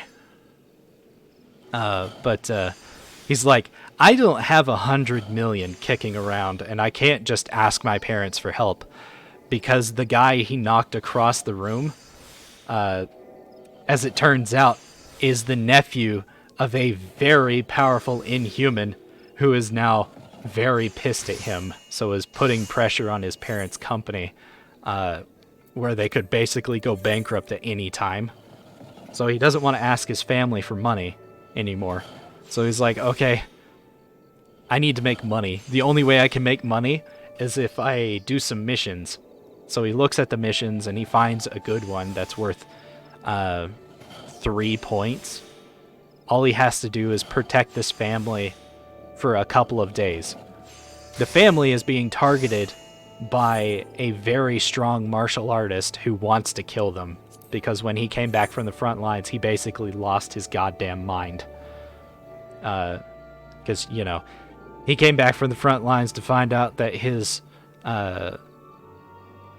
sweetheart had been murdered, had been touched inappropriately, we'll call it that. It was a lot more than that. And then murdered. Because I can talk about death on this, but I can't talk about sexual assault. Censors are weird, you know? But he came back, found that out, he got revenge by, you know, killing the guy and his whole family. I shit you not. But then, you know, he never got his mind back after that, so he just went nuts and started killing more people.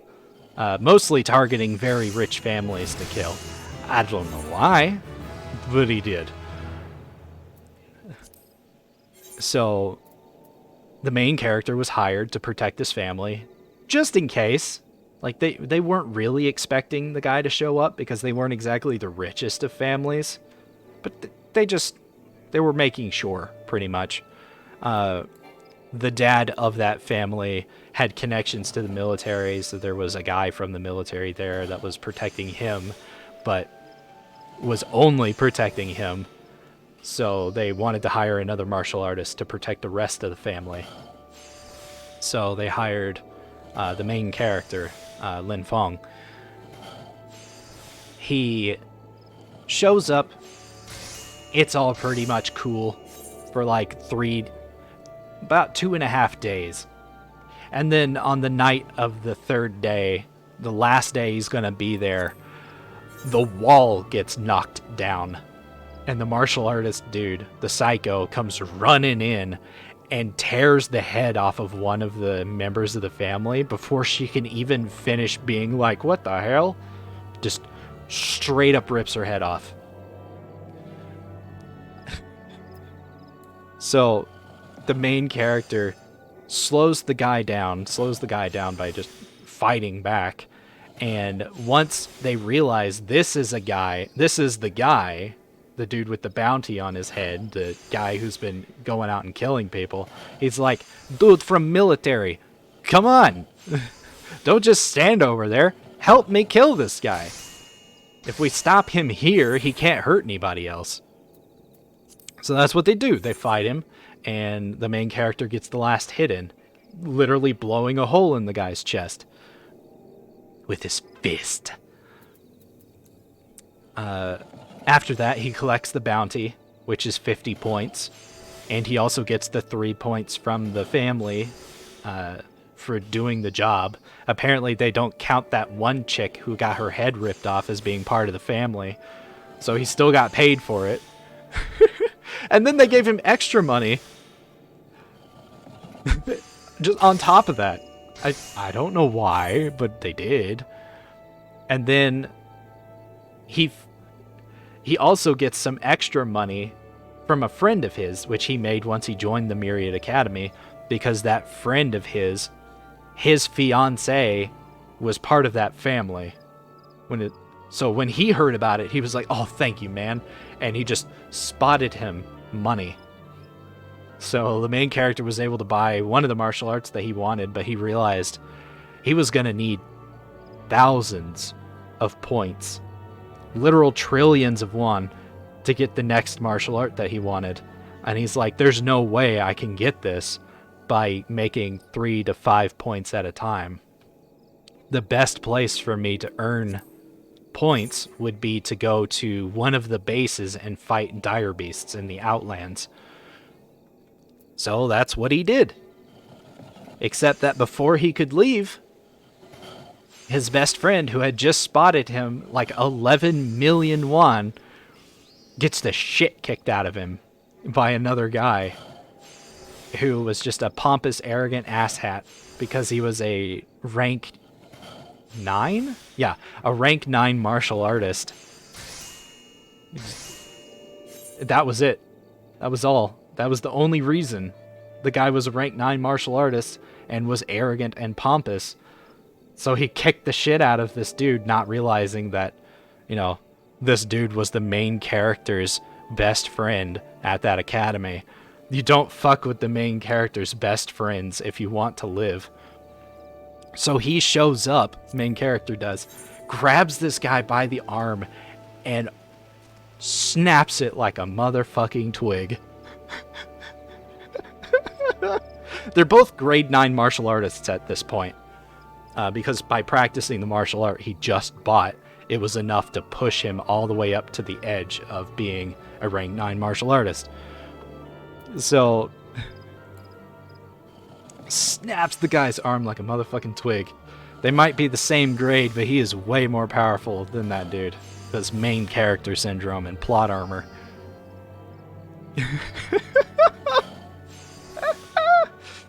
Oh my god. And finally, he's like, if you want to keep your other arm too, apologize. The dude's like, I'm sorry. Please don't kill me. Like, good. But you're also going to the Outlands with me. You're too full of your fucking self. You're gonna come out here and fight dire beasts with me. And the guy's like, what? Like, you can't be serious. It's like, yeah, I'm fucking serious. You either do it or I'll tear your arm off. The main character in this does not fuck around.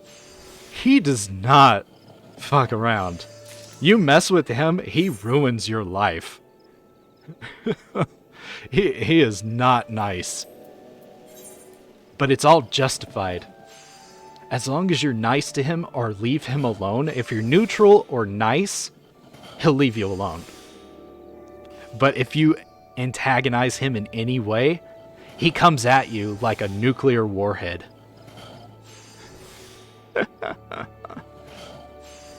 Oh man, and that's a common theme with all the best characters in wuxia novels.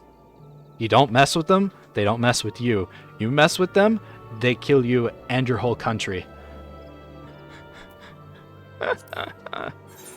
But anyway, so he drags the guy out to the Outlands with him. Because of the advanced medical technology, the dude's broken arm literally was reset and healed overnight. So they left the next day to the Outlands. And when they get there, they start working together as a pair. Because once they arrived, he looked at the guy and he said, okay, you fulfilled your end of the agreement. You came out here like I told you to. Now you can do your own thing, you can leave, or whatever. And the guy was like, you're gonna be here, right? Main character was like, yes, I am. Well, then I'll stay too. Let's hunt some dire beasts. And just like that, they became friends. Because that is also a guy thing. You get into a fight and then you're friends afterwards. As long as you don't, you know, bang your best friend's wife, or girlfriend, or sweetheart. Pretty much any guy-to-guy conflict can be solved by just kicking each other's asses. And then getting over it. Which sounds like toxic masculinity, but is also a uniquely guy thing that women just don't have.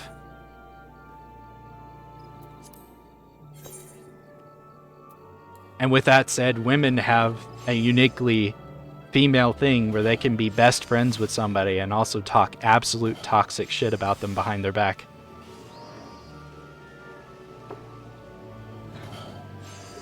That is a thing I've seen way too many times, both in person and in media.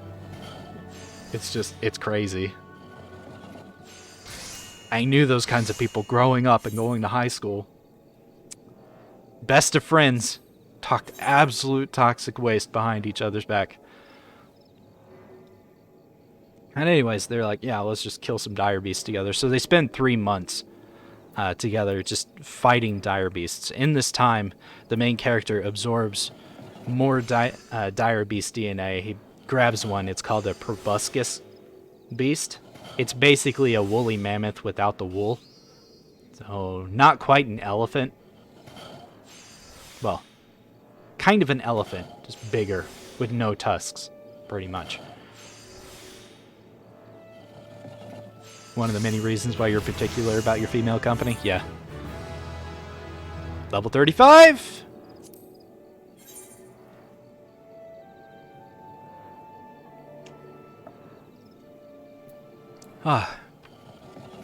So.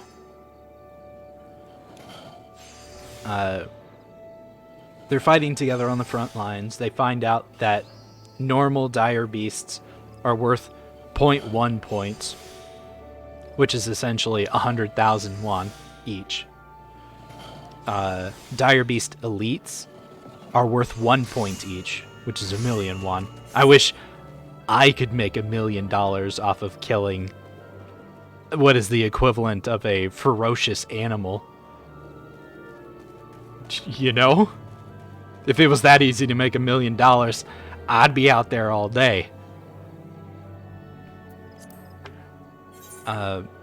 They basically work together. Where they are is one of the forward bases. It's not on the front line, it's just behind the front line. So they fight and kill any dire beasts that made it past the front line. It's termed sweeping. They're sweeping up the refuse, pretty much. Killing the weak dire beasts that the front line couldn't be bothered to kill or just missed. And after doing this for 3 months, they gradually become known as the Demon Beast Slayers, which is just a cool-ass name that I would probably see on a heavy metal album. But at this point, after 3 months, they learn that a decisive battle is about to happen on the front line. And the amount of points you can earn during this decisive battle has been doubled. And there would be a score tracking system. So the person that contributes the most during this decisive battle would receive 100,000 merit and like 1,000 points. 1,000 points being, 1 trillion won. The 100,000 merit would be used to give them an 80% discount in the shops. So any martial arts you wanted to buy would be 80% off if you got first place. So the things that would cost 1,000 points would only cost 200 points. Pretty comprehensive. So the two guys are like, we have to get out there and do this. Like, we've been sweeping for like the past 3 months. We work really well together. We need to get out there and take advantage of this double point thing. Double point event, quotations. So they head out to the front lines. They end up at Dragon Mountain Base and get added to one of the platoons. There are... I can't remember if platoon was the bigger or the smaller of the two. It's platoon and battalions. I think platoons were the smaller ones and battalions were the bigger ones. There was 13 battalions, and each of the battalions had 10 platoons, and each of the platoons had 30 martial artists in them. So there was quite the fucking large number of them out there. And they had 16 inhuman experts there as well, who were going to be doing the actual, like, major fighting. Not against the little things, but against the incredibly strong dire beasts that were controlling this horde that was coming at the base. Whereas the battalions and the platoons and everything would be fighting the lesser stuff. Everything from like the normal dire beasts, which numbered in the hundreds of thousands, to the elites, which were, the thousands, and the dire beast kings, in quotations, which were in the hundreds, and then the demons would be handled by the inhuman experts, because only somebody that had broken the genetic lock could even hope to scratch one of the demons. So they get to the front lines, they get put in their battalions, and this is when they learn about the merit scoreboard, basically. And you learn about the top 3 scorers, who are all rank 9 martial artists who are on the cusp of breaking the genetic lock, but for some reason haven't managed to yet. Doesn't really matter all that much when it's mentioned. The fighting starts. The main character and his battle buddy get separated in the conflict. and the main character finds himself fighting alongside the top 3 in the rankings. This is when they become important. One is a guy that has a special ability called Berserker, which causes him to literally double in height. It's a superhuman power he's unlocked because both of his parents were inhumans. So when he was born, he already wasn't human, essentially. And this is one of the manifestations of that. He could go Berserker mode and become this giant thing.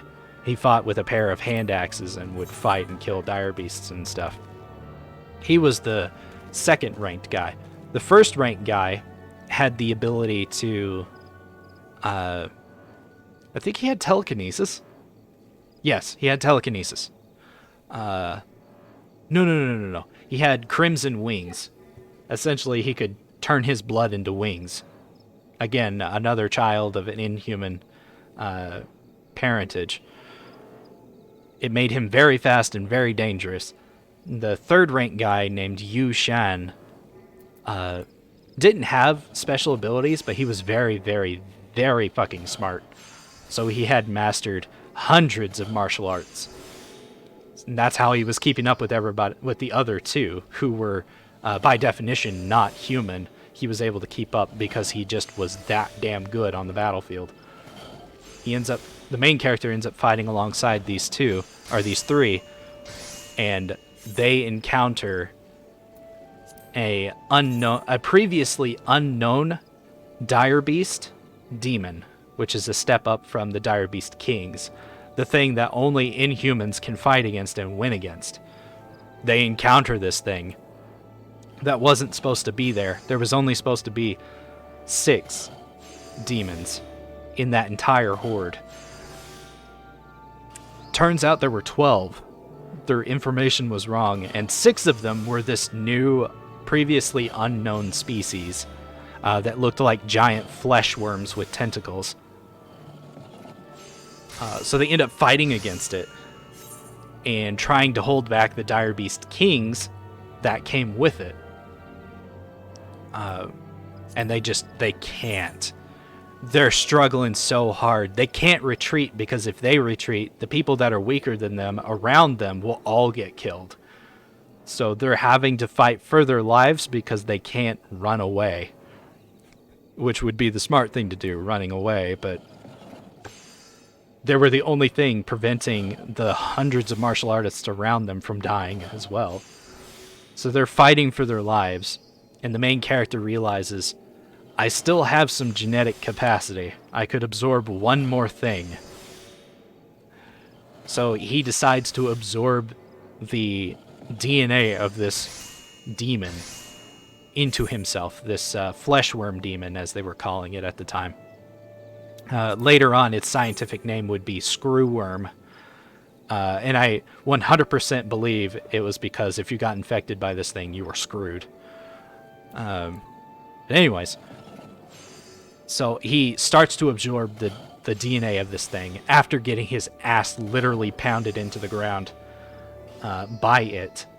How he didn't die is only because his body was just so much more than everyone else around him. He was like 60 times more powerful than a regular human, both in his strength and his physique, and so on. Is the only reason why he survived. That and plot armor, probably.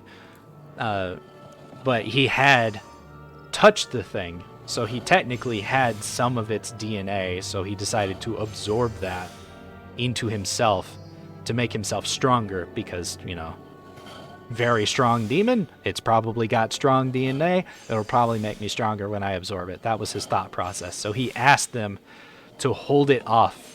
You just drew a thing real quick? Oh god. What have you done? So he asked them to hold it off for 1 minute.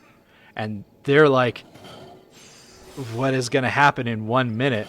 But they decide to trust him because they have literally nothing else to hold on to. There's no hope that they'll survive through this, so they decide to just fucking trust him and go with it. So they decide to hold it off. The number 1 spot, the guy with the blood wings, gets torn in half and eaten almost immediately, and the berserker ends up dying about 30 seconds later. And then Yushan, the last guy, the multiple technique guy, nothing, you're innocent? I don't believe that. Yushan manages to hold on for a bit longer, just long enough for the fusion of the DNA to finish taking place. And at the end of that moment, the main character is able to get up and fight back, because absorbing this thing, which had like insane regeneration, boosted his physique up twice what it was before. So he was basically twice as hard to kill as before, which allowed him to get back up and get back into the fight.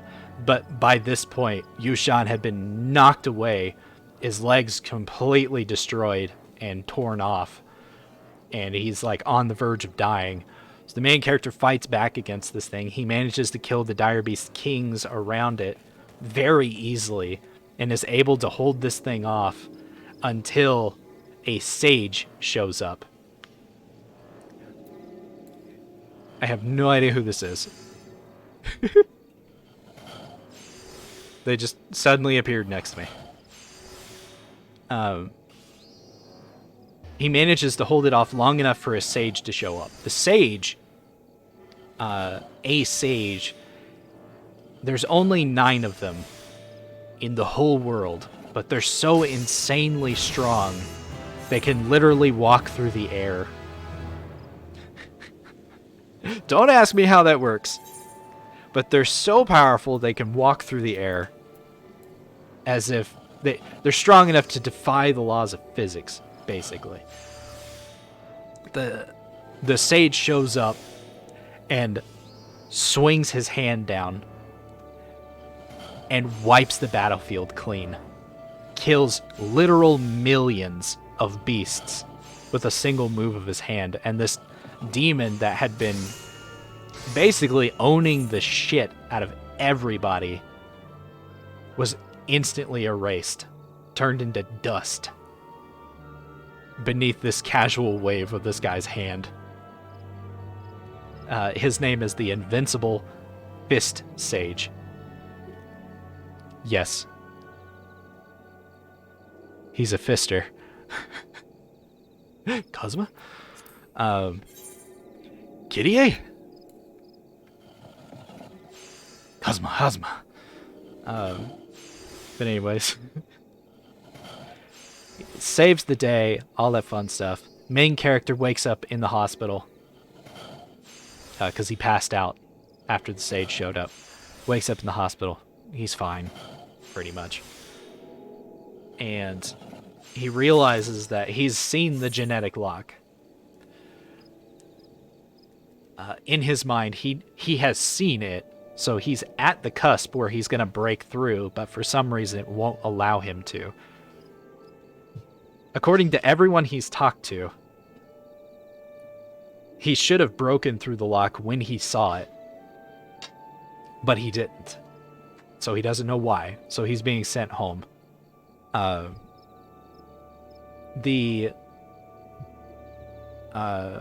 Yushan's also in the hospital. Emergency surgery managed to save his life, but they could not save his legs. So he's having to retire from the battlefield with no hope of advancing and breaking the genetic lock in the future. The Invincible Fist Sage declares that they have to retreat because this dire beast that they encountered, this demon thing, is just too powerful. Sure, he wiped it out with one attack, but there were so many more than they were expecting. So suddenly the danger level of that area is just too high to justify keeping people there any longer. The reason why the sage himself couldn't stay there isn't explained at the time. It's explained much, much later in the story. But there's essentially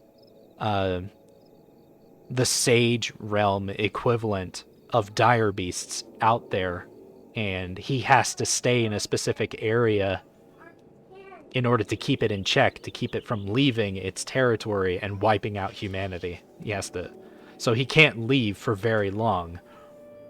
Otherwise, he could probably claim huge swaths of territory for humanity just on his own. But because of the danger level and the fact that he can't stay and, continue the fight, he decides to call a retreat. So everyone leaves Dragon Mountain Base and goes to Dragon Length City, which is even further away from the front line. When they get there, everything's just kind of hunky-dory. And, people are trying to recover. They're kind of sad because they technically lost the decisive battle. What are you doing, son? Sit. They're bummed because of that, and the main character is sad because the two of the people that he had fought alongside on the front lines, who he had become great friends with through experiencing life and death, they ended up dying with him. Well, not with him, but in front of him, basically. He wasn't able to protect them at all. They had protected him and had sacrificed themselves so that he could finish fusing with that thing's DNA to become strong enough to hold it off to protect everybody else that was there.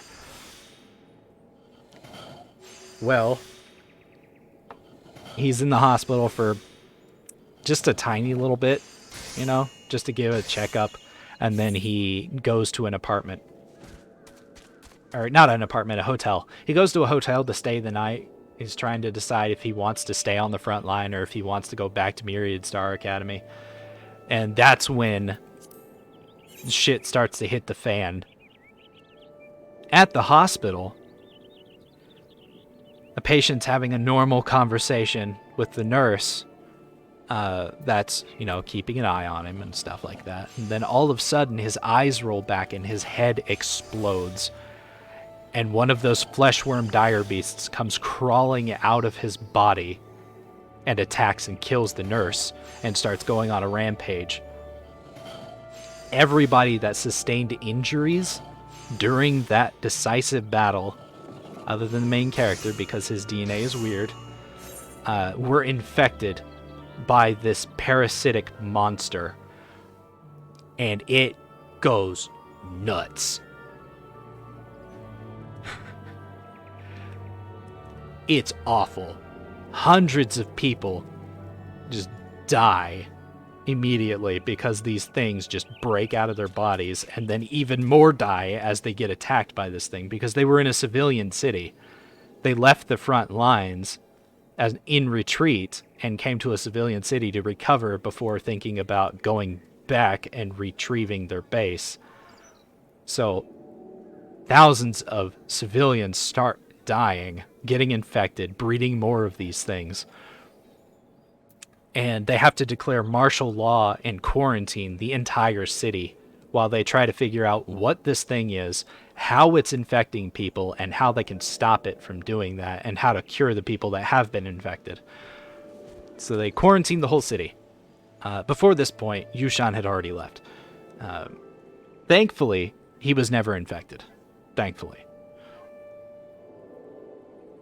Because apparently the demon version of this monstrous thing wasn't capable of infecting people. It was just the weaker versions that could.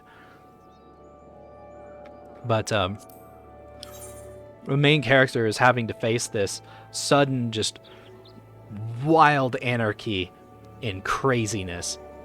He's running around the city killing these dire beast things when he finds them, and also doling out citizen justice against anybody who's breaking the law during this time as well, like thieves and rapists who are going around, being like, oh, we're all gonna die anyway, so might as well have some fun while we're still alive, kind of thing. Main character shows up, no you won't, flicks their head off, continues on his way.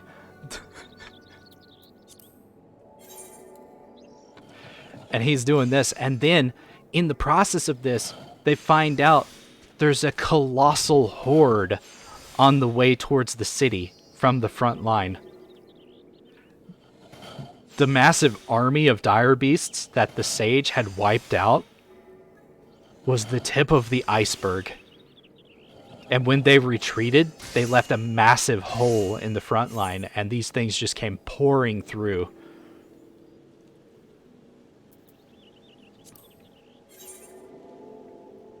And it's like, oh shit, no, what are we gonna do? So the main character runs out there, along with as many of the other surviving martial artists that he can, and tries his best to hold off that horde as long as he can. And in the process of this, during the few days that they'd had calm before the storm hit, he had managed to figure out why he couldn't break the genetic lock. Well, he has fused with 4 different dire beasts' DNA. Yes, he saw the genetic lock, but the genetic lock that he saw was the human genetic lock. So while he might have broken through that, he didn't break through the other 4 sections of DNA that he had in his body. So after figuring out what their genetic locks were, which was a lot easier considering he had found the human one, he was able to break the genetic lock on the battlefield and was able to become an inhuman, holding off that gigantic horde long enough that the invincible fist sage could come back and be like, what the shit, I left for 3 days. But in doing so, he basically saved the lives of 3 million people.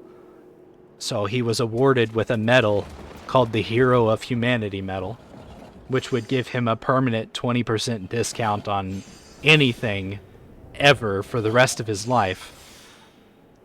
That's, 20% off of his groceries and off of, rare things that can barely be bought with money. He would get a 20% discount on. It applied to literally everything. Great. And, after getting this medal and coming back, he's now an inhuman. He finds out that after breaking the genetic lock, that's only the first step in becoming strong. Sages have broke the genetic lock 4 times and have supplemented their genes 4 times. It's not like his, where he had to break 5 locks in order to break through to the inhuman realm. They progressively broke the same lock multiple times. So they broke their human lock multiple times and advanced to sagehood. He only passed the first hurdle by breaking each of his locks 1 time, if that makes sense. So he's in the metamorphosis stage. Essentially, for the next several months, his body is going to be changing and growing rapidly stronger, because he's no longer a human. He's human plus. He's human 2.0 at that point. The next stage he can get to is called the Divine Realm. You want forehead kisses. Wait for it. Wait for it. The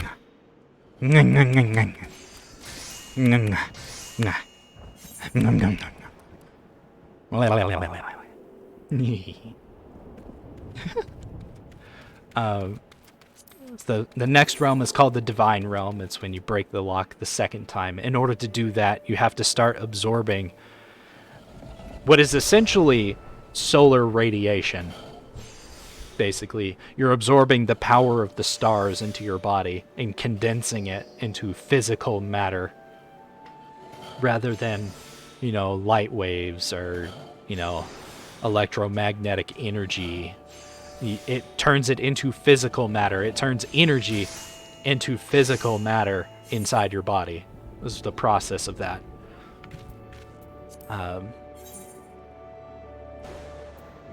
Which ironically conforms with the law of conservation of energy.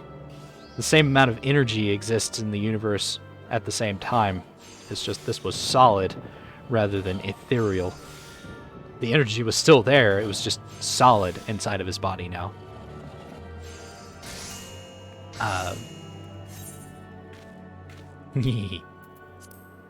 Basically, it's called astral power. You have to absorb 99 strands of it, then condense those 99 into one, and in doing that, it raised your capacity to 999, and then you would do the same process, gather 99, compress it into one, gather 99, compress it into one, and you would do that until you had the 999, and then you would combine all of those into one, and then do that whole process again until you had 9,999. Now, the more astral energy you accepted into your body, the easier it would be to collect more in the future. So the process stayed roughly around the same speed the entire time. Theoretically, to break through the first third of the metamorphic realm, it would take about 2 to 3 years. And then after that, it would take about 10 years to get through the second part, and it would take about 20 years to get through the last part. That kind of thing. Basically, it would take a long time. But he discovered that because when he broke through the genetic lock, he unlocked innate superpowers, essentially. He got strength from the wild bovine genes, strength from his human genes.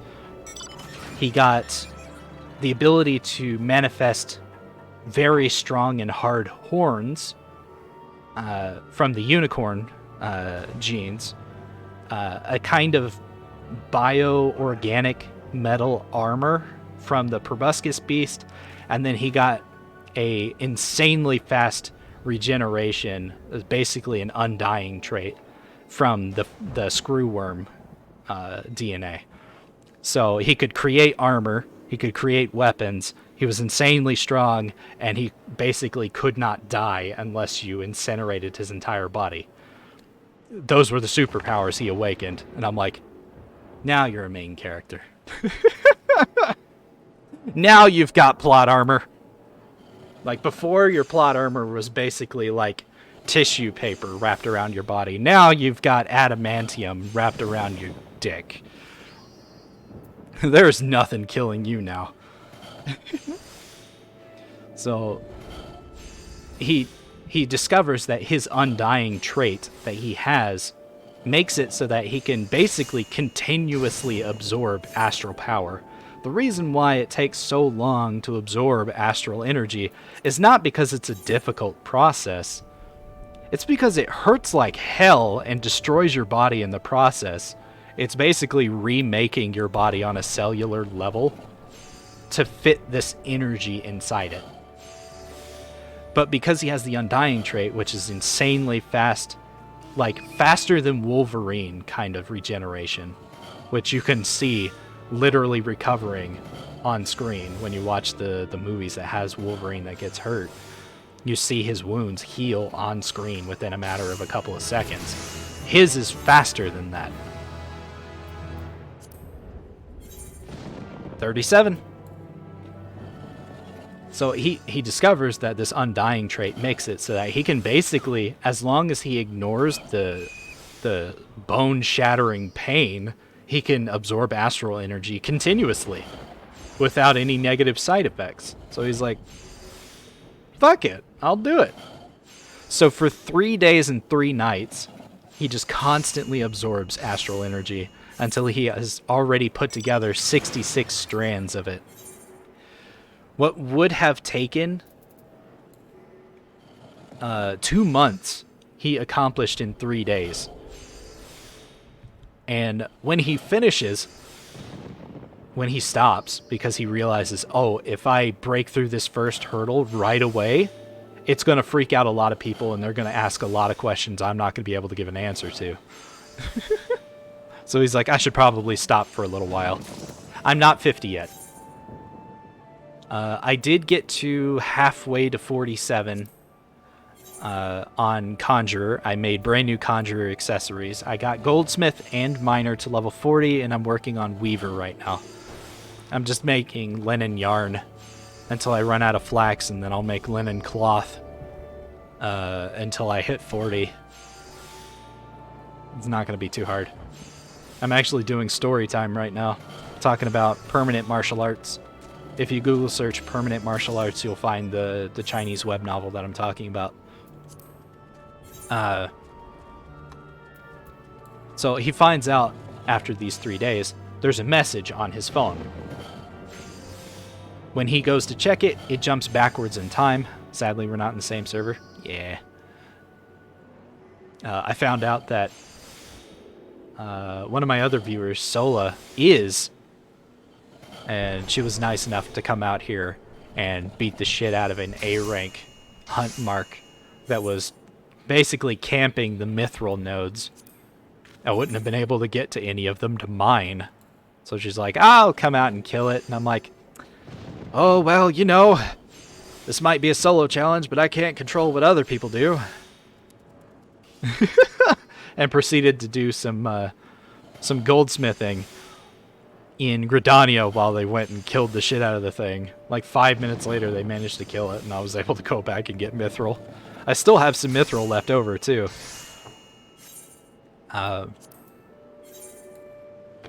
But anyways, he finds a message on his phone, and this message is from the girlfriend of Yu Shan.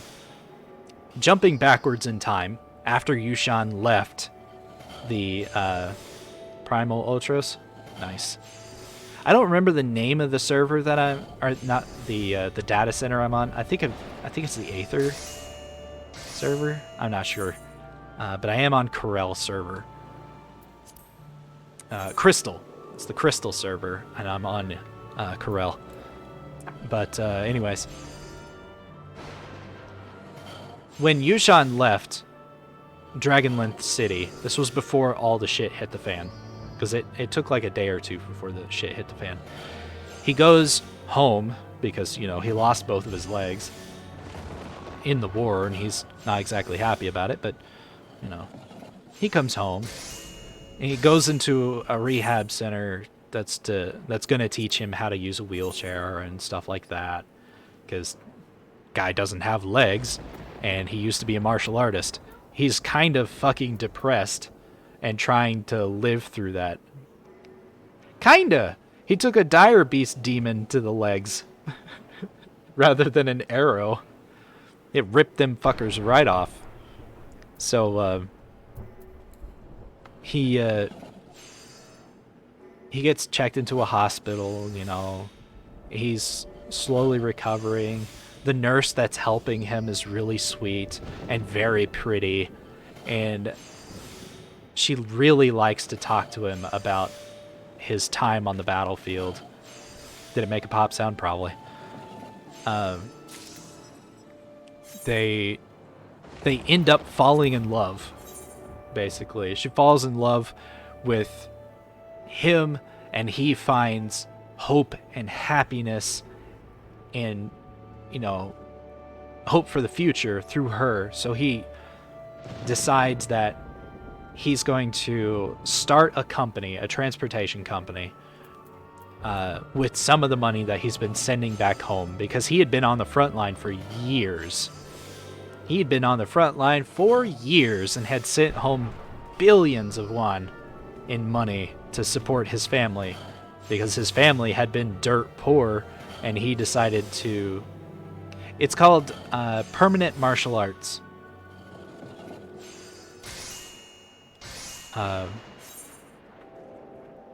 He decides, or well, he decided as a kid, like when normal people would be, permanent martial arts. When normal people would be, you know, worried about school, you know, grade school and stuff like that, he decided he was going to become a martial artist so he could be, so he could support his family and get them out of poverty. It was just his parents, himself, and his younger brother. And he wanted to improve their lives. So that's what he did from that moment on. He just practiced martial arts. Everything he could find.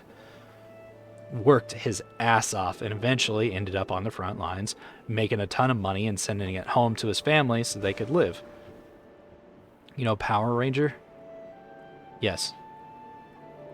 I used to own the very first episode of the very first season of Power Rangers.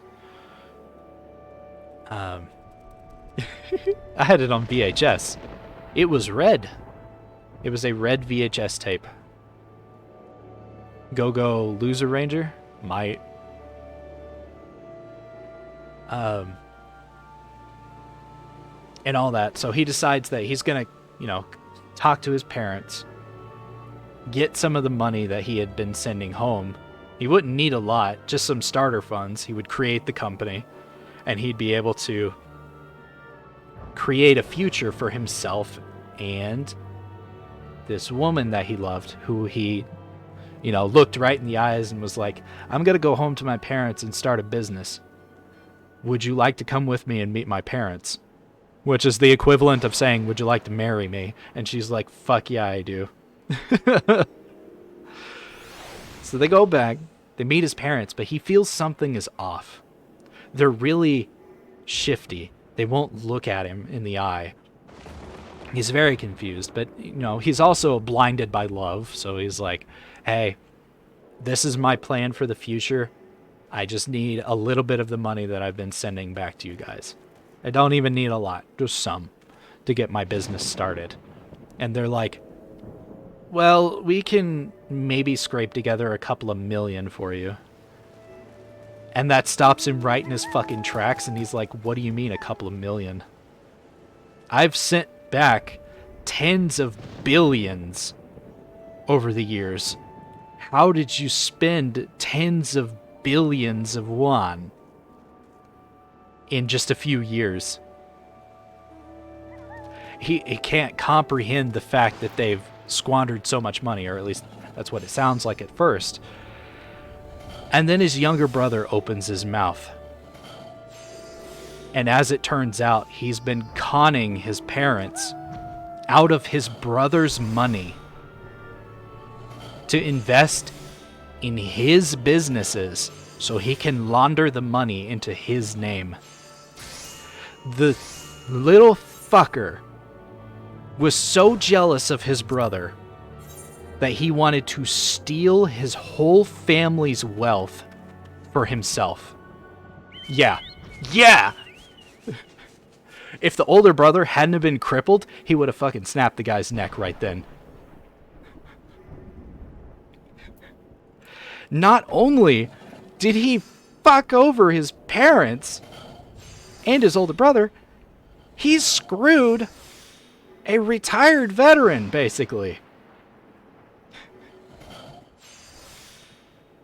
It's such filth. Such disgusting filth. And the older brother's like, I can't believe you've done this. Like, I knew you were a problem child, but I didn't realize you would go so far as to do something as disgusting as this. And the younger brother's like, psh, you think I give a shit about your opinion? This house that we're in? It's in my name. You see those cars outside? Those are mine. You know that sanatorium you were going to? You know, recovering from having your legs ripped off? I own that place. I pay your girlfriend's salary. You own nothing. And the brother is rightly pissed off because he's like, that is my money that you stole, that you are spending on things. That's not your money. That was supposed to be for our parents. To allow them to live an easier life. Not for you to use for your own wants and needs. Not for you to steal from them. But there's nothing he can do, because he's crippled at this point. The basis of all martial artists, or all martial arts, is not how you punch, it's how you stand. You can't throw a proper punch without legs. Sure, you might do a little bit of damage, but you're never going to be as strong as you were when you had legs. And he knows this, and the brother knows this. So, you know, the only thing the older brother can do is call the police, report him, get a lawyer and try to sue him to get the money back. But because the younger brother had thought this shit through, he had covered his ass well enough that there was no proof that he had done it.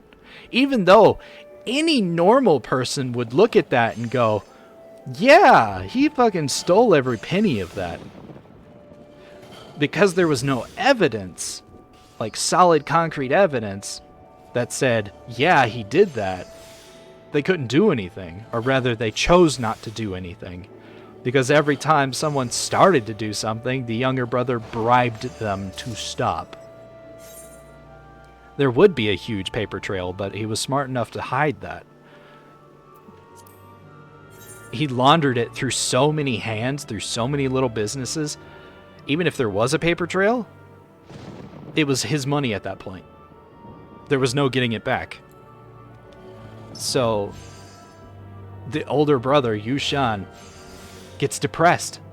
Who wouldn't? After being so royally fucked over by family, who wouldn't get depressed after that shit? He is like, he turns to drinking, he's sad. This all happens in the course of a week.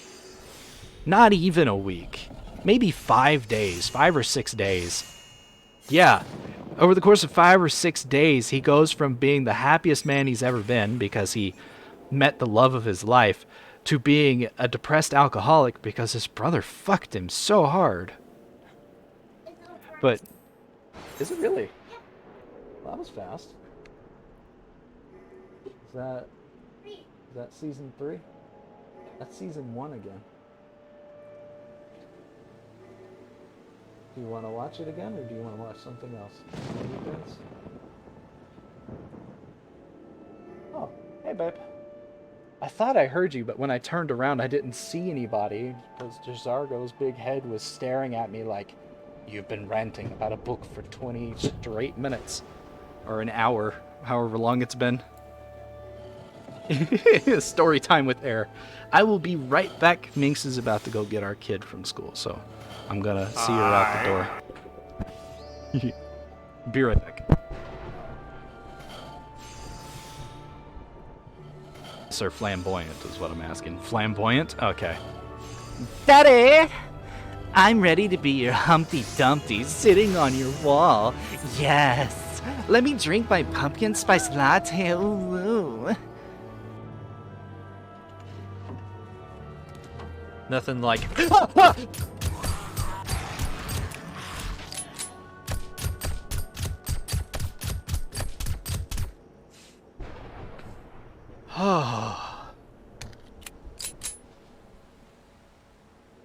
I looked down. Okay, one sec. Vitality. Oh shit! Hi? Turf War? Turf War. Wow. Wow. Wow! You seeing this? 1378? 1293?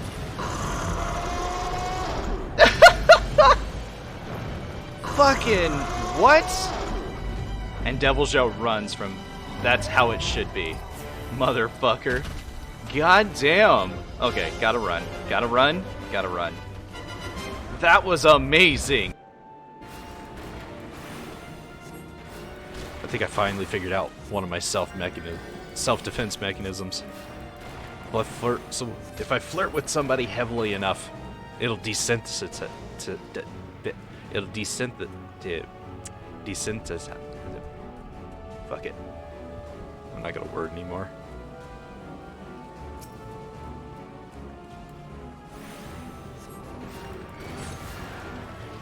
I swear. Woohoo!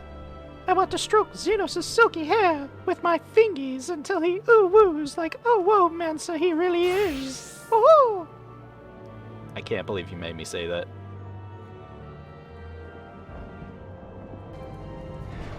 Daddy! Oh, Daddy, you tan my leather and oil my tools so good. Oh, whoa. Can't believe you make me say this. Oh, there is something else here, too. Beste diablos. Da faller på det av. Vi rör oss inte igen. Is it going down? Yeah, it's over at man. What the hell is the Diablos doing? That's the Diablos. Yeah. Nada, nada.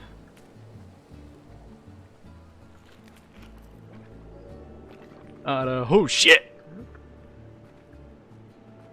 Does that turn you on? Does that excite you? Am I pretty enough for you now?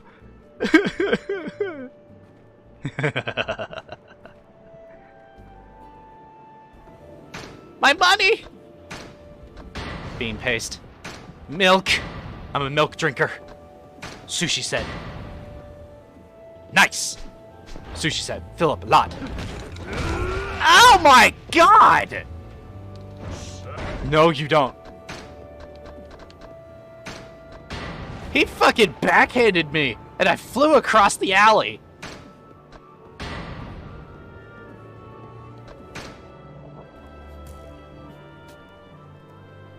Excuse me? Sir? Ah! You son of a bitch. How dare you come into my hole and smack me with your arrows? Penetrating me deep in my hole. That is not okay. How dare you? How dare you? I want to speak to your manager, you son of a bitch.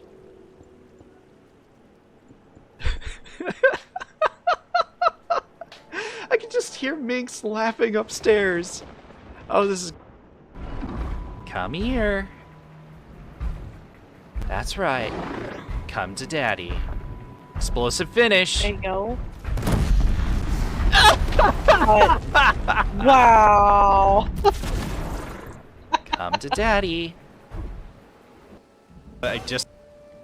Oh my god. I forgot about that. Explosive finish. Tiger movie? Want this one? No?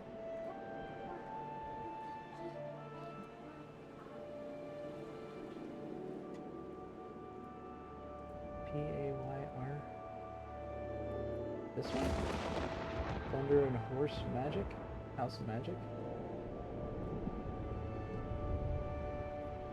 Oh, this one? Yeah. Guy Fury?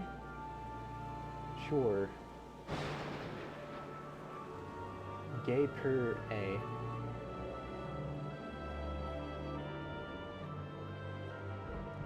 Well, it's Warner Brothers, so I'm gonna trust it's not some kind of weird porn thing. Alright. Come to Daddy. Alright. I'm back. So, where were we? Right. Oh, I'm level 38. I can equip the new needle. The mithril needle. Oh, I could wear that at 37. I need to repair my armor. Doing hundreds of crafts in a row tends to wear out your gear, apparently. All my accessories are completely broken. Good lord. Okay. Alright, so I'm back. Welcome back. Hi. How you doing? So where was I? Right. So he leaves, he tries to sue, he fails because there's no evidence, or at least not good enough evidence, whatever. So he's depressed, he's an alcoholic, he passes out one day, and his girlfriend, who's there witnessing this whole thing, is just in despair. She doesn't know what she can do. The man that she loves is falling apart in front of her. And then it clicks in her head, oh, didn't he have this friend who he fought alongside on the front line, this guy that he talks about all the time? Maybe he can ask him, or she can ask him for help. So she picks up her boyfriend's communicator, which is essentially a cell phone, and first tries to call Lin Feng. But at the time, Lin Feng was practicing absorbing the astral power, so he was distracted for 3 days and 3 nights. When he didn't answer the phone, she was slightly depressed, but decided not to give up, so she sent him a message that basically explained everything that had happened to Yushan since he came back from the front lines, and then waited.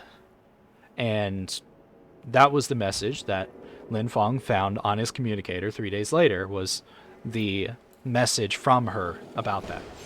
So he immediately calls them.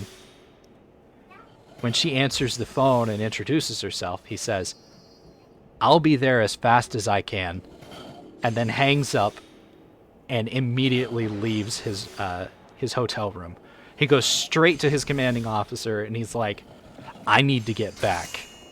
And his commanding officer is like, "Why?" It's like, "Because I have someone to kill." And his commanding officer's like, "You can't be serious." It's like, "I need a plane now." So, you know, the commanding officer's like, you can't go yet because there's still martial law, but we're going to cancel the martial law very soon. The cure is almost done. All you have to do is wait a little bit longer. It's going to be okay. The guy's like, "All right, fine. I'll wait a little bit longer." Cure gets passed out. Martial law gets taken away. He gets tested to see if he has a screwworm infection. He does not. So he's allowed to get on the first plane, which isn't really a plane. It's more of a spaceship. It's literally a low orbit spaceship. It goes out into space and then comes right back down. It's a hell of a lot faster than an airplane. Stand by. And he gets to that city, but he's a day late. It took an extra day for them to declare martial law was done and everything. When he arrives, he's met with terrible news. Jump back to the girlfriend. The next morning, they wake up and they're just having breakfast. He comes in the room, you know, with his wheelchair, and he's like, "That smells amazing." And his girlfriend's like, "Yeah, because a beautiful woman is making you food." And he's like, "You damn right." Because flirting is a thing. No matter what your mental state is, eventually you're going to flirt as hard as possible to get some of that action. And, well, I suppose she's his fiancée at this point. Yeah. So they're flirting and they're minding their own business when suddenly the door to their apartment is kicked in. And in comes striding the younger brother with 4 rank 9 martial artists. And the first thing he does is start demanding that his older brother forgive him for everything that he's done and just forget about this whole situation. When, you know, they don't listen or anything like that, this is when the girlfriend reveals that, you know, Lin Feng is on the way. He is going to come back and he is going to be there soon. And when he does, the younger brother has hell to pay for the shit that he's pulled. And the younger brother is not a fan of that. Now, the reason why the younger brother knew that bad things were about to happen to him was because he wasn't the mastermind behind the whole stealing his brother's wealth thing. No, this other motherfucker named Feng Zhaohui or something? It was Zhang Fui, F-E-U-I or something like that. This guy was the 7th son of like 9. And no matter how wealthy your family is, when you're that low on the totem pole, you're going to inherit very little. So he knew that he wasn't going to get very much money. Even though the guy was basically rich and could afford anything he fucking wanted, he wanted to make some money for himself. And the way how he saw to do that was to rob this other fucker completely blind. What a great human being. What a great human being. So he convinces Yu Shui, which is the younger brother to Yu Shan, that he needs to con his parents out of everything and give him 30% of it because he thought of the idea to do it. He would help him do it, so he got 30%. Cool.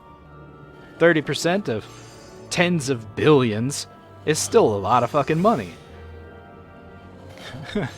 So, they do their thing, and they manage to do it. But the younger brother started to... Or not the younger brother, the other guy started to feel antsy, and he wasn't entirely sure why. As he was listening to the stories told by the younger brother, Yu Shui, he started to realize, oh shit, I might have bitten off more than I can fucking chew, and I might choke on this. This isn't good. I should probably seek help. So he's like, you have to kill your brother before Lin Feng shows up, or we're both gonna die. You don't understand. That guy is going to kill us over this. And the younger brother's like, fuck. So he shows up, and that's why he's demanding that his older brother just forgive him and forget. Forgive and forget. You know, the money is already his. It's never going to be his, the older brother's again. It's not happening. Forgive and forget. Forgive and forget. And the older brother's like, no, that's my fucking money that you stole from me. The younger brother's like, you forced me to do this, and has the martial artists attack him and set fire to his apartment. When Lin Feng shows up, he finally arrives, and he goes to like a car rental company, so he can get a car, so he can, you know, get out there. A travel agency or whatever. He's talking to them, and they're like, he's like, take me to the Yu family estate so I can see my friend. And they're like, oh, so you came back for Yushan's funeral. Main character stops and is like, what do you fucking mean funeral? He was alive last time I talked to him. Yesterday. Why is he now dead? Forehead kisses.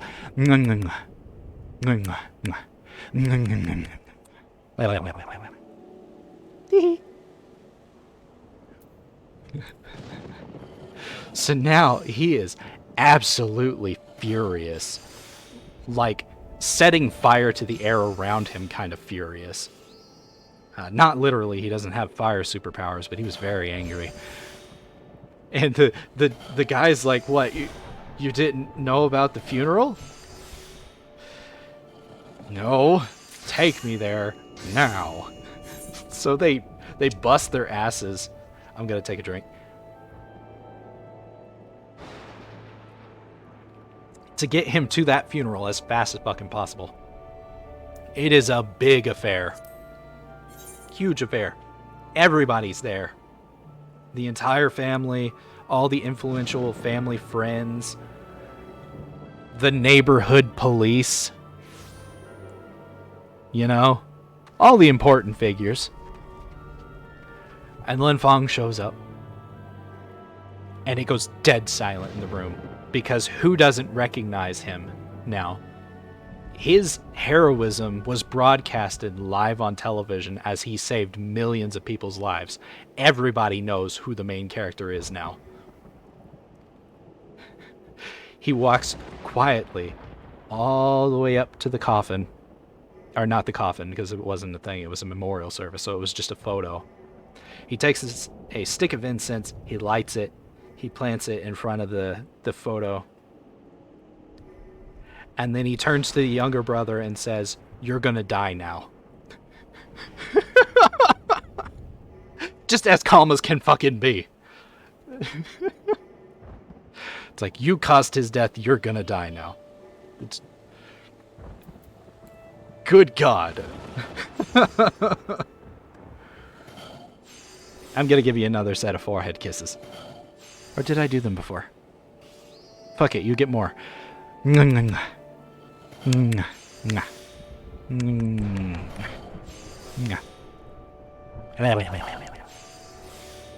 Just look deep into your eyes with my chin eyes and just be like, all over your forehead.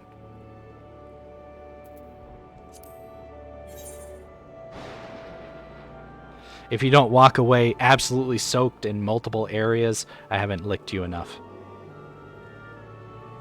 I know what I said.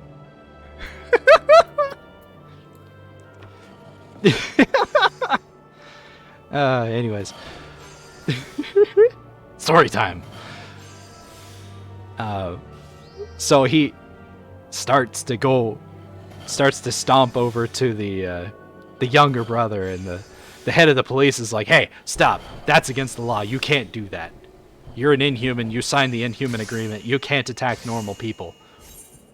And the main character is like, fucking watch me. Grabs the younger brother by the head, drags him over, snaps his legs, and then proceeds to force him to kowtow in front of his brother's memorial photo. What kowtowing is basically you get on your hands and knees and you tap your forehead against the floor as a sign of respect. You do this when you're meeting someone who's very influential, or when you're taking on a master martial arts. Basically, when you're taking on a teacher or something like that, you kowtow 3 times. You tap your forehead against the floor 3 times to show that you respect them greatly. When you get married, you turn towards the gods and you kowtow to them. The heavens and the earth, and you kowtow to them to show that you respect the heavens and the earth and hope that they will bless your wedding. He's forcing him to kowtow, and he's not tapping his head gently against the floor. He is cracking the floor with this man's skull, painting the floor red with his blood, forcing him to respect his brother in death because he's about to fucking join him. And that's when the martial arts police show up. Basically, the ones that police the Inhumans, the ones that have broken the genetic law, and martial artists in general. These are the ones that show up to make sure they don't break the law, commit crimes, that kind of thing. And the main character, who is still forcing the younger brother to kowtow, looks over at them and goes, "You can't stop me. This guy's dying today." And they're like, no, that's against the law. You can't do that. And he's like, fucking try me. So they try to stop him forcefully, and he's like, no. And punches 2 of them right out of the building, through the walls. He's like, fuck off, punch. He didn't kill them, but they certainly are going to be in the hospital for a while. So the other 2 are like, shit, quick. Call everybody we know to stop him. And so they do. More Inhumans show up and start battling against the main character. They underestimate him, so 2 of them get knocked out. The other 2 are doing their best to survive against the main character because they're not going to beat him. He is way more powerful than they are because, again, main character. Again, you don't fuck with the main character, because he will end you and your whole country. So he's beating their asses. And that's when the younger brother is finally able to speak again, because he's been in so much blinding pain, he hasn't been able to speak. And he's like, I didn't kill my older brother. He's not dead. I didn't kill him. I couldn't do that. No matter what I've done in the past, I couldn't kill my own flesh and blood. And the main character's like, really? Now you remember that he's your older brother? After all of the ways that you screwed him over? After the point that you drove him to? Now you remember he's your older brother? When you're on the verge of being, like, fucking killed? Now you remember? Like, well, you better fucking show me where he is. Right now. So, he does. The main character literally picks him up and starts flying through the sky to go find him. They find him in an abandoned warehouse where he had been taken to. His death had been faked so that the younger brother could lie to the guy that forced him to do those actions, that coerced him into stealing his brother's fortune. Because he was afraid of the other guy. That doesn't excuse what he did, but still. he did that, and he was like, I couldn't just kill my older brother, all that bull stuff. So the main character goes into the warehouse, finds that the girlfriend is unharmed, and she's been looking after her boyfriend, who hasn't woken up since the attack at the apartment. The main character walks over and is like, oh good, he's still alive, and then realizes his battle buddy is breaking the genetic lock as they speak. As he stands there, he's seeing his buddy's legs grow back. He's like, oh fuck yeah, sweet. He broke the genetic lock. He's gonna be fine. He's gonna be more than fine. He's gonna be able to walk again. He's gonna be able to perform martial arts again. This is great. He doesn't approve of the way that the genetic lock had to be broken, but, he's happy that the genetic lock was broken and his friend isn't going to be a cripple for the rest of his life. So, he went from thinking his friend was dead to being happy that his friend was breaking the genetic lock, all within the span of a few minutes. And at this point, the legate, if you think of it in terms of the police, he's not the chief of police, or the police chief.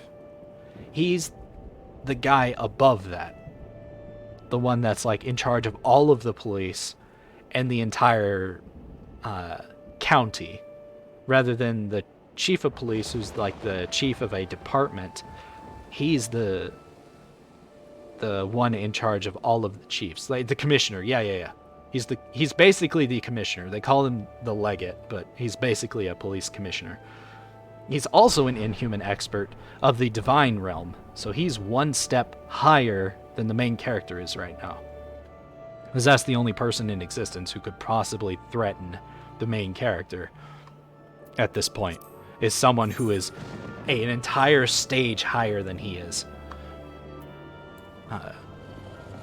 He shows up and he's like, you've broken the law, you're coming with us.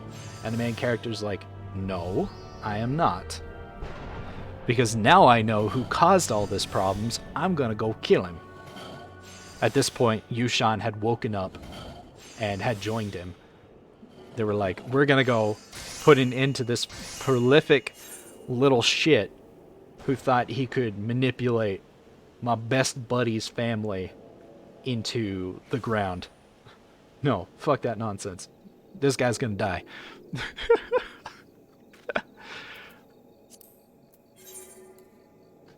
So, the Legate's like, you talked back to me, now you die.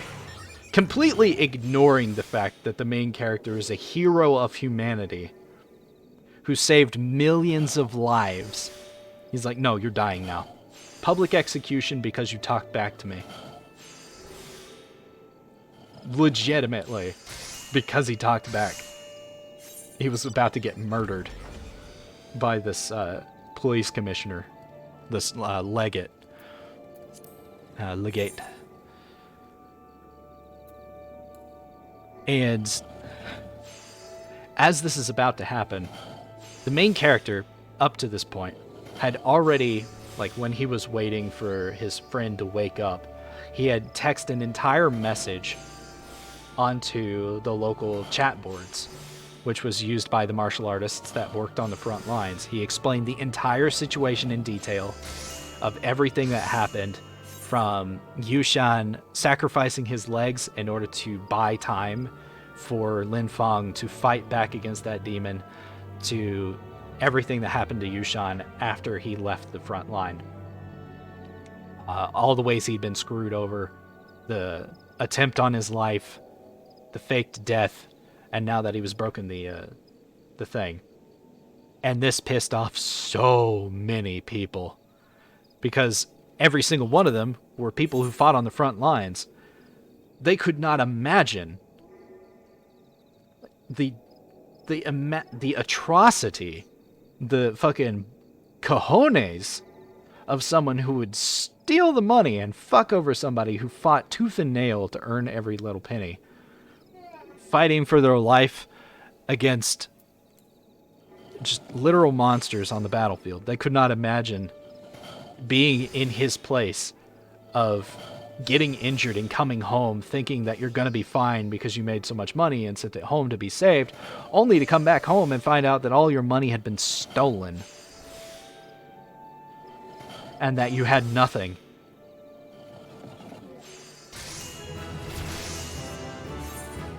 It's absolute fury. So many people were like, I'm in the next city over, I'll be there as fast as possible. And sure enough, while the Legate is like threatening to murder the main character, and is about to do so, inhuman experts from all of the neighboring counties and cities show up in droves. There's like 50 of them that show up because they're pissed about the situation and they want to help the main character with the setting the right of the wrongs, righting the wrongs. And you know, they're trying to hold off this Legate, but the Legate is in the Divine Realm, so he's way stronger than all of them that show up. They're doing their best to hold him off, but the best they can do is trade injuries for slowing him down. And then a motherfucking dragon appears. And on top of that dragon is another Divine Realm expert who also read the messages on the board and was like, oh, hell no. He didn't show up to stop them from, you know, preventing the Legate from doing his job. He showed up to beat the shit out of the Legate for daring to get in the way. You let them serve justice. You lazy piece of trash who's never been on the front line. How dare you try to stop them? For seeking revenge for somebody who had the audacity to fuck over somebody who risked their lives on the battlefield. How dare you try to stop them? So he beats the ever-loving shit out of the Legate. Him and his dragon just beat the shit out of the guy. And finally, when it's over, the dragon rider, I don't remember his name, is like, alright, now that's solved. The Legate can't stop you anymore. So the main character's like, great. So he walks over to the dude that instigated the whole situation. Not the younger brother, the guy that instigated the younger brother. Reaches over and flicks him in the forehead, shattering his head like he just got shot with a cannonball. Instantly killing him. Executing him in front of everybody. And then the dragon rider's like, okay, now you have to come with me. And the main character's like, got it. Dragon Rider takes him straight to a hotel nearby, sets him down, puts him in a hotel room and goes, okay, now you stay here and you do not leave. And the main character's like, thank you. He's like, why are you thanking me? And the main character is like, because this is not house arrest. You're protecting me in order to set things right. And the Dragon Rider's like, motherfucker.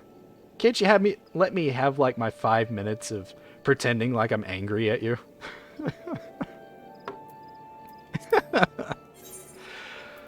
And guess who shows up? The invincible Fist Sage shows up and is like, you know, I like you. You've got some big balls. He's like, thank you for doing this. Shit you not. Thanked him for doing it. He's like, now because you've done this, I have leverage to force the government faction to send their martial artists to the front line. Because up to this point, ever since the founding of the governmental faction, there's like 5 factions for Inhumans. There's the academic faction, which runs the academies. There's the freelance faction, which is everybody who doesn't want to be associated with the other ones. There's the government faction, and 2 more. I don't remember what they were called because they're not very important. But the guy's like, now I can force the government faction to actually fucking do their jobs. We can make them get off their lazy asses and go to the front lines to help us out. Because thousands of martial artists were joining the government faction so they wouldn't have to go to the front lines ever. And instead would be put in positions of power to determine the laws that governed all the other martial artists. He's like, because of this, we can save so many lives because these cowards will no longer be hiding behind us. They'll be with us, side by side, fighting against these monsters. And after that, they changed the laws. So now, only people who had fought at the front line for a certain amount of time would be allowed to have a governmental position and could only have it for a few years before having to go back to the front lines to fight for another year or so before they could come back and get into another governmental position. This cycled this would allow actual people who understood what real martial artists were going through to make the laws and uphold them, as well as people who had real combat experience would be able to protect cities instead of figureheads who just had pretty little titles and were full of them fucking selves. It's amazing. And that's the part I'm currently at right now. I have read further than that. I've read much further than that. The story goes on quite the adventure. There is a point where the genetic fusion device that allowed the main character to become strong in the first place and break the genetic lock to begin with, becomes non-relevant. Essentially, it was a technology just to help somebody reach the starting point of what they would need for this other cultivation style called the battle body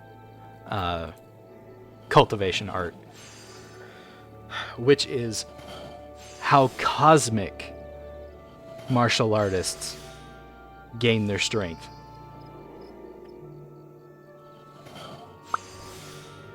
So it goes from being, find powerful dire beasts and fuse their DNA into his to become stronger, to,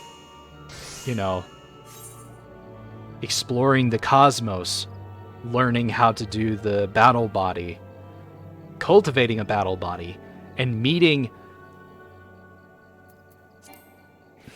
How do I put this into words? Imagine you look up at the stars and you see the moon, or not just the moon, but two moons floating in the night sky. And you're like, those moons are beautiful. And then they blink at you. And you realize that those two moons are not moons, but someone's eyes. That is the cultivation system that exists in this book. After a certain point, it's no longer how strong you are or how tall you are. You become planet-sized. You become galaxy-sized. And you're judged on the mass that your body has, not how powerful you are. If you're big enough to hold a universe in your hands, you're considered a universal martial artist. And that's not a metaphor. Literally holding an entire universe in your hands. So the main character, ends up inheriting a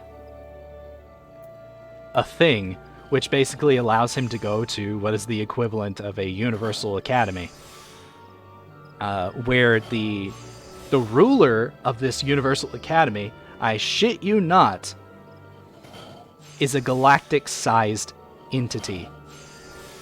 A being that's so big, he rules entire galaxies. He built, with his hands, a custom galaxy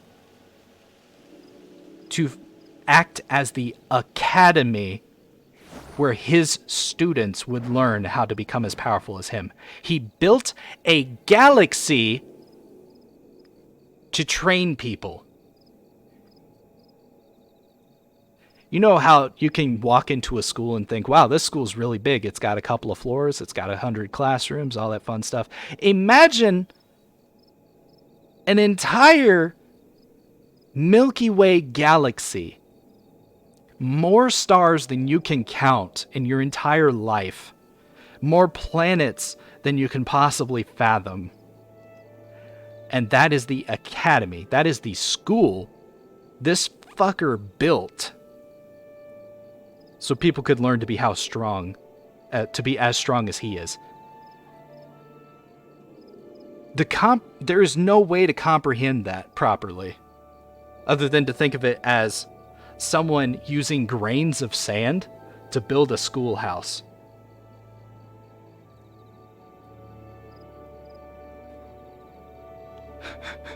When the main character meets him, because he's on the main world, when he meets the guy, what he meets isn't the guy. What he meets is a singular cell from the guy. One single cell. You know, like how your body's made out of trillions and trillions and trillions of cells. You know, skin cells, you know, fingernail cells, bone cells, muscle cells, all that kind of stuff. He meets one cell of the guy who looks like a normal human being. Who is 8 feet tall and is the smallest thing that is still that thing, that guy. That is the dean of that planet. His one cell calls it his avatar.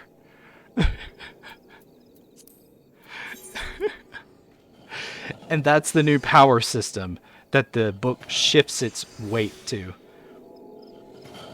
It gets crazy. Like, in other cultivation novels, they use, like, pill furnaces and stuff to refine medicinal pills and medicine, and they use forges to make swords, which kind of look like little basins that you would put charcoal in, and you'd light it, and you'd, you know, heat up metal and stuff, and you would forge on an anvil and stuff. They use stars for that. Supernova stars. They trade black holes like it's a currency.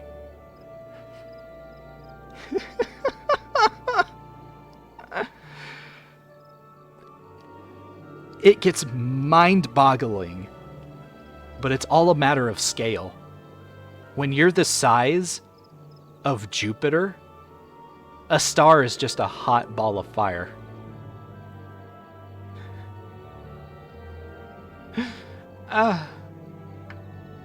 When you can take the entirety of the solar system into your hand, who cares if you gather up 10 stars and use the elements in them to forge yourself a new sword?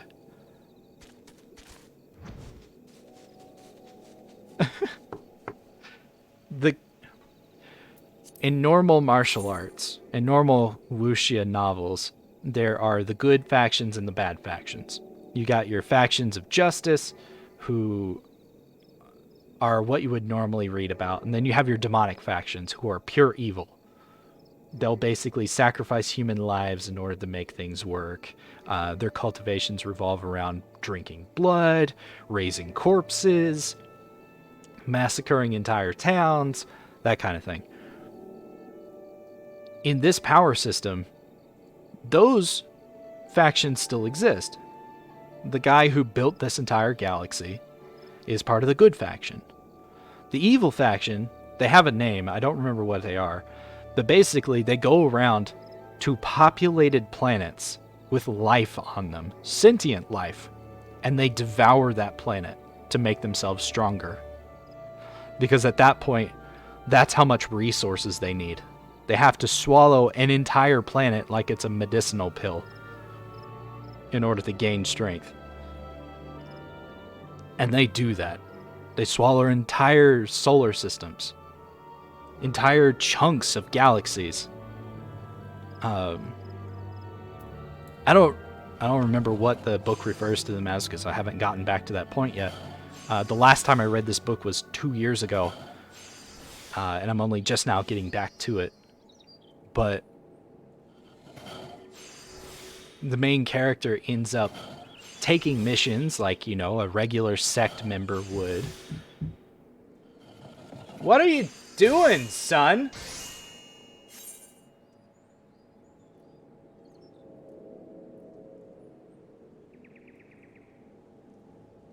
I'll be right back.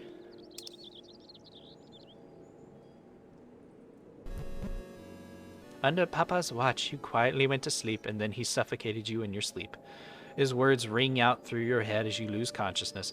His words ring through your head as you lose consciousness. It's over, Anakin! I have the high ground! Ah! Ah! Called it!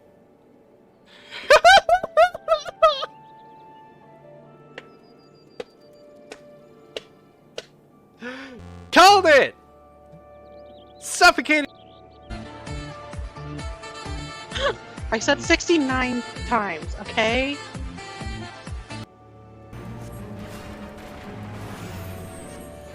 Fluid spread. He's gonna spread his fluid again. See, when I do it, it upsets people. But when this... Okay, I'm back. Don't panic. Forehead kisses.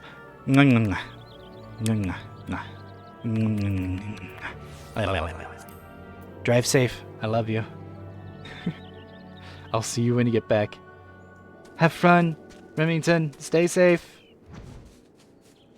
All right, but yeah, that's basically all I wanted to talk about. Was just that story. I have finished story time. I have finished gushing over this story. That's as far as I'm in it right now. Maybe I'll talk about it again next time. Maybe I'll talk about complete martial arts, which is complete martial arts attributes, which is a different story. Maybe I'll talk about that next time. Who knows? Love you too. Drive safe. But yeah. Good lord, it's been 6 hours. I just spent the last 2 hours talking about that one book. Wow. Did you wipe? Yeah? Did you flush? Did you? Go wash your hands. Alright. Yeah. Let's go ahead and knock out these last recipes and finally call today over, because I'm totally comfortable with ending. Oh, I have that map. Okay, let's hit level 40 and then we'll unlock treasure hunting and we'll go do that one map. And then we'll be done for the day. Because when you gather at level 40 or higher gathering points, you have a chance of getting leather maps. There'll be different quality leather maps. Like it starts with regular leather, and then it's like toad skin, ram skin, wolf skin, pest skin, that kind of stuff. Hippogriff skin leather maps. There's different qualities of them. This is the level 40, which means that if you're level 40, you'll be able to complete it. Since I'm level 46 and a half as a conjurer, I should be able to beat it on my own. And it tends to drop rare materials, money, minions, armor, weapons. It's good to do. And it's fun. So that's what I'm going to do. I'm going to hit level 40 as a weaver. Then we're going to go unlock treasure maps. And we're going to hunt down the treasure chest. It should take about another hour. Because actually finding the treasure chest is the hard part. Because when you pop open the treasure map, it shows you a very small section of a map and tells you what area it belongs to, but not where on the main map it is. So you have to compare the main map to the treasure map fragment to find where your treasure chest is supposed to be, and then open it. when you do, sometimes it's guarded by monsters, sometimes it's not. Sometimes it's a portal to another world, which has a mini game you can do that'll get you money. Those are generally the higher level maps, like the level 60 maps or the level 70 maps. Those tend to be the ones that have the portals to the other worlds. But they're still worth doing. They're fun. So I'm gonna do them. What other recipes do I have? I've never actually looked at these. Angler's hat. It's level 35 gathering hat with perception on it. Linen cap of crafting. Linen bottoms. Guiders. Vintage cote. That needs a moth-eaten cote. Okay.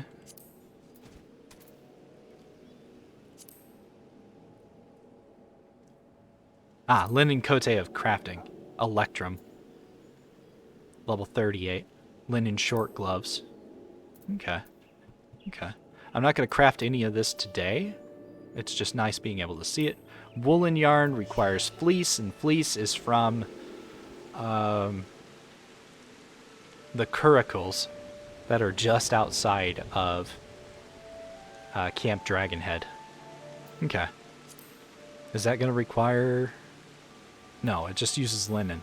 Okay. So it doesn't use wool. It uses linen. That's not bad. And then the rest of the stuff down here uses wool. Linen deer stalker. Red beret. Nice. Woolen hat. Level 41. Finally, I have recipes for stuff that's closer to my conjurer's level. Altered linen gown. Ranger hat. Woolen beret. Woolen cavalier's hat. Ranger tunic. Woolen tunic.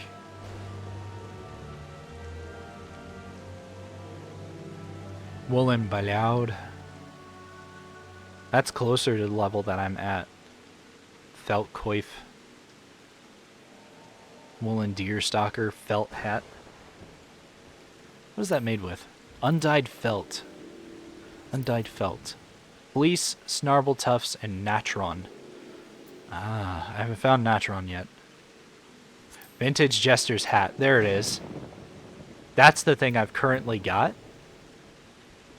Gotta tell your recipes to get up to your level, yeah. This is the hat I'm currently wearing. The Moldering Jester's hat. This is the recipe to restore it back to its proper form, which is 8, 7, 7, and 12. This has 6, 6, and 6. So already it's like several stat points higher. And way better. Way better stats.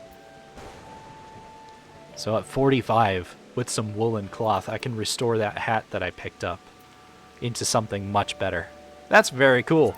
That's very cool. I like that a lot. You gotta wait for them to actually knock on the door, bud. So you go sit, you watch your movie.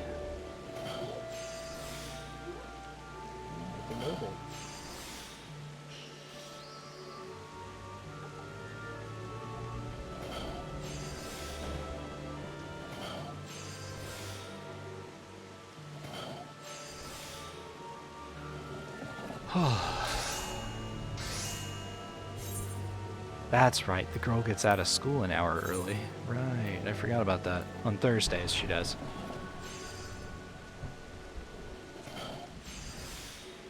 Alright, let's keep making linen until I hit 40.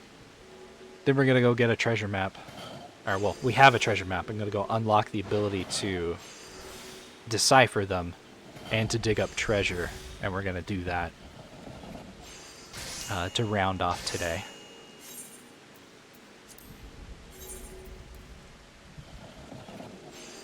$32,000 experience left. Good lord. I have just been talking and talking and talking today. First it was my family history, and then it was recapping a book I'm reading. And I kid you not, the 2 hours I was talking about that book, all of that content is in the first 90 chapters. It took me 2 hours to recap 90 chapters. And I left so much out. Good God. What an adventure. Short strim my ass. I was gonna stop after I got like all the side quests done, after I got Goldsmith and Miner to level 40. Then I was like, nah, I shouldn't stop only 3 hours in. I should do something else. So I decided to level Weaver, and I have been doing that for the past 3 hours. First it was gathering materials, and now it's just crafting linen. And in the process of doing that, I have just been talking almost non-stop. Good Lord. I'm actually, I know this is going to sound weird, I'm proud of myself. There's been very little dead air in this stream, and I'm very happy about that. Maybe some of the things I talked about probably shouldn't have been talked about. I understand that. I get that. But, you know, you guys don't come here for me to talk about normal shit. Yeah, booty finder abilities, yeah. I'm gonna do that as soon as I hit level 40, which is one more craft away. Okay. Oh, nice. I'm gonna use up the last of the regular quality linen thread. Nice. But I'll still have like, what was it, 48 high quality linen thread?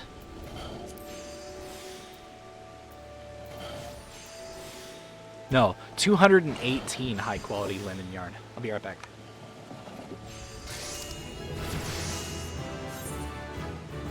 Down. Okay, 1 sec. Vitality. Oh shit! Hi? Turf War? Turf War. Wow. Wow. Wow! You seeing this? 1,378? 1,293?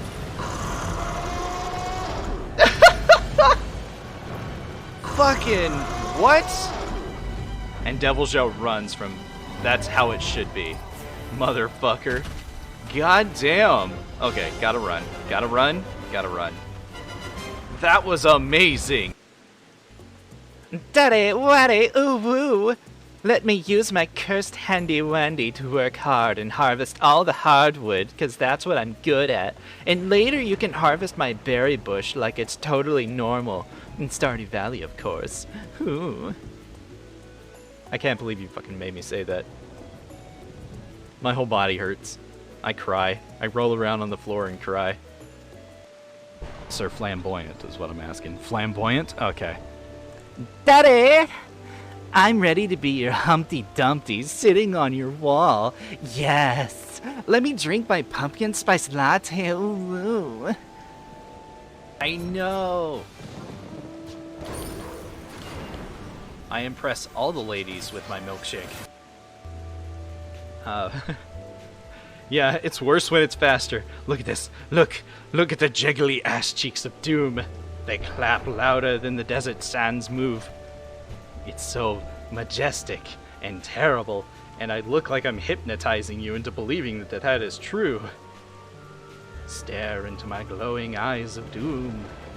And now look at the ass. Now look back at me. Now look at the ass. Now look back at me. I am not your ass. But that is one terrifying view.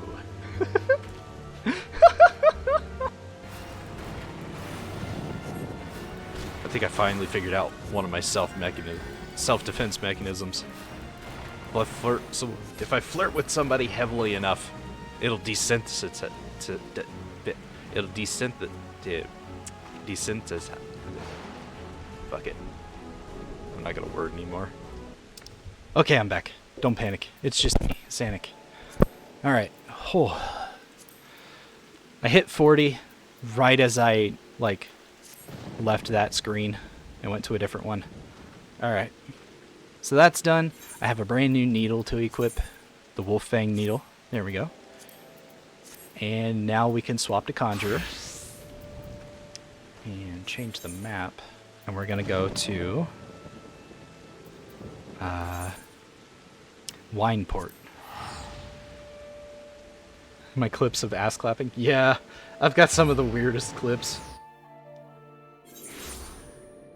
Honestly, the reason why, like, I come back after a clip ends is because I'm watching it myself, and I'm like, this is too funny to interrupt halfway. Halunu. Treasures and Tribulations. I did unmute, right? Yeah, okay. This unlocks Decipher and Dig. This allows me to use treasure maps that I pick up as a gatherer. So we're gonna knock out this quest very quickly, and then we're going to pop open the chest and see what's in it. Now, these chests generally have rare materials, money, sometimes armor, weapons, crafting materials, you know, that kind of stuff inside. Sometimes it's just a lot of money. The higher level maps will have portals to other worlds, which feature mini games, which you can make a very large amount of money off of, or get unique minions.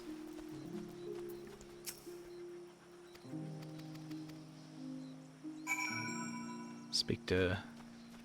Okay. Upper Lana, see ya. Right there? Okay.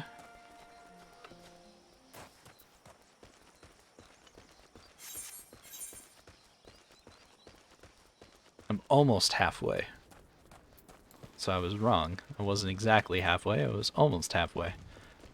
Not gonna drink any more orange juice, because why would I? I'm gonna be here for like, it'll be about 15 minutes. That's good enough to use one. I'm gonna be doing combat too, I think. So might as well.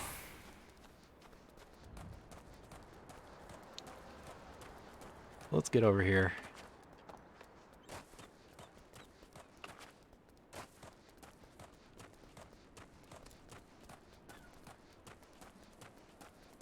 Get to Upper Lana, see ya.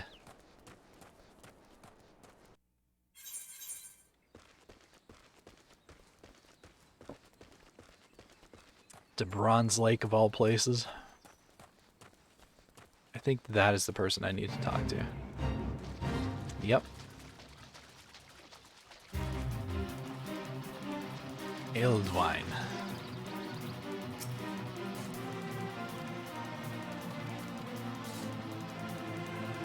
Casket what now?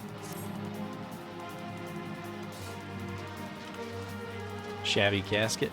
Ah.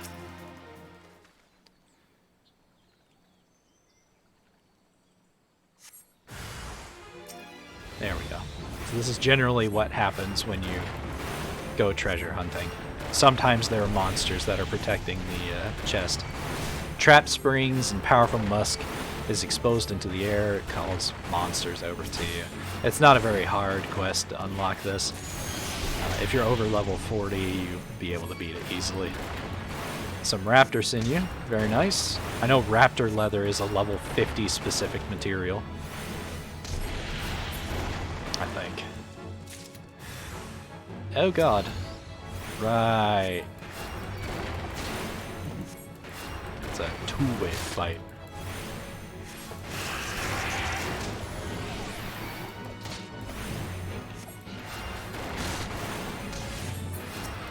No, I don't have a Chocobo yet. It requires me to be Ifrit and join a Grand Company. I have not yet gotten to the Ifrit fight. What are you doing?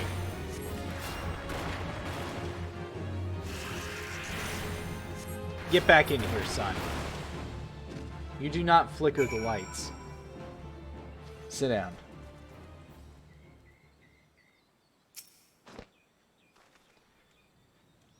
Good lord. All I see is the hallway flashing repeatedly as the boy flicks the light. Rude. A tattered coin purse and a broken bottle. That's the treasure? Lame.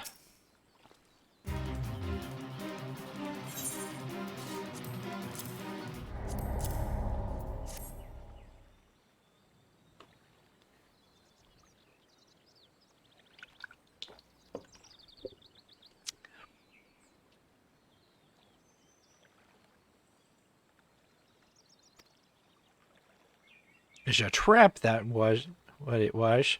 Opening the casket scattered this here bottle, and this foul slop poured out, luring them nasty buggers over. Great. Skip! There we go. Now I have the ability to decipher and dig. And that should be listed under my general abilities. Yep. Decipher and dig. Alright. Who's having a rave? Adult me says he's going to ruin a good light bulb. Right? Decipher. Time-worn leather map. Yes. Where is this going to take me? Middle Lanacea. Middle Lanacea. Okay. Lanacea. Middle. It is right here. It's right there. So let's go to Lanacea, the limbs and limits of docks. Come out middle Lanacea and just walk over. It's right next to the lower Lanacea entrance from middle Lanacea, so that was not hard at all to find.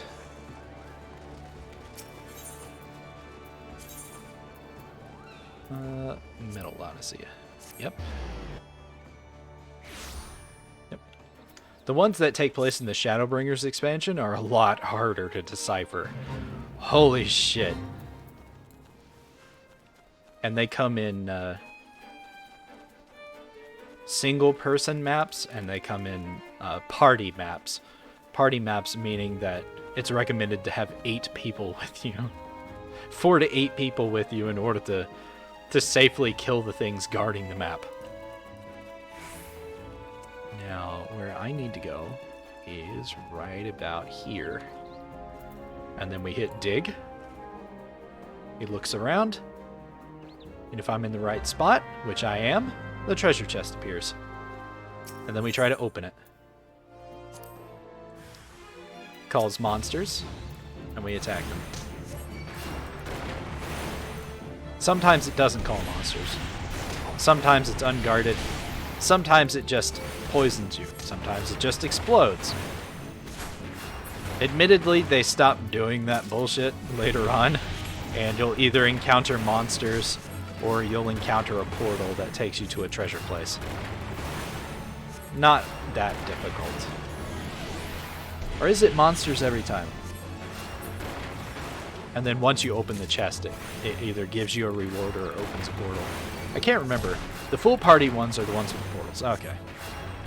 That makes sense.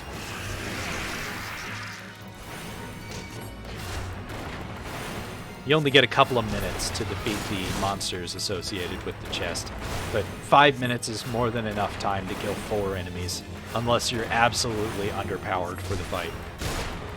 Against enemies 10 levels lower than me, I'd be disappointed if I couldn't kill them in 5 minutes.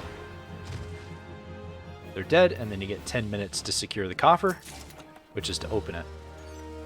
That is a lot of stuff. I got a pair of ethereal toadskin duckbills, which are level 35, with an unknown stat attached to them. A bottle of Aramantiers, 5 vials of cordial, which when you drink them it restores 300 GP, which is gathering points. It's monsters every time and chance a portal after clearing and opening the chest. I got a moonstone, very nice. 3 high-quality steel ingots, 5 bolts of high-quality undyed velveteen, and 4 circles of hard leather high quality. And 2,000 experience and 1,353 gil. Not a bad haul, to be completely honest. It could have been better, but it also wasn't absolute shit, which I'm kind of okay with that. It could have been so much worse, but it wasn't, and I'm happy for that. It does mean, though, that my inventory is completely fucking chocker-blocked. So I'm going to have to clean my inventory eventually. Can I put away my fucking weapon, please? Thank you. Alright, and that was treasure hunting. You can only have one of each kind of map. So if you have a time-worn leather map in your inventory, you cannot pick up another one. There is a caveat. You can put that time-worn leather map on a retainer or mail it to a friend, and you can pick up another one. Or you can put it into your chocobo bag, which doesn't count as your inventory. Yeah, for this level, it is pretty decent. That was a lot of really good materials, pretty much. I don't need high-quality steel, but I think I need velveteen, actually. Velveteen might be pretty high level for me.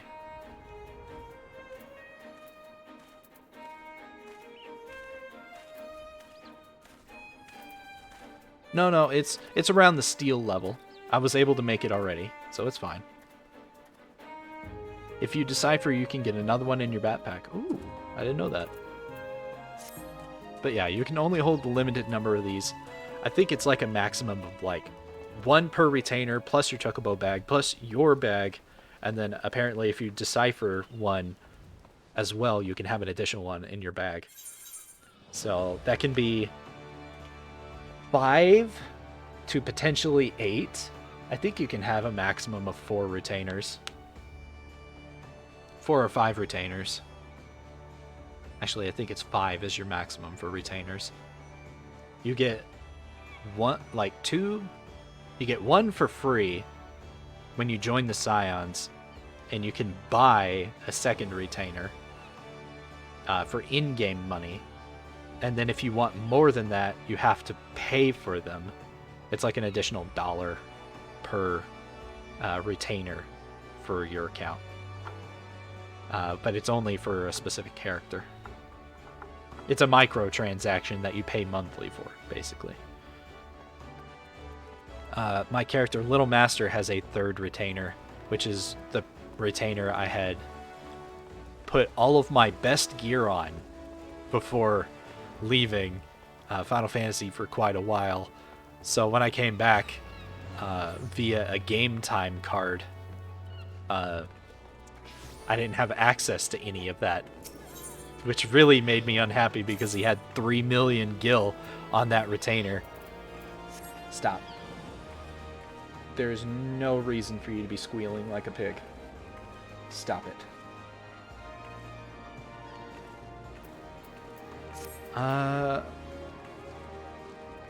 Yeah, I'll sign out over here. And then tomorrow it's going to be more achievement hunting. Let me see where I am for the crafting and gathering achievements. Crafting in the air? No, I'm not getting that anytime soon.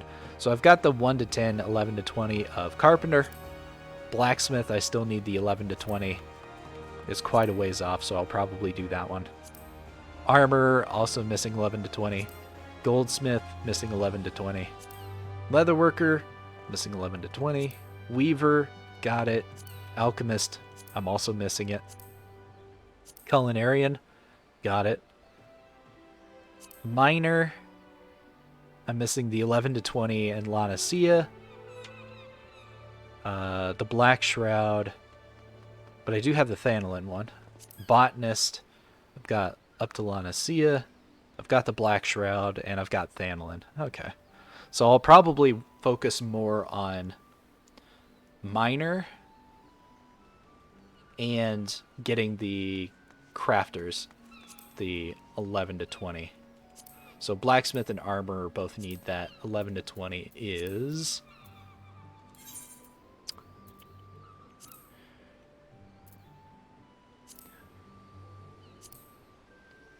Iron. Iron he gets for Blacksmith, and then... yeah, Iron for Armor as well. So... I would need to make 300, so that's 900. That's 1,800 iron ore to make 300 ingots across both Blacksmith and Armorer. That's probably what I'll end up doing all day Friday. And just going into story time. Again. Good lord. Good lord. But alright. Pop over to just chatting. We're ending 20 minutes early. That gives me enough time to use the restroom and get started in the kitchen. I want to do a little bit of dishes before I make dinner today, because the wife has done the dishes the last 3 times, and I feel bad about that, so I'm going to do some myself. We're not doing noodles, we're not doing chicken. We're doing burgers. Twitch. Doing smash burger wraps. Remind me again, did you mention the Beast Tribes wasn't going to be used? Oh, the Beast Tribes can be used. It's just, I'm not going to have access to them because none of them unlock before you beat A Realm Reborn. It's in the patches afterwards that you have access to them. Otherwise, I'd be doing stuff for the Ixali for crafting and gathering experience. They don't unlock until after 50. Same with the Amalja? Yeah, the Amalja. The Amalja, the combat class one. And the Sahagan, they don't unlock until after 50 as well. They unlock in the patches leading up to Heavensward. Which is unfortunate. But once I do beat Ultima and technically beat the A Realm Reborn portion of this challenge, I will get access to them and I will be able to do them. Now, I might make it a thing to do them. Mango is streaming. Cabal is streaming. I'm going to raid Cabal. Yeah.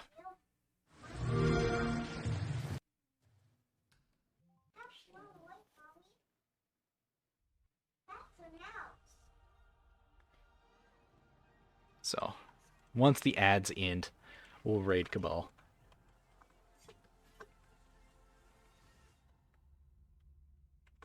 Cab Hall.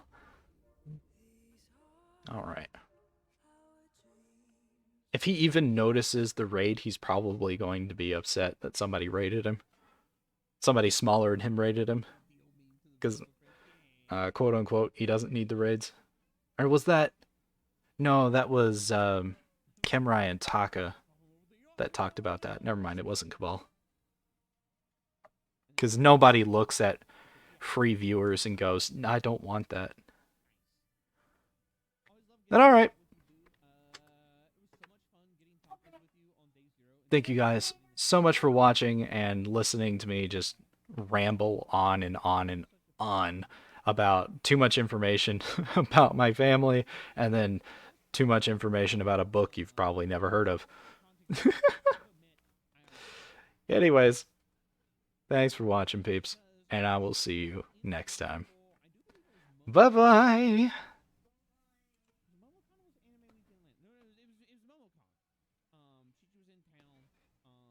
And I drove out to Atlanta because at the time I lived closer to Atlanta.